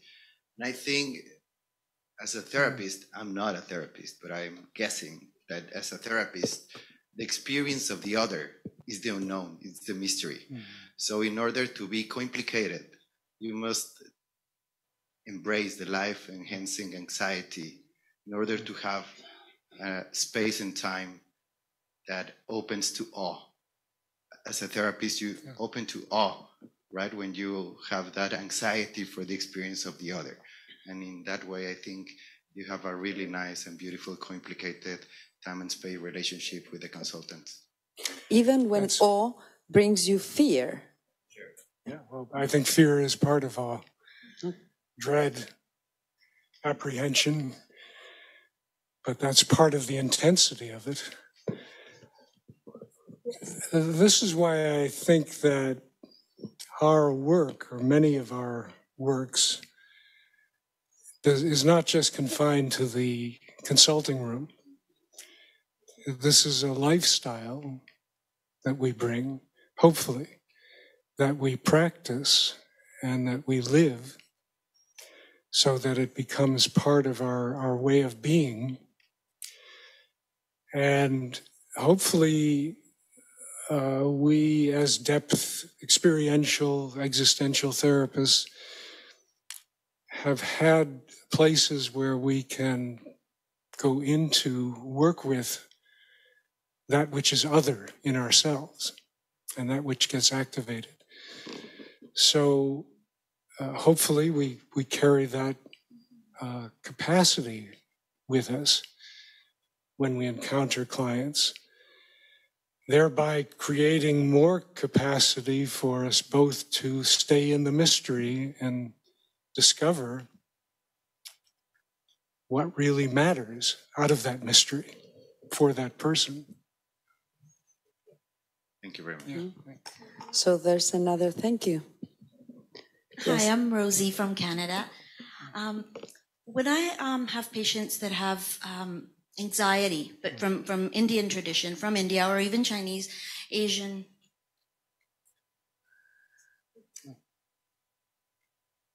Yes, please. From Asian families, what I'm finding is I have to define anxiety because it's shame-based. And so first I have to uncover and speak the language and ask them in Hindi and that. But when they come down to that, what is going on for you when that anxiety, she or he will say that their hands shake and they can't do anything. And the images come up as being beaten as a child. And that, so I explained that is anxiety when you're unable to take care of your 2-year-old. So I'm wondering if you can offer any wisdom on how I could better explain it, and also to expose that it's different in different cultures. The terminology is very, like I have to bring that. Like in France, I did a workshop, and joy and desire were seen as two different. So in ancient wisdom, I described that desire was something we let go of to free ourselves, blah, blah, blah. But then they said, oh, they thought I was asking them to give up joy. And so the terminology, I find, the language in how I can provide ancient wisdom therapy, Western therapy, as well as include the existential piece. So I'm a little distracted by conversation here, if you don't mind. Professor. No, do you mind? Please, Dr. Schneider is answering to Rosie. And yeah, afterwards, yes, please. That.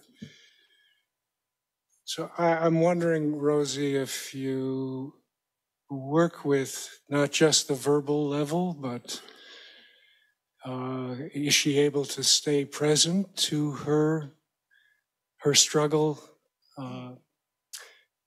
in an embodied way, maybe without so much emphasizing the words that you're exchanging, but giving her space to explore, describe what feelings, what body sensations, images come up for her as she talks about it, and to see if she can stay with that. I mean, what I've found often enough is that some very illuminating and expanding perspectives can come out of that, sometimes surprising. People moving from, let's say, anxiety to frustration, to anger, maybe. And then that anger can be further explored and associated with in terms of what other feelings, images, sensations come up around that. And all of a sudden you're in another place where this person is sick and tired of being in that position, let's say. And that's a new place. That's what's evolved through the more embodied exploration. That's just one idea. Yeah. And it's just indication to find her anger from the suppressed. Uh-huh. And so movement and dance and chanting, Yeah. the spiritual aspect helped a lot, but I feel if I could deepen that in some way. Mm-hmm. Thank you so much. Yeah, I do something I call embodied meditation, where I invite, you maybe read about it, but having a person go inward with some deep breathing, meditative breathing, and then identify a tension area in their body, and then associate from there. That's from that place that they find their clear. Otherwise, it just confusion. Yeah, here we go. Thank you. Okay, then. Thank you. Anybody else who wants to share how anxiety is experienced in their... Yeah? Hi.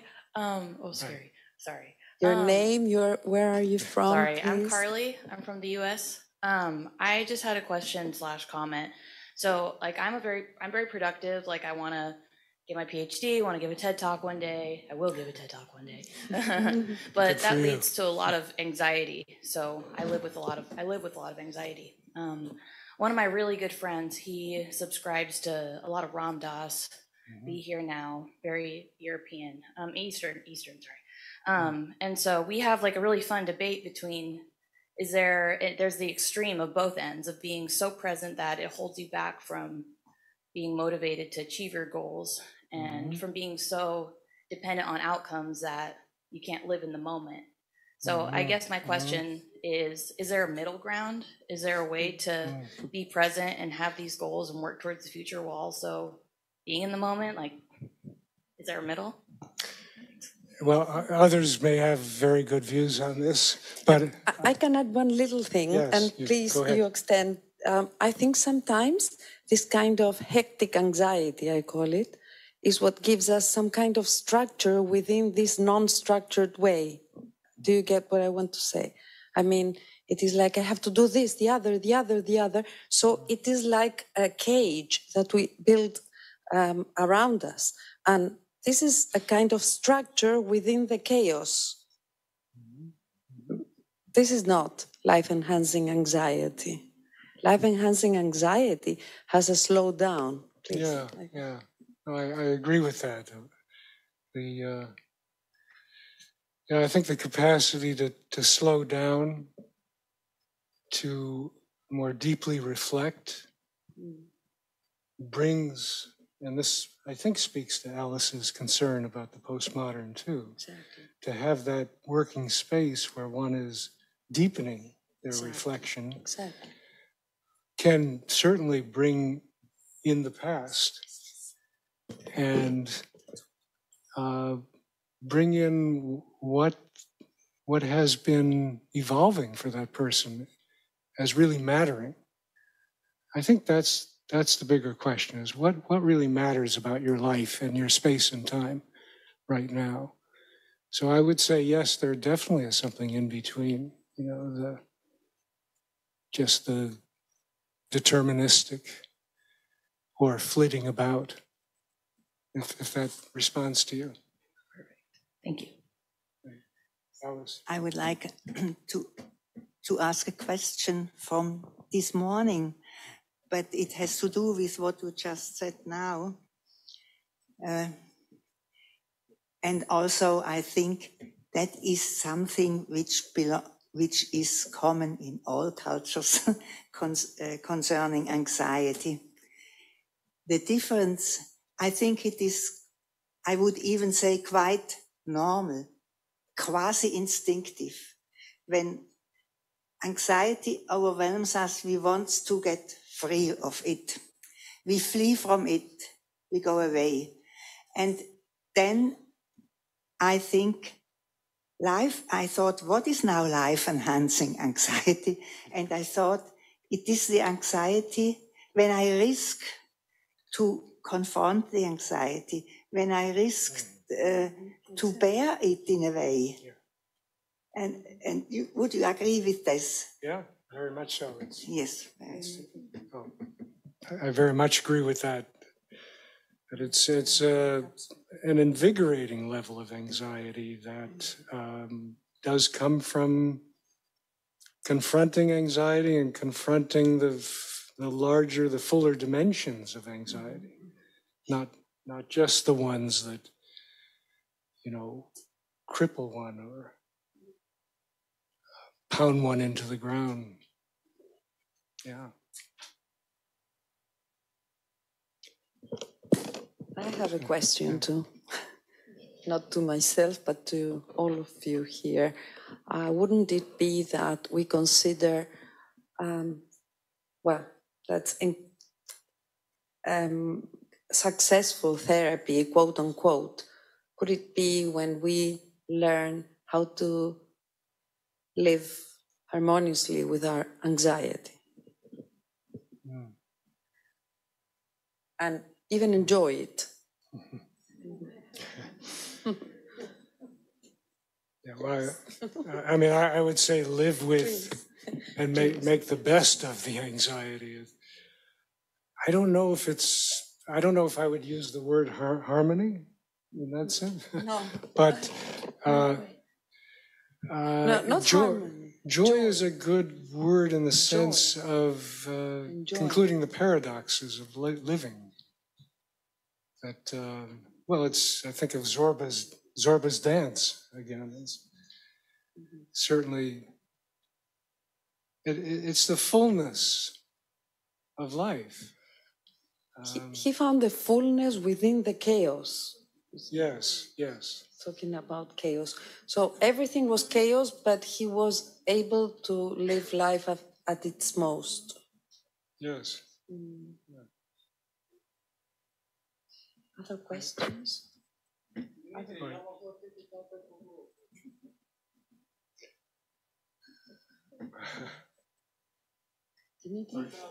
Is this speaking?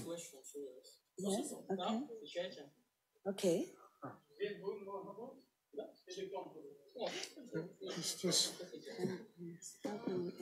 Работает микрофон? Все в порядке, да? Как-то до сих пор мы говорим больше на психологическом таком языке. Before we have been spoken mostly on psychological level, in psychological language. Забывая, что человек, или просто не обращая внимания на то, что человек существо не только психологическое, но и телесное. Because we don't pay attention that the human being is not only a mental being, but also physical and body being. Вот. Если отвечать только на этот вопрос, как успокаиваться или как превращать тревогу в стимул, то в медицине это довольно ясно. If you want to answer this question of how get calm or to transform anxiety into stimuli, it's very easy and in medicine. Я хочу напомнить, что тело — это очень мощная сущность. I would like to remember that our body is very powerful substance. Если сейчас на земном шаре живет 8 миллиардов человек, and if now we have 8 billion people living on the world, то в мозгу каждого человека 150 миллиардов нейронов. But in our bodies are about 150 billion of neural cells in us. Можно представить, какие это структуры. We can just imagine how big the structures are. Которые действуют на психологию нашу. Есть вопросы? Вопрос по тревоге. Так вот, вопрос о тревоге тогда. Значит, мне хотелось, чтобы, если мы говорили о тревоге, то чтобы подошли с более такой практической и конкретной стороны. Если я, например, сижу и не двигаюсь, то у меня тревога больше. Как только я встаю и чувствую свое тело, и чувствую, что мое тело имеет под ногами землю, я успокаиваюсь. Please, I ask you all to be calm. Dimitri, can you explain, Professor, that we need we have 5 minutes. Okay, which is the question? And I will try to do it in 30 seconds, yes. If we are talking about anxiety, can we approach it in a more practical way? Just if we, for example, if we are sitting, yes, our anxiety is bigger. When we stand on our legs, we, когда мы встаем, что происходит? I feel my body with all this 150 billion of cells that stay in relative harmony. Sir. I feel soil behind my feet. I think we have your point. And it makes me calm. Yeah, no, I thank you. I think we have your point. So if we can just respond. We have you.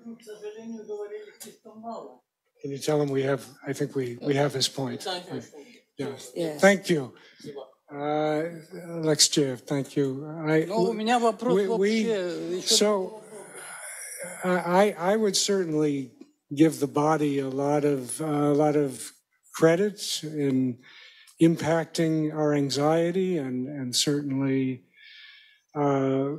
physical expressions, dance and movement. I mean, all of these physiological ways of expressing ourselves can impact our anxiety, make us feel more whole, be a part of life-enhancing anxiety, help us to live with the mystery and depth of existence and to thrive with it.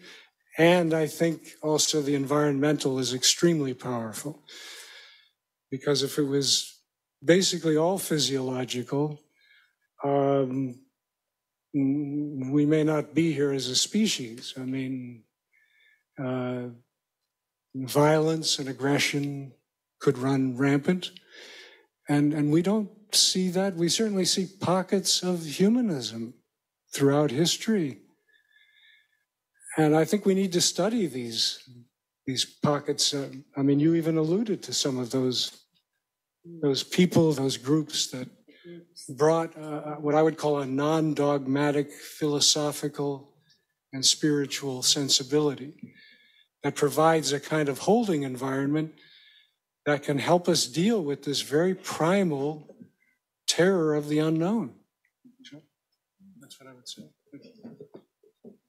Correct me a little bit to add to what you said, that if we share our anxiety with our community, with people who are close to us, anxiety becomes much less. If we share it with other people, especially with group. Yes, or even one-on-one.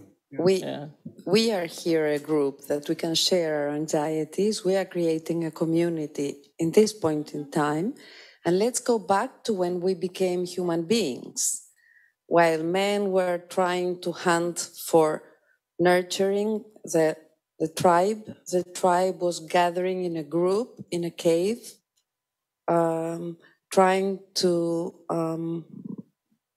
protect life. So it is our wish here, with our anxiety, to create a community that we can protect our planet, our society, our world, because as we all know, we have many problems, and we need to create communities. I agree with that. And now we are creating a community which is characterized by respect, mutual respect, boundaries, civility, and us all interacting with a smile on our face. 48 countries trying to become and to make the world as we would wish the world to be. In theory, it is not, but here we're trying to do that. So thank you all.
είναι η Σουζάννα?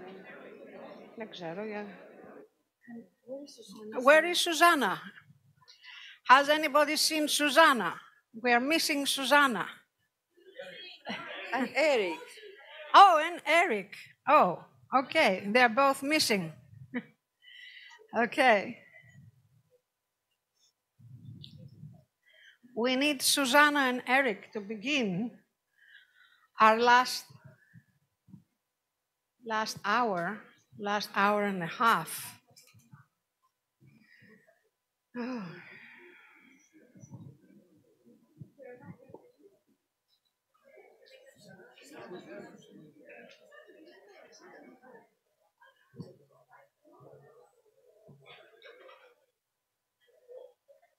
So hopefully they are going to show up.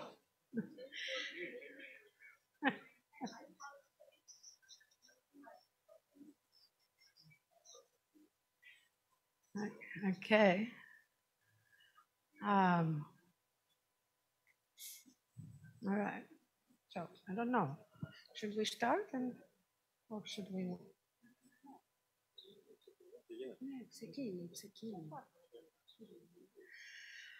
Okay. As I was sharing before, I have a bittersweet feeling. Change. And from all the wisdom that we each carry.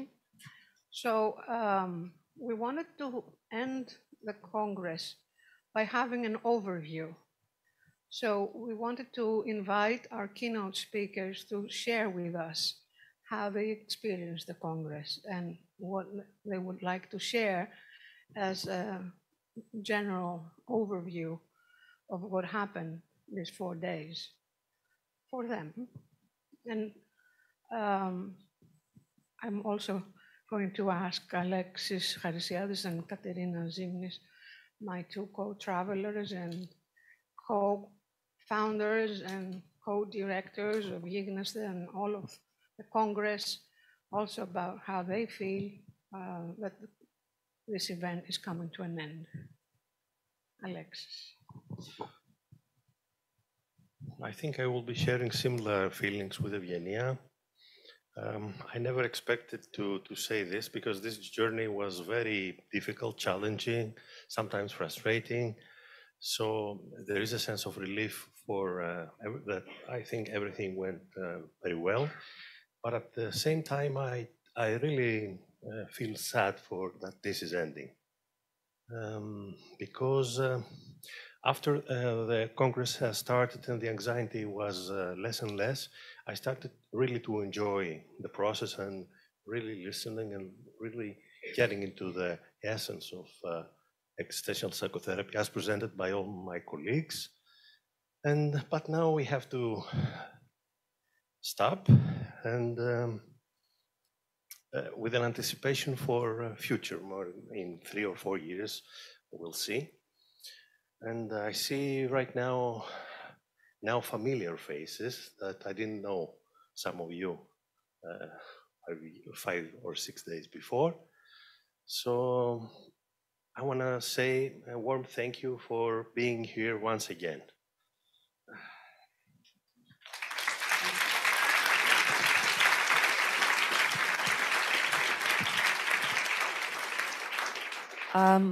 I go back 3-4 days ago when all this began. And I, again, want to thank you for having stayed here for 4 days, for being here.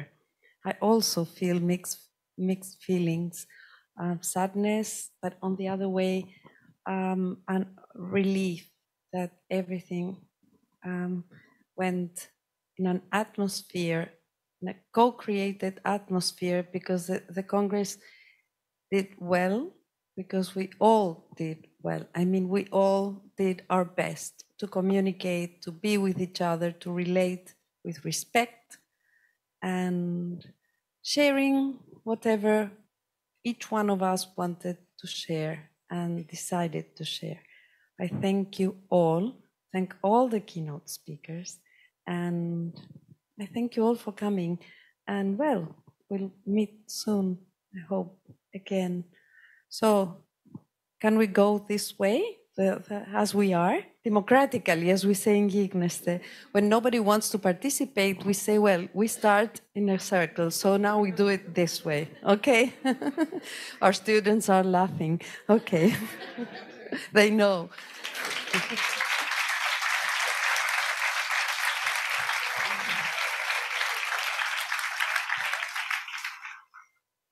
Well, first of all, I just wanted to thank everybody here for your warmth. I think that's the main feeling I take away from this conference, the warmth of people. And with that, also a sense of connection and disconnection. Some years ago, I attended a conference in Australia that was called A Chorus of Voices. And this felt to me like a chorus of existential voices, disputing, disagreeing, agreeing, altering, affecting, but in harmony, an underlying harmony beneath them. I was also really positively struck by the youth of this conference, that there are so many here who are, to my old eyes, really young people.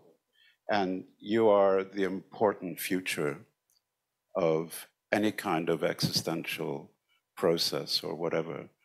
And it's brave of you to be part of it, because the way psychotherapy across the world is going, it does not hold a great deal of appreciation for the ideas and the approaches that we've all been discussing. Just one very quick final thing. Just today, at one of the talks in this room, Yaki Martinez suddenly had this moment of illumination where he talked about suddenly being overwhelmed by a Bob Dylan song. So following his footsteps, let me give you a couple of very quick lines that try to capture my feeling for this conference. I'll see you in the stars above, in the tall grass, in the ones you love. You're going to make me lonesome when you go. Thank you.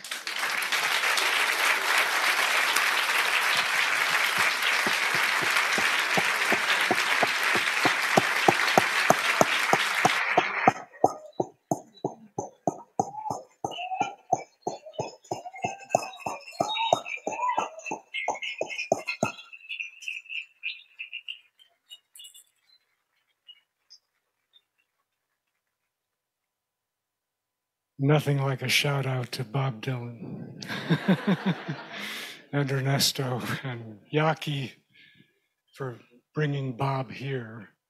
I do feel Bob's spirit very much here.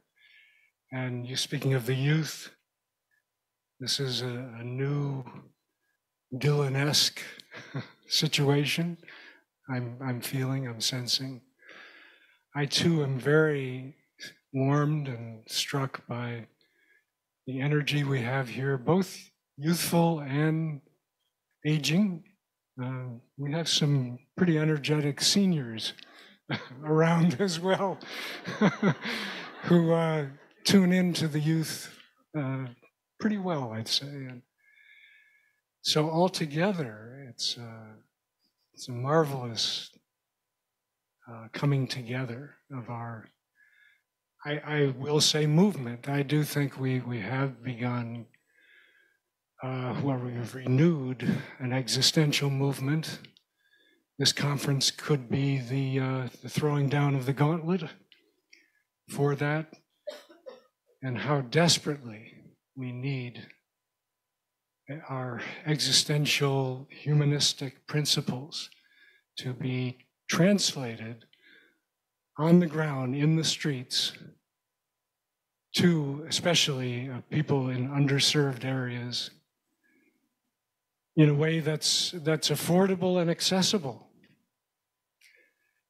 and that's much more visible. Also in media, to the degree we can do that without corrupting ourselves. I think it can be done, at least that's my quixotic hope. And I just, by closing, I would say, I think perhaps one of the most important psychological issues that our world needs today is what I would call emotionally restorative relationships. And I think all of you are in a prime position to offer that not only at the individual level, but at the community level. And throughout the world, to the degree you can. There's just so much impoverishment, it seems to me, of relationships, and that is the basic reason for the political polarization, the divisiveness, the bigotry, the violence, basically the overcompensations for not being met as human beings, not being seen and heard. And that's a lot of what I feel we can really bring, we really specialize in. So thank you. Thank you so much for being here.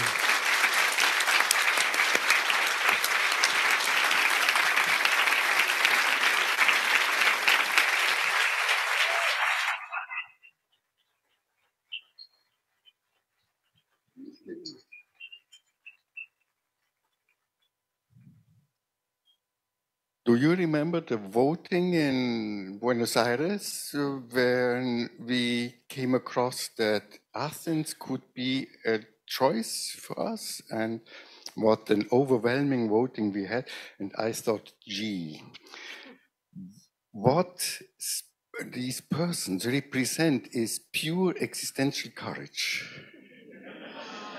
Really, thank you so much for undergoing this risk and all this work and existential courage.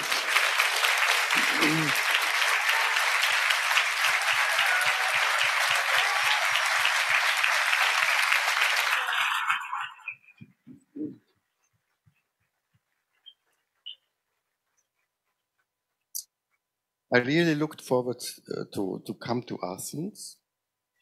For me, it is with my Greek heart, with my Greek breathing, I breathed the Greek culture since my early adulthood, with 6 years of classical Greek in the gymnasium and so, and feel very related to Greece. So it was a great stimulation for me to reconnect with my own youth and to bring abroad these feelings and the gratitude to this country and to this culture, which was really the cradle for European culture and democracy. And for this gratitude, I want to express on this moment here, and for your, on the basis of your courage, that we can have it, could have it here. So this is, for me personally, very moving. And more than this, the most beautiful for me is to just encounter people and to see and to speak. And I would have liked to speak much more. I would have liked to do what the ancient did, the peripathetics, to walk along the agora and to speak and to discuss. And and to discuss, to dialogue, but also to discuss different visions, opinions, to undergo a mutic process, that I can develop more my own thoughts and maybe be helpful for the mutic process in the other.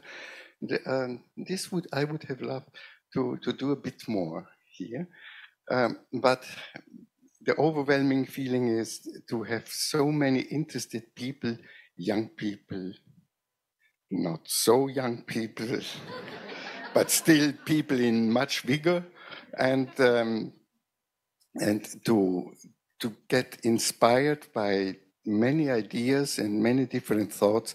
I must admit, I have been in so many congresses that I don't take part in all presentations, and something I know already and something, you know, this is also a sign of becoming older. I was very eager to be present in all presentations when I was younger, but nowadays I take it with more time and a bit slowly.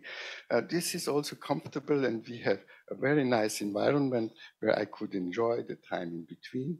And so altogether it was a holistic, also a Greek word, a holistic experience, and I'm very grateful for that, and thank you for having been us here, having been able to be here. Thank you.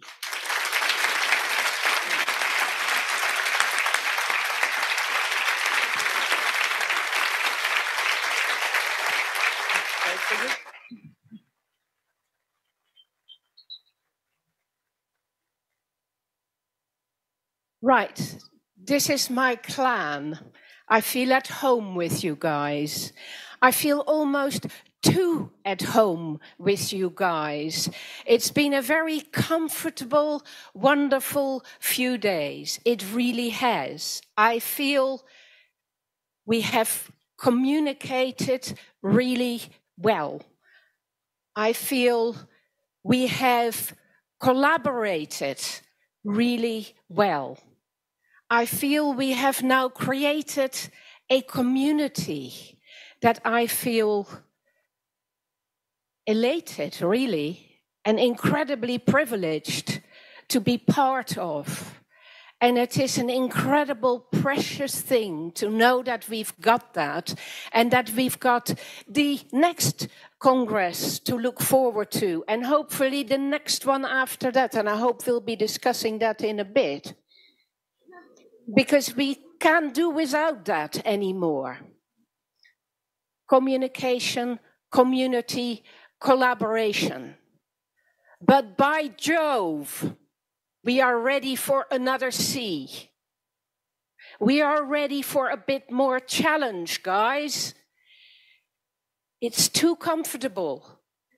We have got to remember that existential therapy is also a political therapy and a social therapy.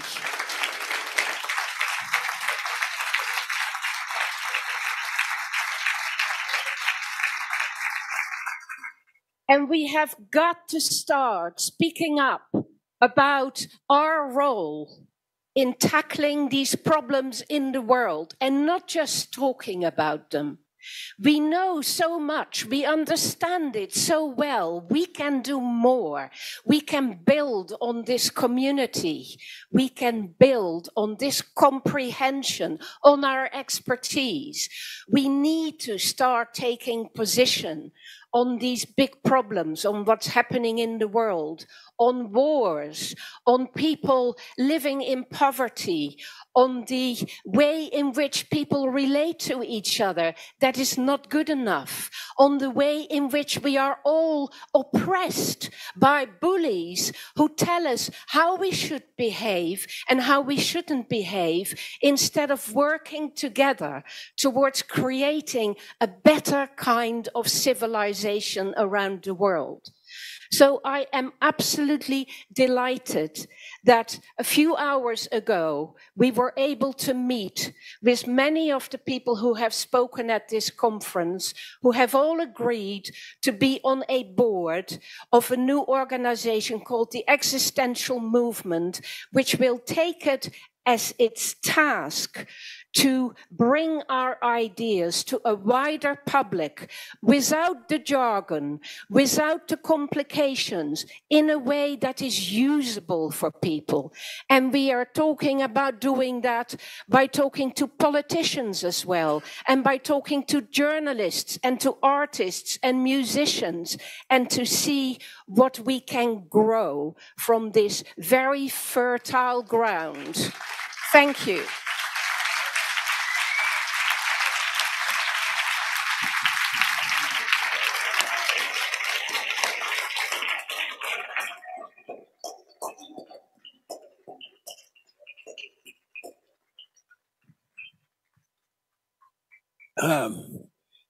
Whoa, when I'm around Emmy, I feel like, oh my God, she's the sun and I'm the moon.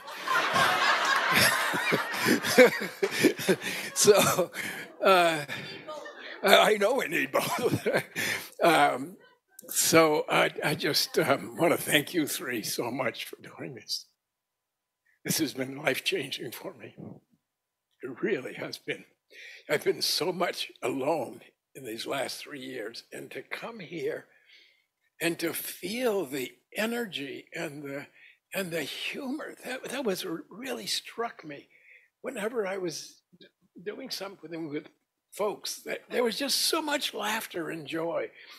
Even though there's so much suffering and pain in the human existence, and it cannot be avoided, but there's so much vitality in the laughter, in the being easy and not trying to be important, just being ourselves with one another.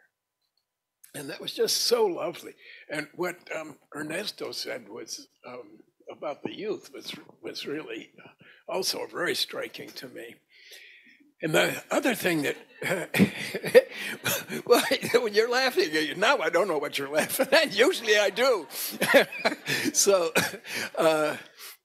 but the other thing was just so many people I've seen here and I keep seeing, and I want to know you. And I can't. You know, I've only got one freaking body and one freaking time, you know, and there's so many people that I've seen, and I thought, oh, I'd like to talk with that person. People that have talked to me, and I'd like to talk more. So there's a beginning of a lot of intimacy. For me, is a sense of that, and 3 years is a long way to wait to renew it. So, by the way, my email is drerickraig@aol.com, and you are free to write. When I give people that AOL.com, most people in Europe don't even know what it is, but in America, I say it's drerickraig@dinosaur.com. So it's such an old email, but at least I share it with a lot of psychoanalysts in America, like Nancy McWilliams, for example. She uses AOL. But really the people, and then some people that I've known over the years, and we never even got a chance to talk. And I like Remus, I think, is sitting back there from Lithuania. And I really hope we do before this whole thing is over. But there are many of you that I feel like, oh, we just never got a chance to spend time with one another. And wonderful faces like your face, I keep seeing over. I feel like I know you from somewhere, but you're just always so present. And there's just so much of that presence, alive presence, vital presence. And the other thing that Ernesto said about the Dylan song is, I'm not ready to deal with that. I'm going to be here. No, I am, but I just am feeling it in a very different way. I'm glad you said it. I'm really glad you said it, because my sense was I want to be with everybody I can be until it's time to go. It's like Zorba about, I want to live, and as if every minute was my last, and just want to stay totally present and alive and keep this life going until suddenly you're gone. And I know that moment will come sometime on Monday. And but I ain't paying any attention to it. I'm just going to enjoy being with you. And thank you so much for your generosity of spirit. Really, it's just been beautiful.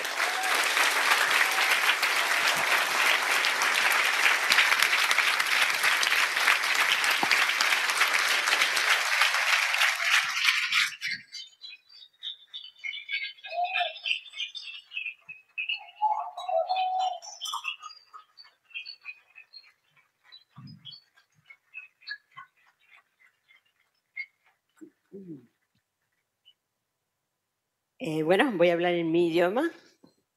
I will speak in English.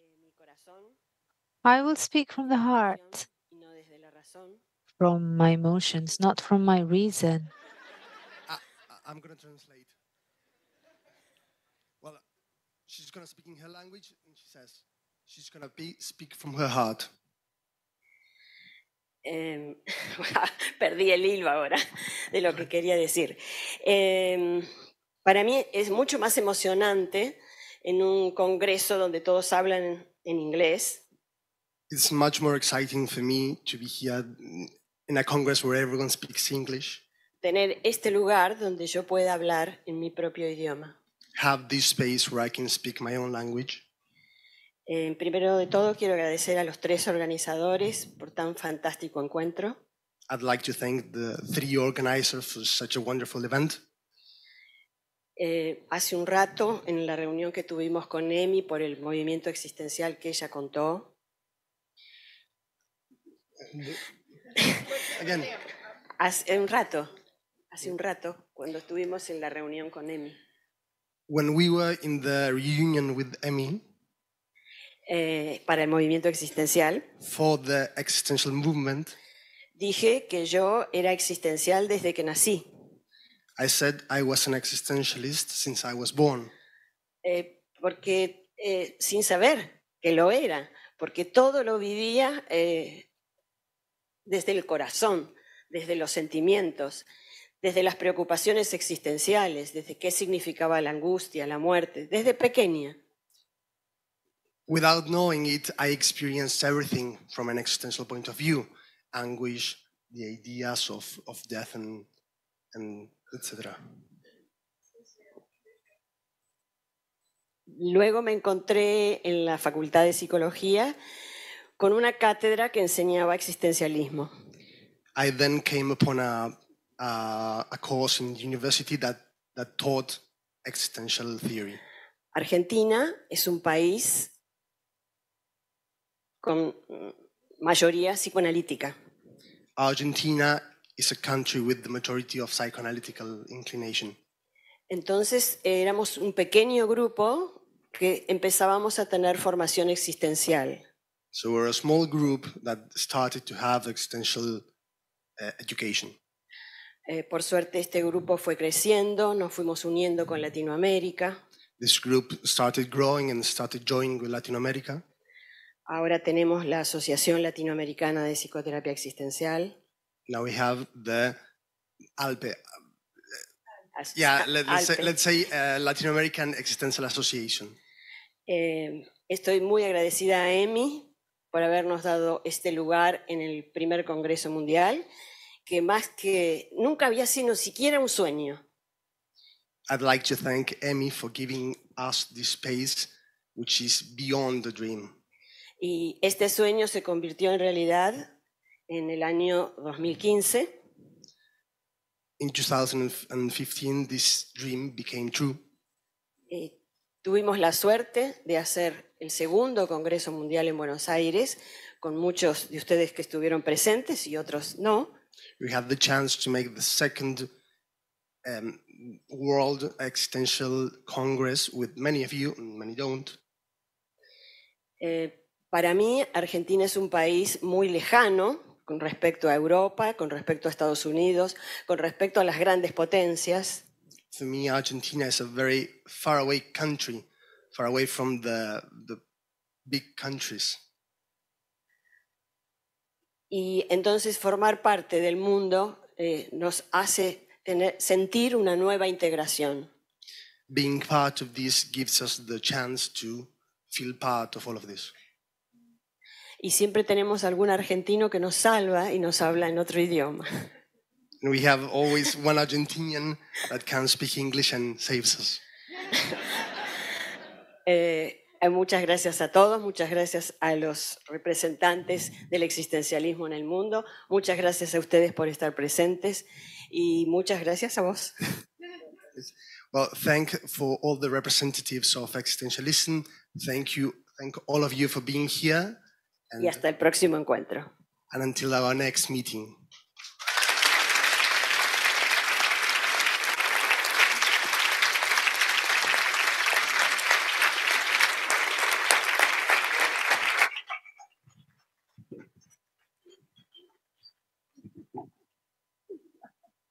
Well, I guess this is it. We are at the end. But before we finish, First of all, I would like to thank Ernesto Spinelli, Kirk Snyder, Alfred Langren, Emmy Van Dorsen, Eric Craig, and Susanna Signorelli for accepting our invitation to be keynote speakers and for giving us all these wonderful lectures, but also all of our esteemed colleagues that joined us from all over the world. It has been really an honor to host all of you in Athens. I hope you feel as the chills that I feel right now, saying all of that. I would also like to thank our two guardian angels, Maria Stoimenu and Vicky Papadimitriou from Symboli. Without them,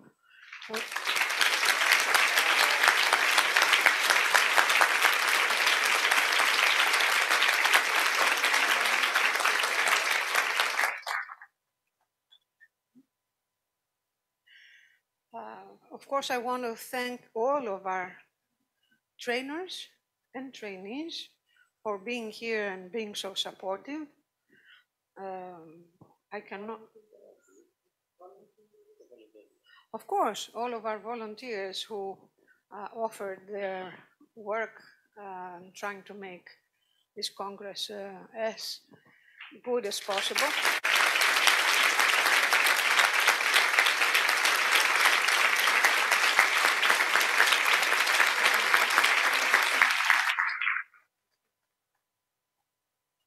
We want also to thank our technical support. Yes.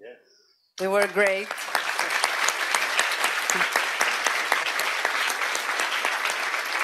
And well, now it's our time to pass the torch. Yes. You want to say something? Okay, yes. Our technical support has been amazing. I think the sound was so good. I wasn't expecting it in such a large room, that we would be able to have such good sound.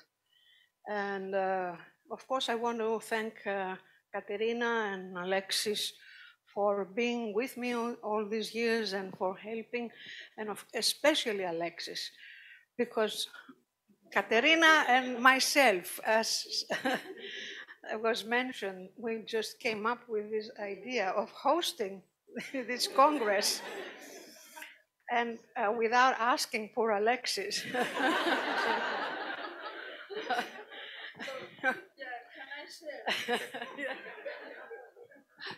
This was a crime made by two. So I asked her, why don't we propose? And she said, why not?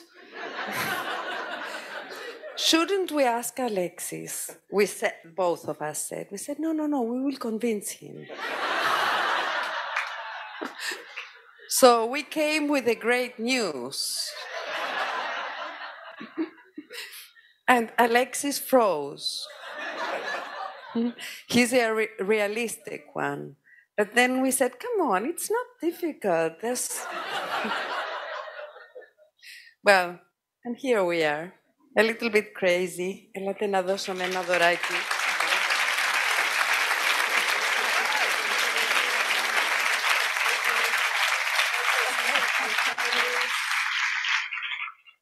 Yes, we were really very naive, but well, everything worked out. So I just want to, yeah, I will give them. Yeah, you can give them. But I do want to share this moment when Katerina said, well, why don't we propose that we do the next conference in Athens? And I said, why not? And then we went up on stage. Everybody had prepared something. We hadn't prepared anything.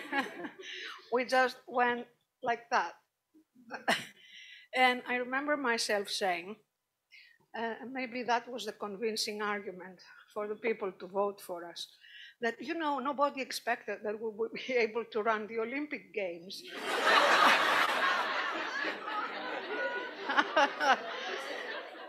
And we did. So we will do the Congress too.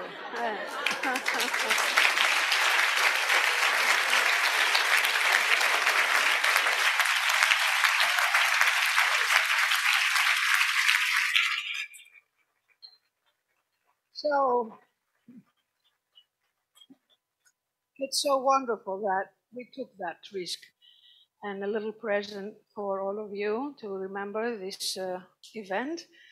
And of course, we also want, except of embracing our roots, to look forward to the future. So we want to ask Louis Hoffman and Nathaniel Granger to come up to talk to us about the next Congress.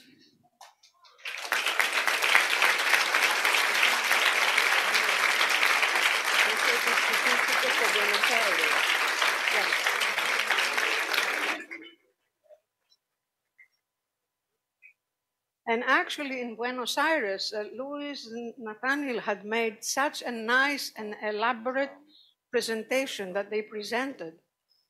And we went in like, on the side.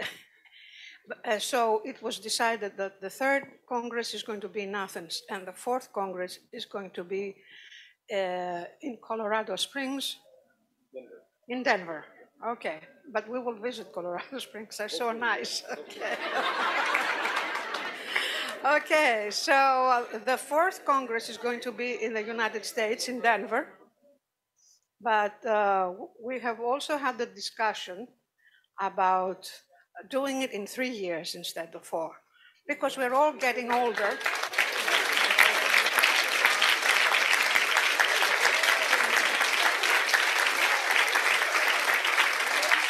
So,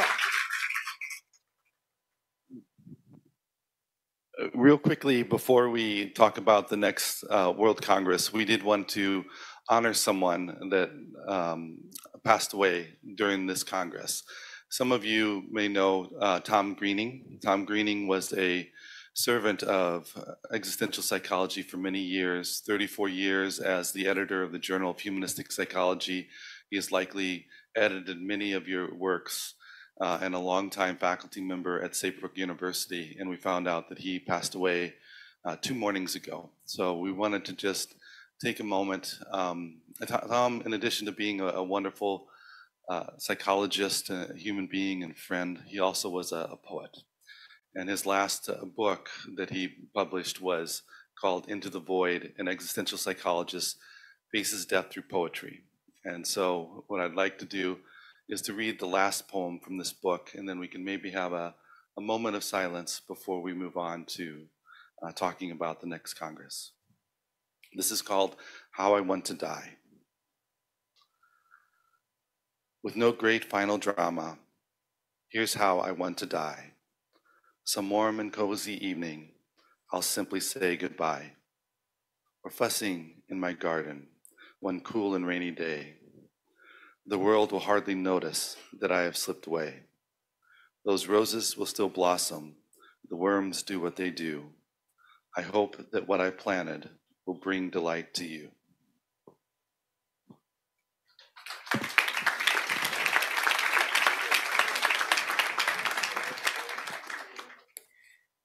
Can we please take a moment of silence?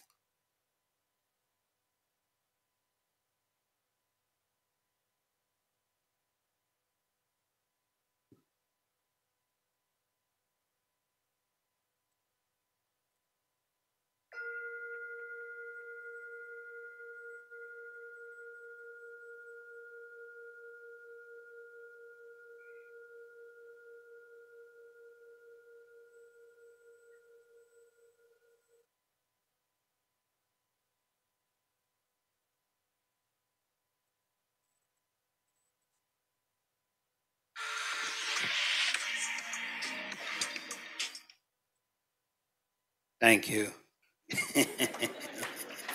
Gracias.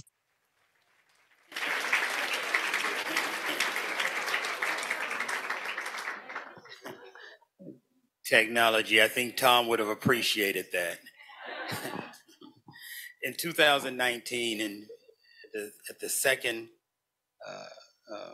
Existential Congress, I was somewhat saddened that after putting in so much work for the proposal for the next Congress, that Greece had won.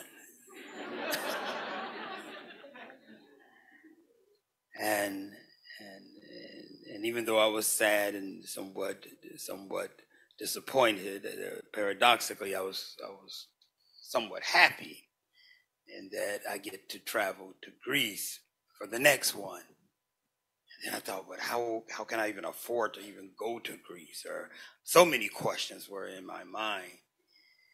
But now that I'm here, I am so glad that we did not win in 2019 and that we are here in Greece. And so I'm so very happy to be here and all of the work that you put in, and just very happy. And that happiness spills over into my excitement for the next Existential Congress. We are hosting it, the Rocky Mountain Humanistic Counseling and Psychological Association, and it will be in my lovely neck of the woods, Denver, Colorado. And so we are very happy. We hope to see everybody in this room, everybody in here today, we hope to see again in 3 years at the 4th Existential World Congress. Yes, we're first want to thank you for this has been an amazing conference, and also maybe a little bit frustrated that the 3 previous set the bar so high that there's a lot of pressure on us now. But this truly was just an amazing experience, and we think we've got a great team to be able to continue the spirit of what's going. We have already started the planning some. Up on the screens back there in the front, I guess you don't get to see this until you walk out maybe, but there is a QR code. We have a website up and some social media set up so that you can start following and planning and coming to Denver in 3 years. And it has the dates on there, which I'm not going to remember off the top of my head, but it's the first Wednesday through Saturday in June that we'll be having in Denver, Colorado. We're very excited to host you. We're also going to plan some pre and post conference events that allow for you to enjoy what we think is really one of the most beautiful places in the world, which is Colorado. So we've got someone that is going to do a pre-conference on equine therapy with horses, and we've got someone that is going to plan some adventures if you want to go up hiking into the amazing Colorado mountains. But we hope that you will come and join us. We would love to have a turnout like this. It's amazing the turnout that we've had this year. And again, just want to thank everyone who has set the path for us and who has offered to support us as we continue to go forward. And if you'd like to be, part sponsoring in other ways involved, please reach out to us. Our emails are up on I guess they're not on the slide, but you can find our emails. We'll get them to you, and would love to have you involved. So we're relieved too that everyone clapped when it was said 3 years. So that's a good thing. So we look forward to seeing you and hosting you in 3 years in beautiful Colorado. So we'll see you then.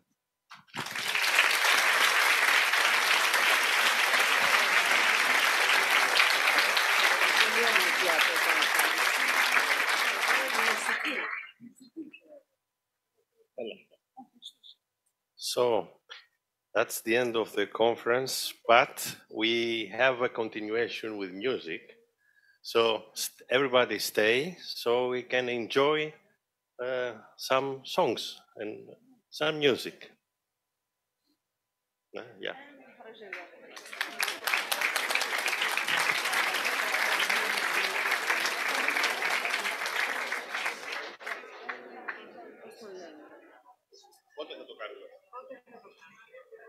So our musicians here? Εδώ είναι η μουσική, τώρα. Εδώ είναι η μουσική, Να βγάλω εγώ τις καρέκλες. Να βγάλω με τις καρέκλες. Να καθίσουμε εμείς κάπου εδώ, να βλέπουμε.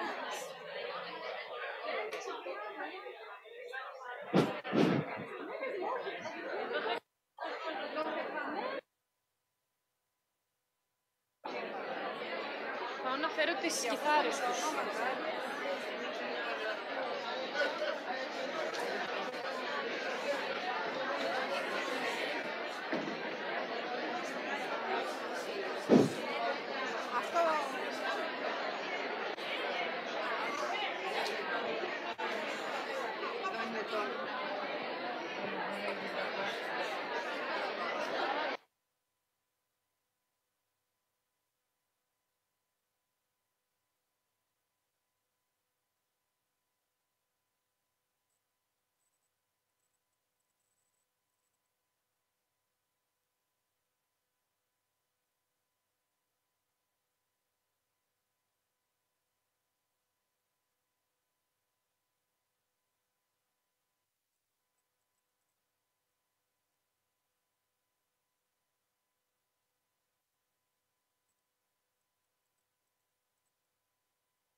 The music concert will be here in this room. Just give us 5 minutes to adjust the technical requirements, and the music will start here in this room.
Maria, πες τους...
So please, we ask you to take a seat and we begin.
Thank you for having us here today.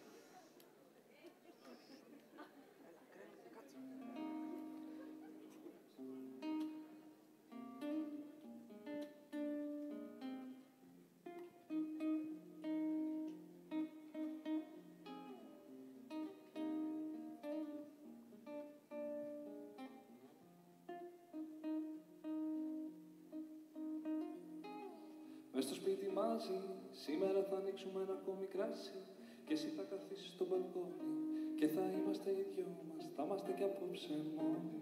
Μες στο σπίτι μαζί και δεν ξέρω αύριο τι μέρα θα έρθει.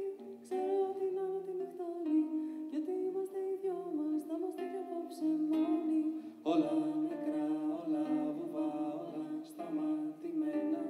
Αντιπερισπάσμος χάνεις και πρόγραμμα κανένα. Μόνοι στο σπίτι, μόνοι στο σπίτι, μόνοι.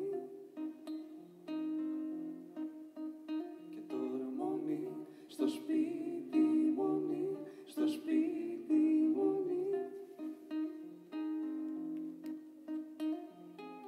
Μες στο σπίτι δεν θα βγούμε έξω, για το βράδυ θα σου μαγειρέψω. Τι ταινία θέλεις ή περιμένεις από μένα πάλι να διαλέξω? Όλο το βάρη είναι δικό μας, στο αθόρυβο το κινητό μας. Να που μένει χρόνος, να που είναι όλος ο χρόνος τώρα και για τους δυο μας. Όλα νεκρά, όλα νεκρά, όλα σταματημένα. Αντιπερισπάσμος χάνεις και πρόγραμμα κανένα. Μόνοι στο σπίτι, μόνοι στο σπίτι, μόνοι.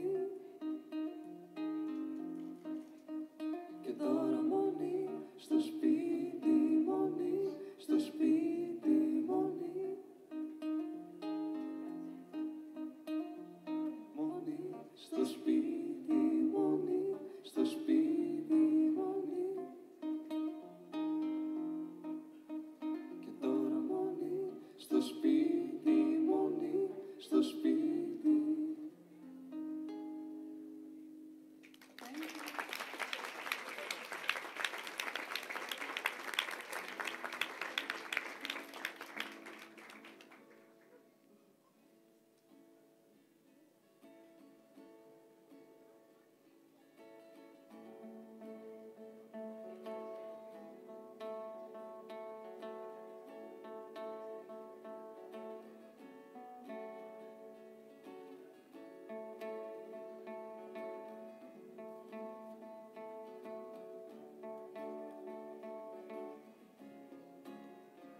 Barefoot I walk into the mud.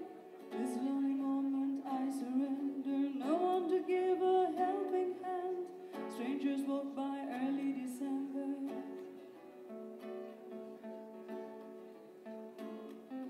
Station is covered in red light.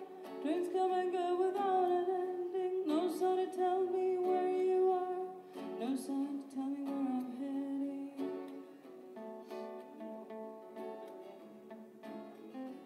I've been driving my life away and no place to remember. Away from foolish lovers' games, finding out my own shelter. Been driving my life away and no place to remember. Away from foolish lovers' games, finding out my own shelter.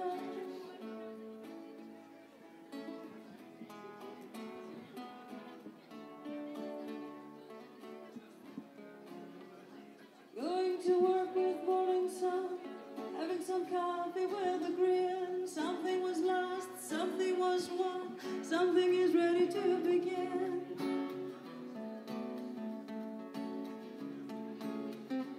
I've been driving my life away and no place to remember. Away from foolish lovers' games, finding out my own shelter. Been driving my life away and no place to remember. Away from foolish lovers' games, finding out my own shelter.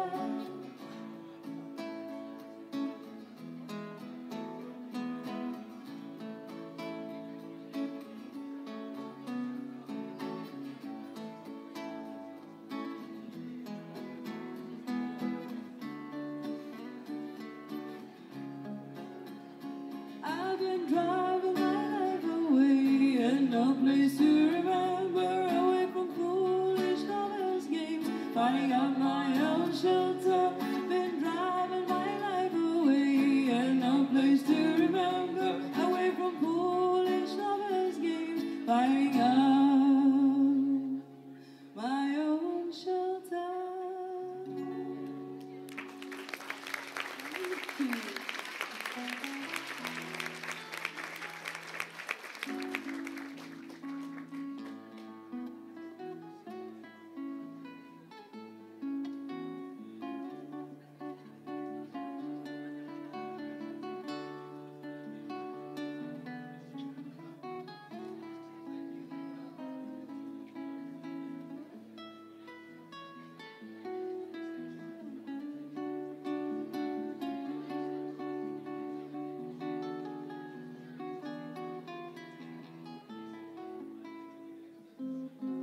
Πήρες το δρόμο σου, πήρα το δρόμο μου κι οι δυο μέσα στη νύχτα. Πήρες το χρόνο σου, πήρα το χρόνο μου και πέσαμε στα δίχτυα. Κι από τότε ήταν σαν κάπου να σε είδα, σαν κάπου να με είδες ξανά. Από τότε ήταν σαν να σε ξέρω από παλιά. Κι έτσι από τότε ήταν σαν κάπου να σε είδα, σαν κάπου να με είδες ξανά. Από τότε ήταν σαν να σε ξέρω από παλιά.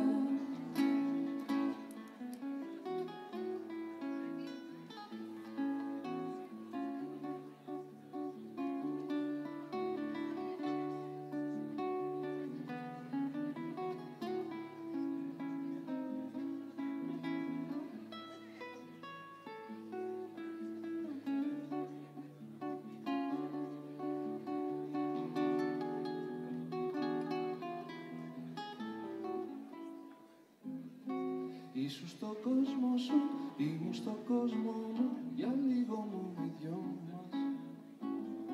Περαστικός κανείς, μες στο σκοτάδι εμείς, άφηνα το δικό μας. Κι από τότε ήταν σαν κάπου να σε είδα, σαν κάπου να με είδες ξανά. Από τότε ήταν σαν να σε ξέρω από παλιά. Κι έτσι από τότε ήταν σαν κάπου να σε είδα, σαν κάπου να με είδες ξανά. Από τότε ήταν σαν να σε ξέρω από παλιά. Κι έτσι από τότε ήταν σαν κάπου να σε είδα, σαν κάπου να με είδες ξανά. Από τότε ήταν σαν να σε ξέρω από παλιά. Κι έτσι από τότε ήταν σαν κάπου να σε είδα, σαν κάπου να με είδες ξανά. Από τότε ήταν σαν να σε ξέρω από παλιά.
I've been to Hollywood, I've been to Redwood, I've crossed the oceans for a heart of gold.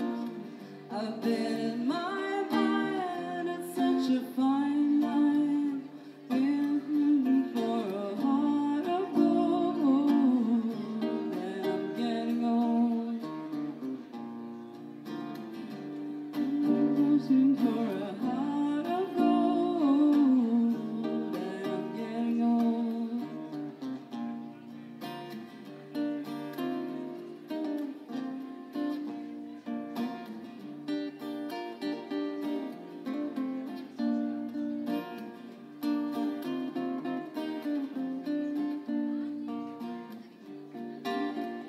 For a heart of gold, keep on searching and I'm growing old. Keep on searching for a heart of gold. I've been a miner for a heart of gold.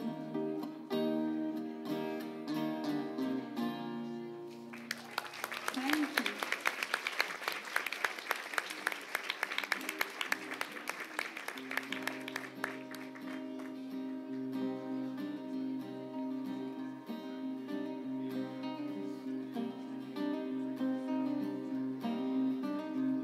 Jolene, Jolene, Jolene, Jolene, I'm begging of you, please don't take my man.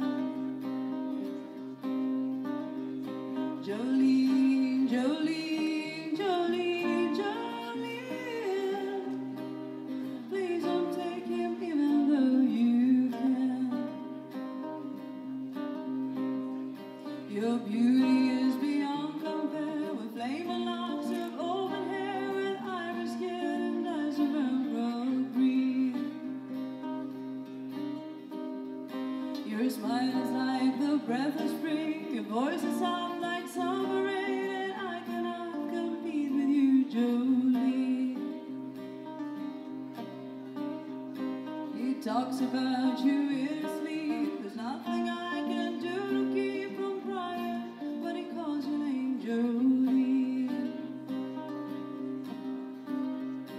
Jolene, Jolene, Jolene, Jolene, I'm begging of you, please don't take my man. Jolene, Jolene, Jolene, Jolene, please don't take him even though you can. Well, I can easily understand how you can easily take my man, but you don't know what it means to me, Jolene. Well, you can have your choice of man, but I could never love again. He's the only one for me, Jolene. And I had to have this talk with you. My happiness depends on you, and whatever you decide to do, Jolene. Jolene, Jolene, Jolene, Jolene, I'm begging of you, please don't take my man. Jolene, Jolene, Jolene, Jolene, please don't take him even though you can. Jolene, Jolene, Jolene, Jolene.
Thank you.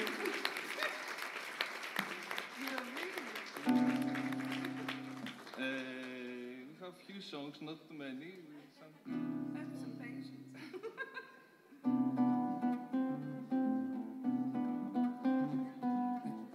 Pararam pam parapam, pararam pam parapam, pararam pam parapam, pararam pam parapam.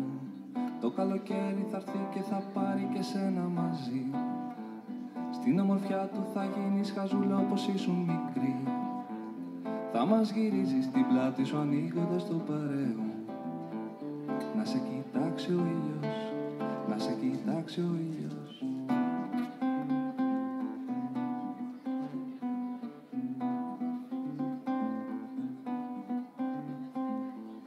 Θα σε για λίγο το ένιγμα που δεν θα λύσει κανείς.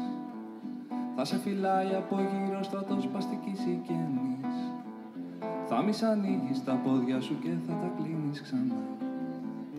Κάνοντας πως δεν ξέρεις, κάνοντας πως δεν ξέρεις. Κι ύστερα πάλι χειμώνας και χρήμα που μονολογεί. Κι ύστερα πάλι βραδιές με κινέζικο και κομμέτι. Κι ύστερα πάλι μου λείπει αγάπη μου, λείπει αγάπη μου, λείπει αγάπη. Κι ύστερα πιο δυνατά η μουσική. Κι ύστερα πάλι μου λείπει αγάπη μου, λείπει αγάπη μου, λείπει αγάπη. Κι ύστερα πιο χαμηλά η μουσική.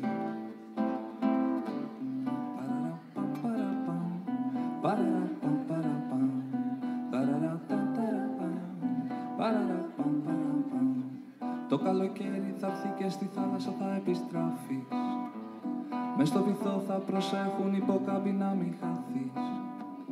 Κι όταν θα βγάζεις για λίγο σε μια σου βουτιά το μαγιό, θα σε στον κόσμο η μόνη, θα σε στον κόσμο η μόνη.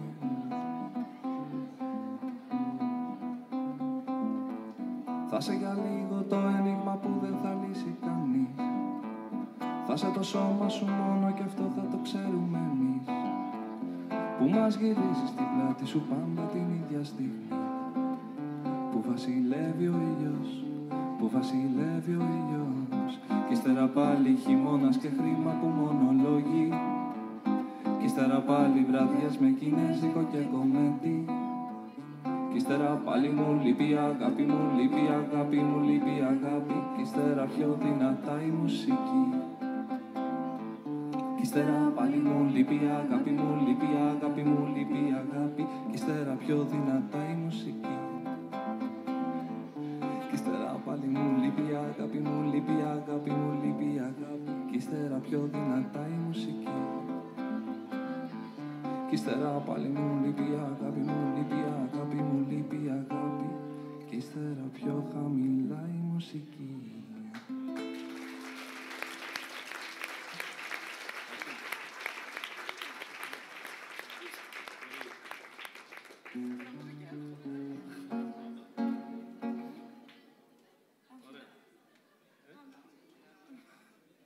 Έχουμε ένα τύχημα, εντάξει. Τεχνικαλίζεις. Θα πω το...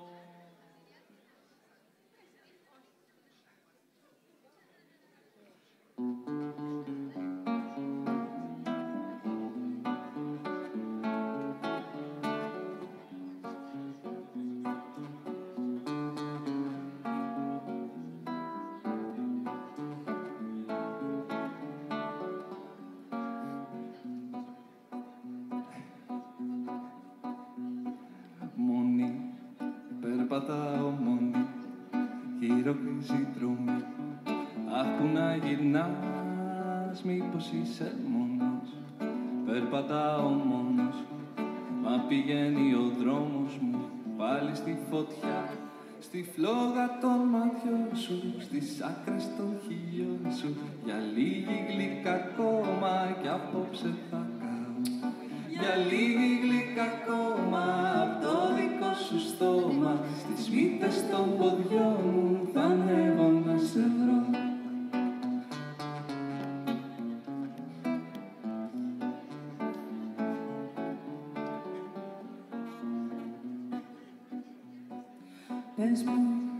Πες μου πώς το κάνεις και τα πάντα σβήνουν όταν σε κοιτώ. Το μυαλό γυρνάει, η καρδιά χτυπάει. Σαν βουτάω με σένα, ναι, στον ωκεανό. Στη φλόγα των ματιών σου, στις άκρες των χιλιών σου. Για λίγη γλυκά ακόμα κι απόψε θα κάω. Για λίγη γλυκά ακόμα απ' το δικό σου στόμα. Στις μύτες των ποδιών μου θα ανέβω να σε βρω. Γιατί όπου και να είσαι θα ανέβω να σε βρω. Ακόμα και στις Άντις θα ανέβω να σε βρω. Στις μύτες των ποδιών μου θα ανέβω να σε βρω. Θα ανέβω να καώ. Στη φλόγα των ματιών ματιών σου, στις άκρες των χιλιών σου, για λίγη γλυκά ακόμα κι απόψε θα καώ. Για λίγη γλυκά ακόμα απ' το δικό σου στόμα, στις μύτες των ποδιών μου θα ανέβω να σε βρω.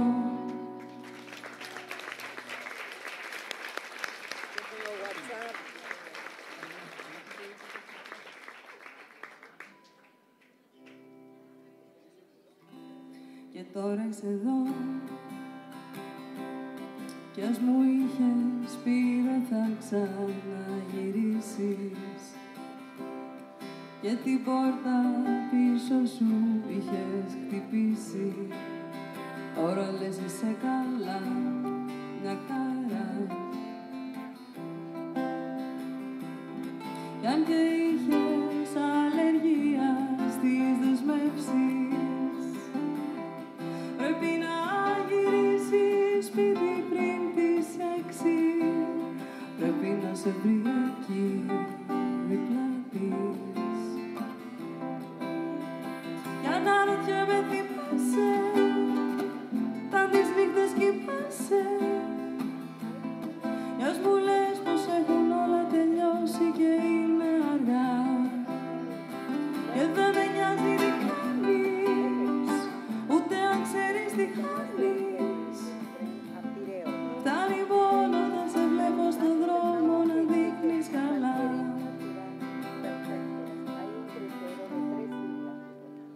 Και τώρα είσαι εδώ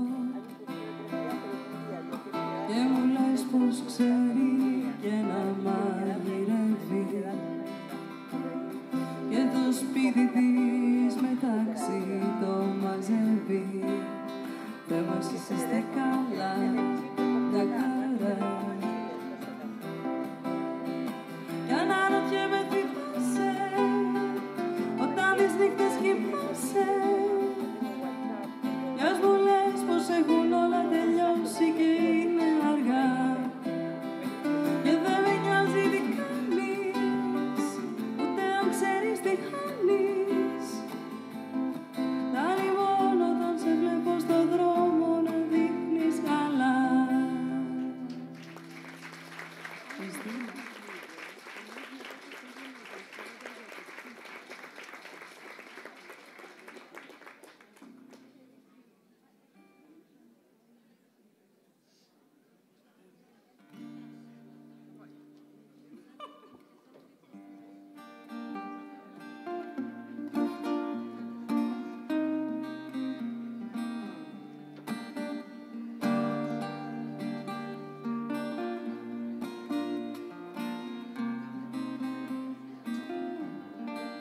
Προχθές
αργά στο παλτό ναυάγιο βρέθηκα να τα πίνω με έναν Άγιο. Καθότανε στο δίπλανο σκαμπό και κοινωνούσε με ουίσκι και νερό. Καθότανε στο δίπλανο σκαμπό και κοινωνούσε με ουίσκι και νερό.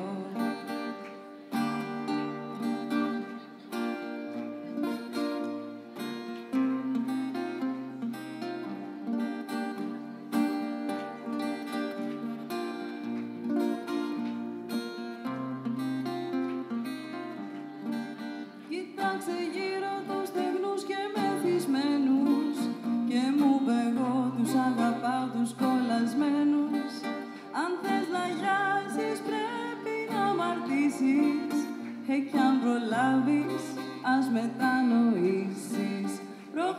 αργά στο πατώ ναυάγιο. Βρέθηκα να ταπείνω με έναν Άγιο. Καθότανε στο δίπλανο σκαμπό και κοινωνούσε με ουίσκι και νερό. Καθότανε στο δίπλανο σκαμπό, στο τέλος πλήρωσε και τον λογαριασμό.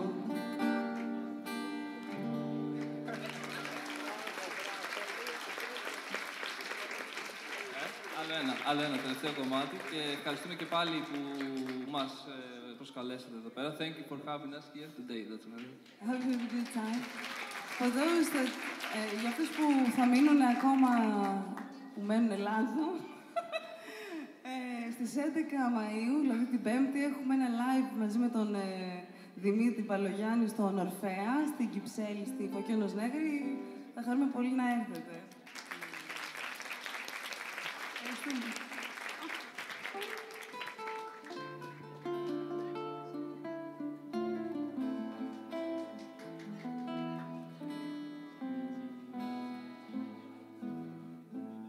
Δυο φιλιά σου και ένα χάδι, ένα πικραμένο βράδυ.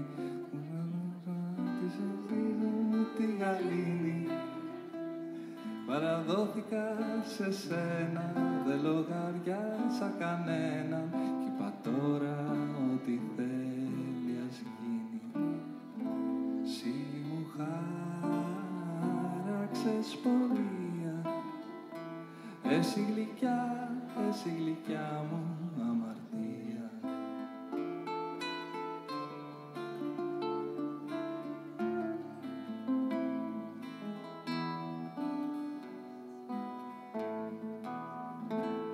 Πώς την έπαθα δεν ξέρω, ξέρω μόνο ότι υποφέρω όλη νύχτα πάνω στο κρεβάτι.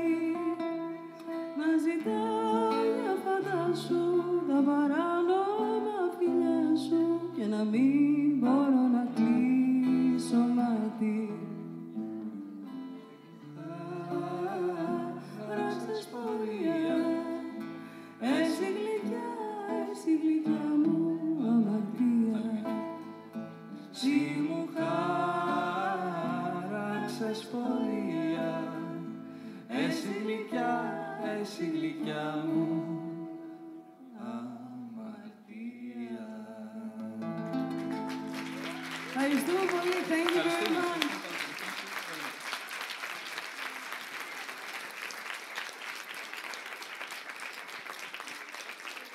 Thank you.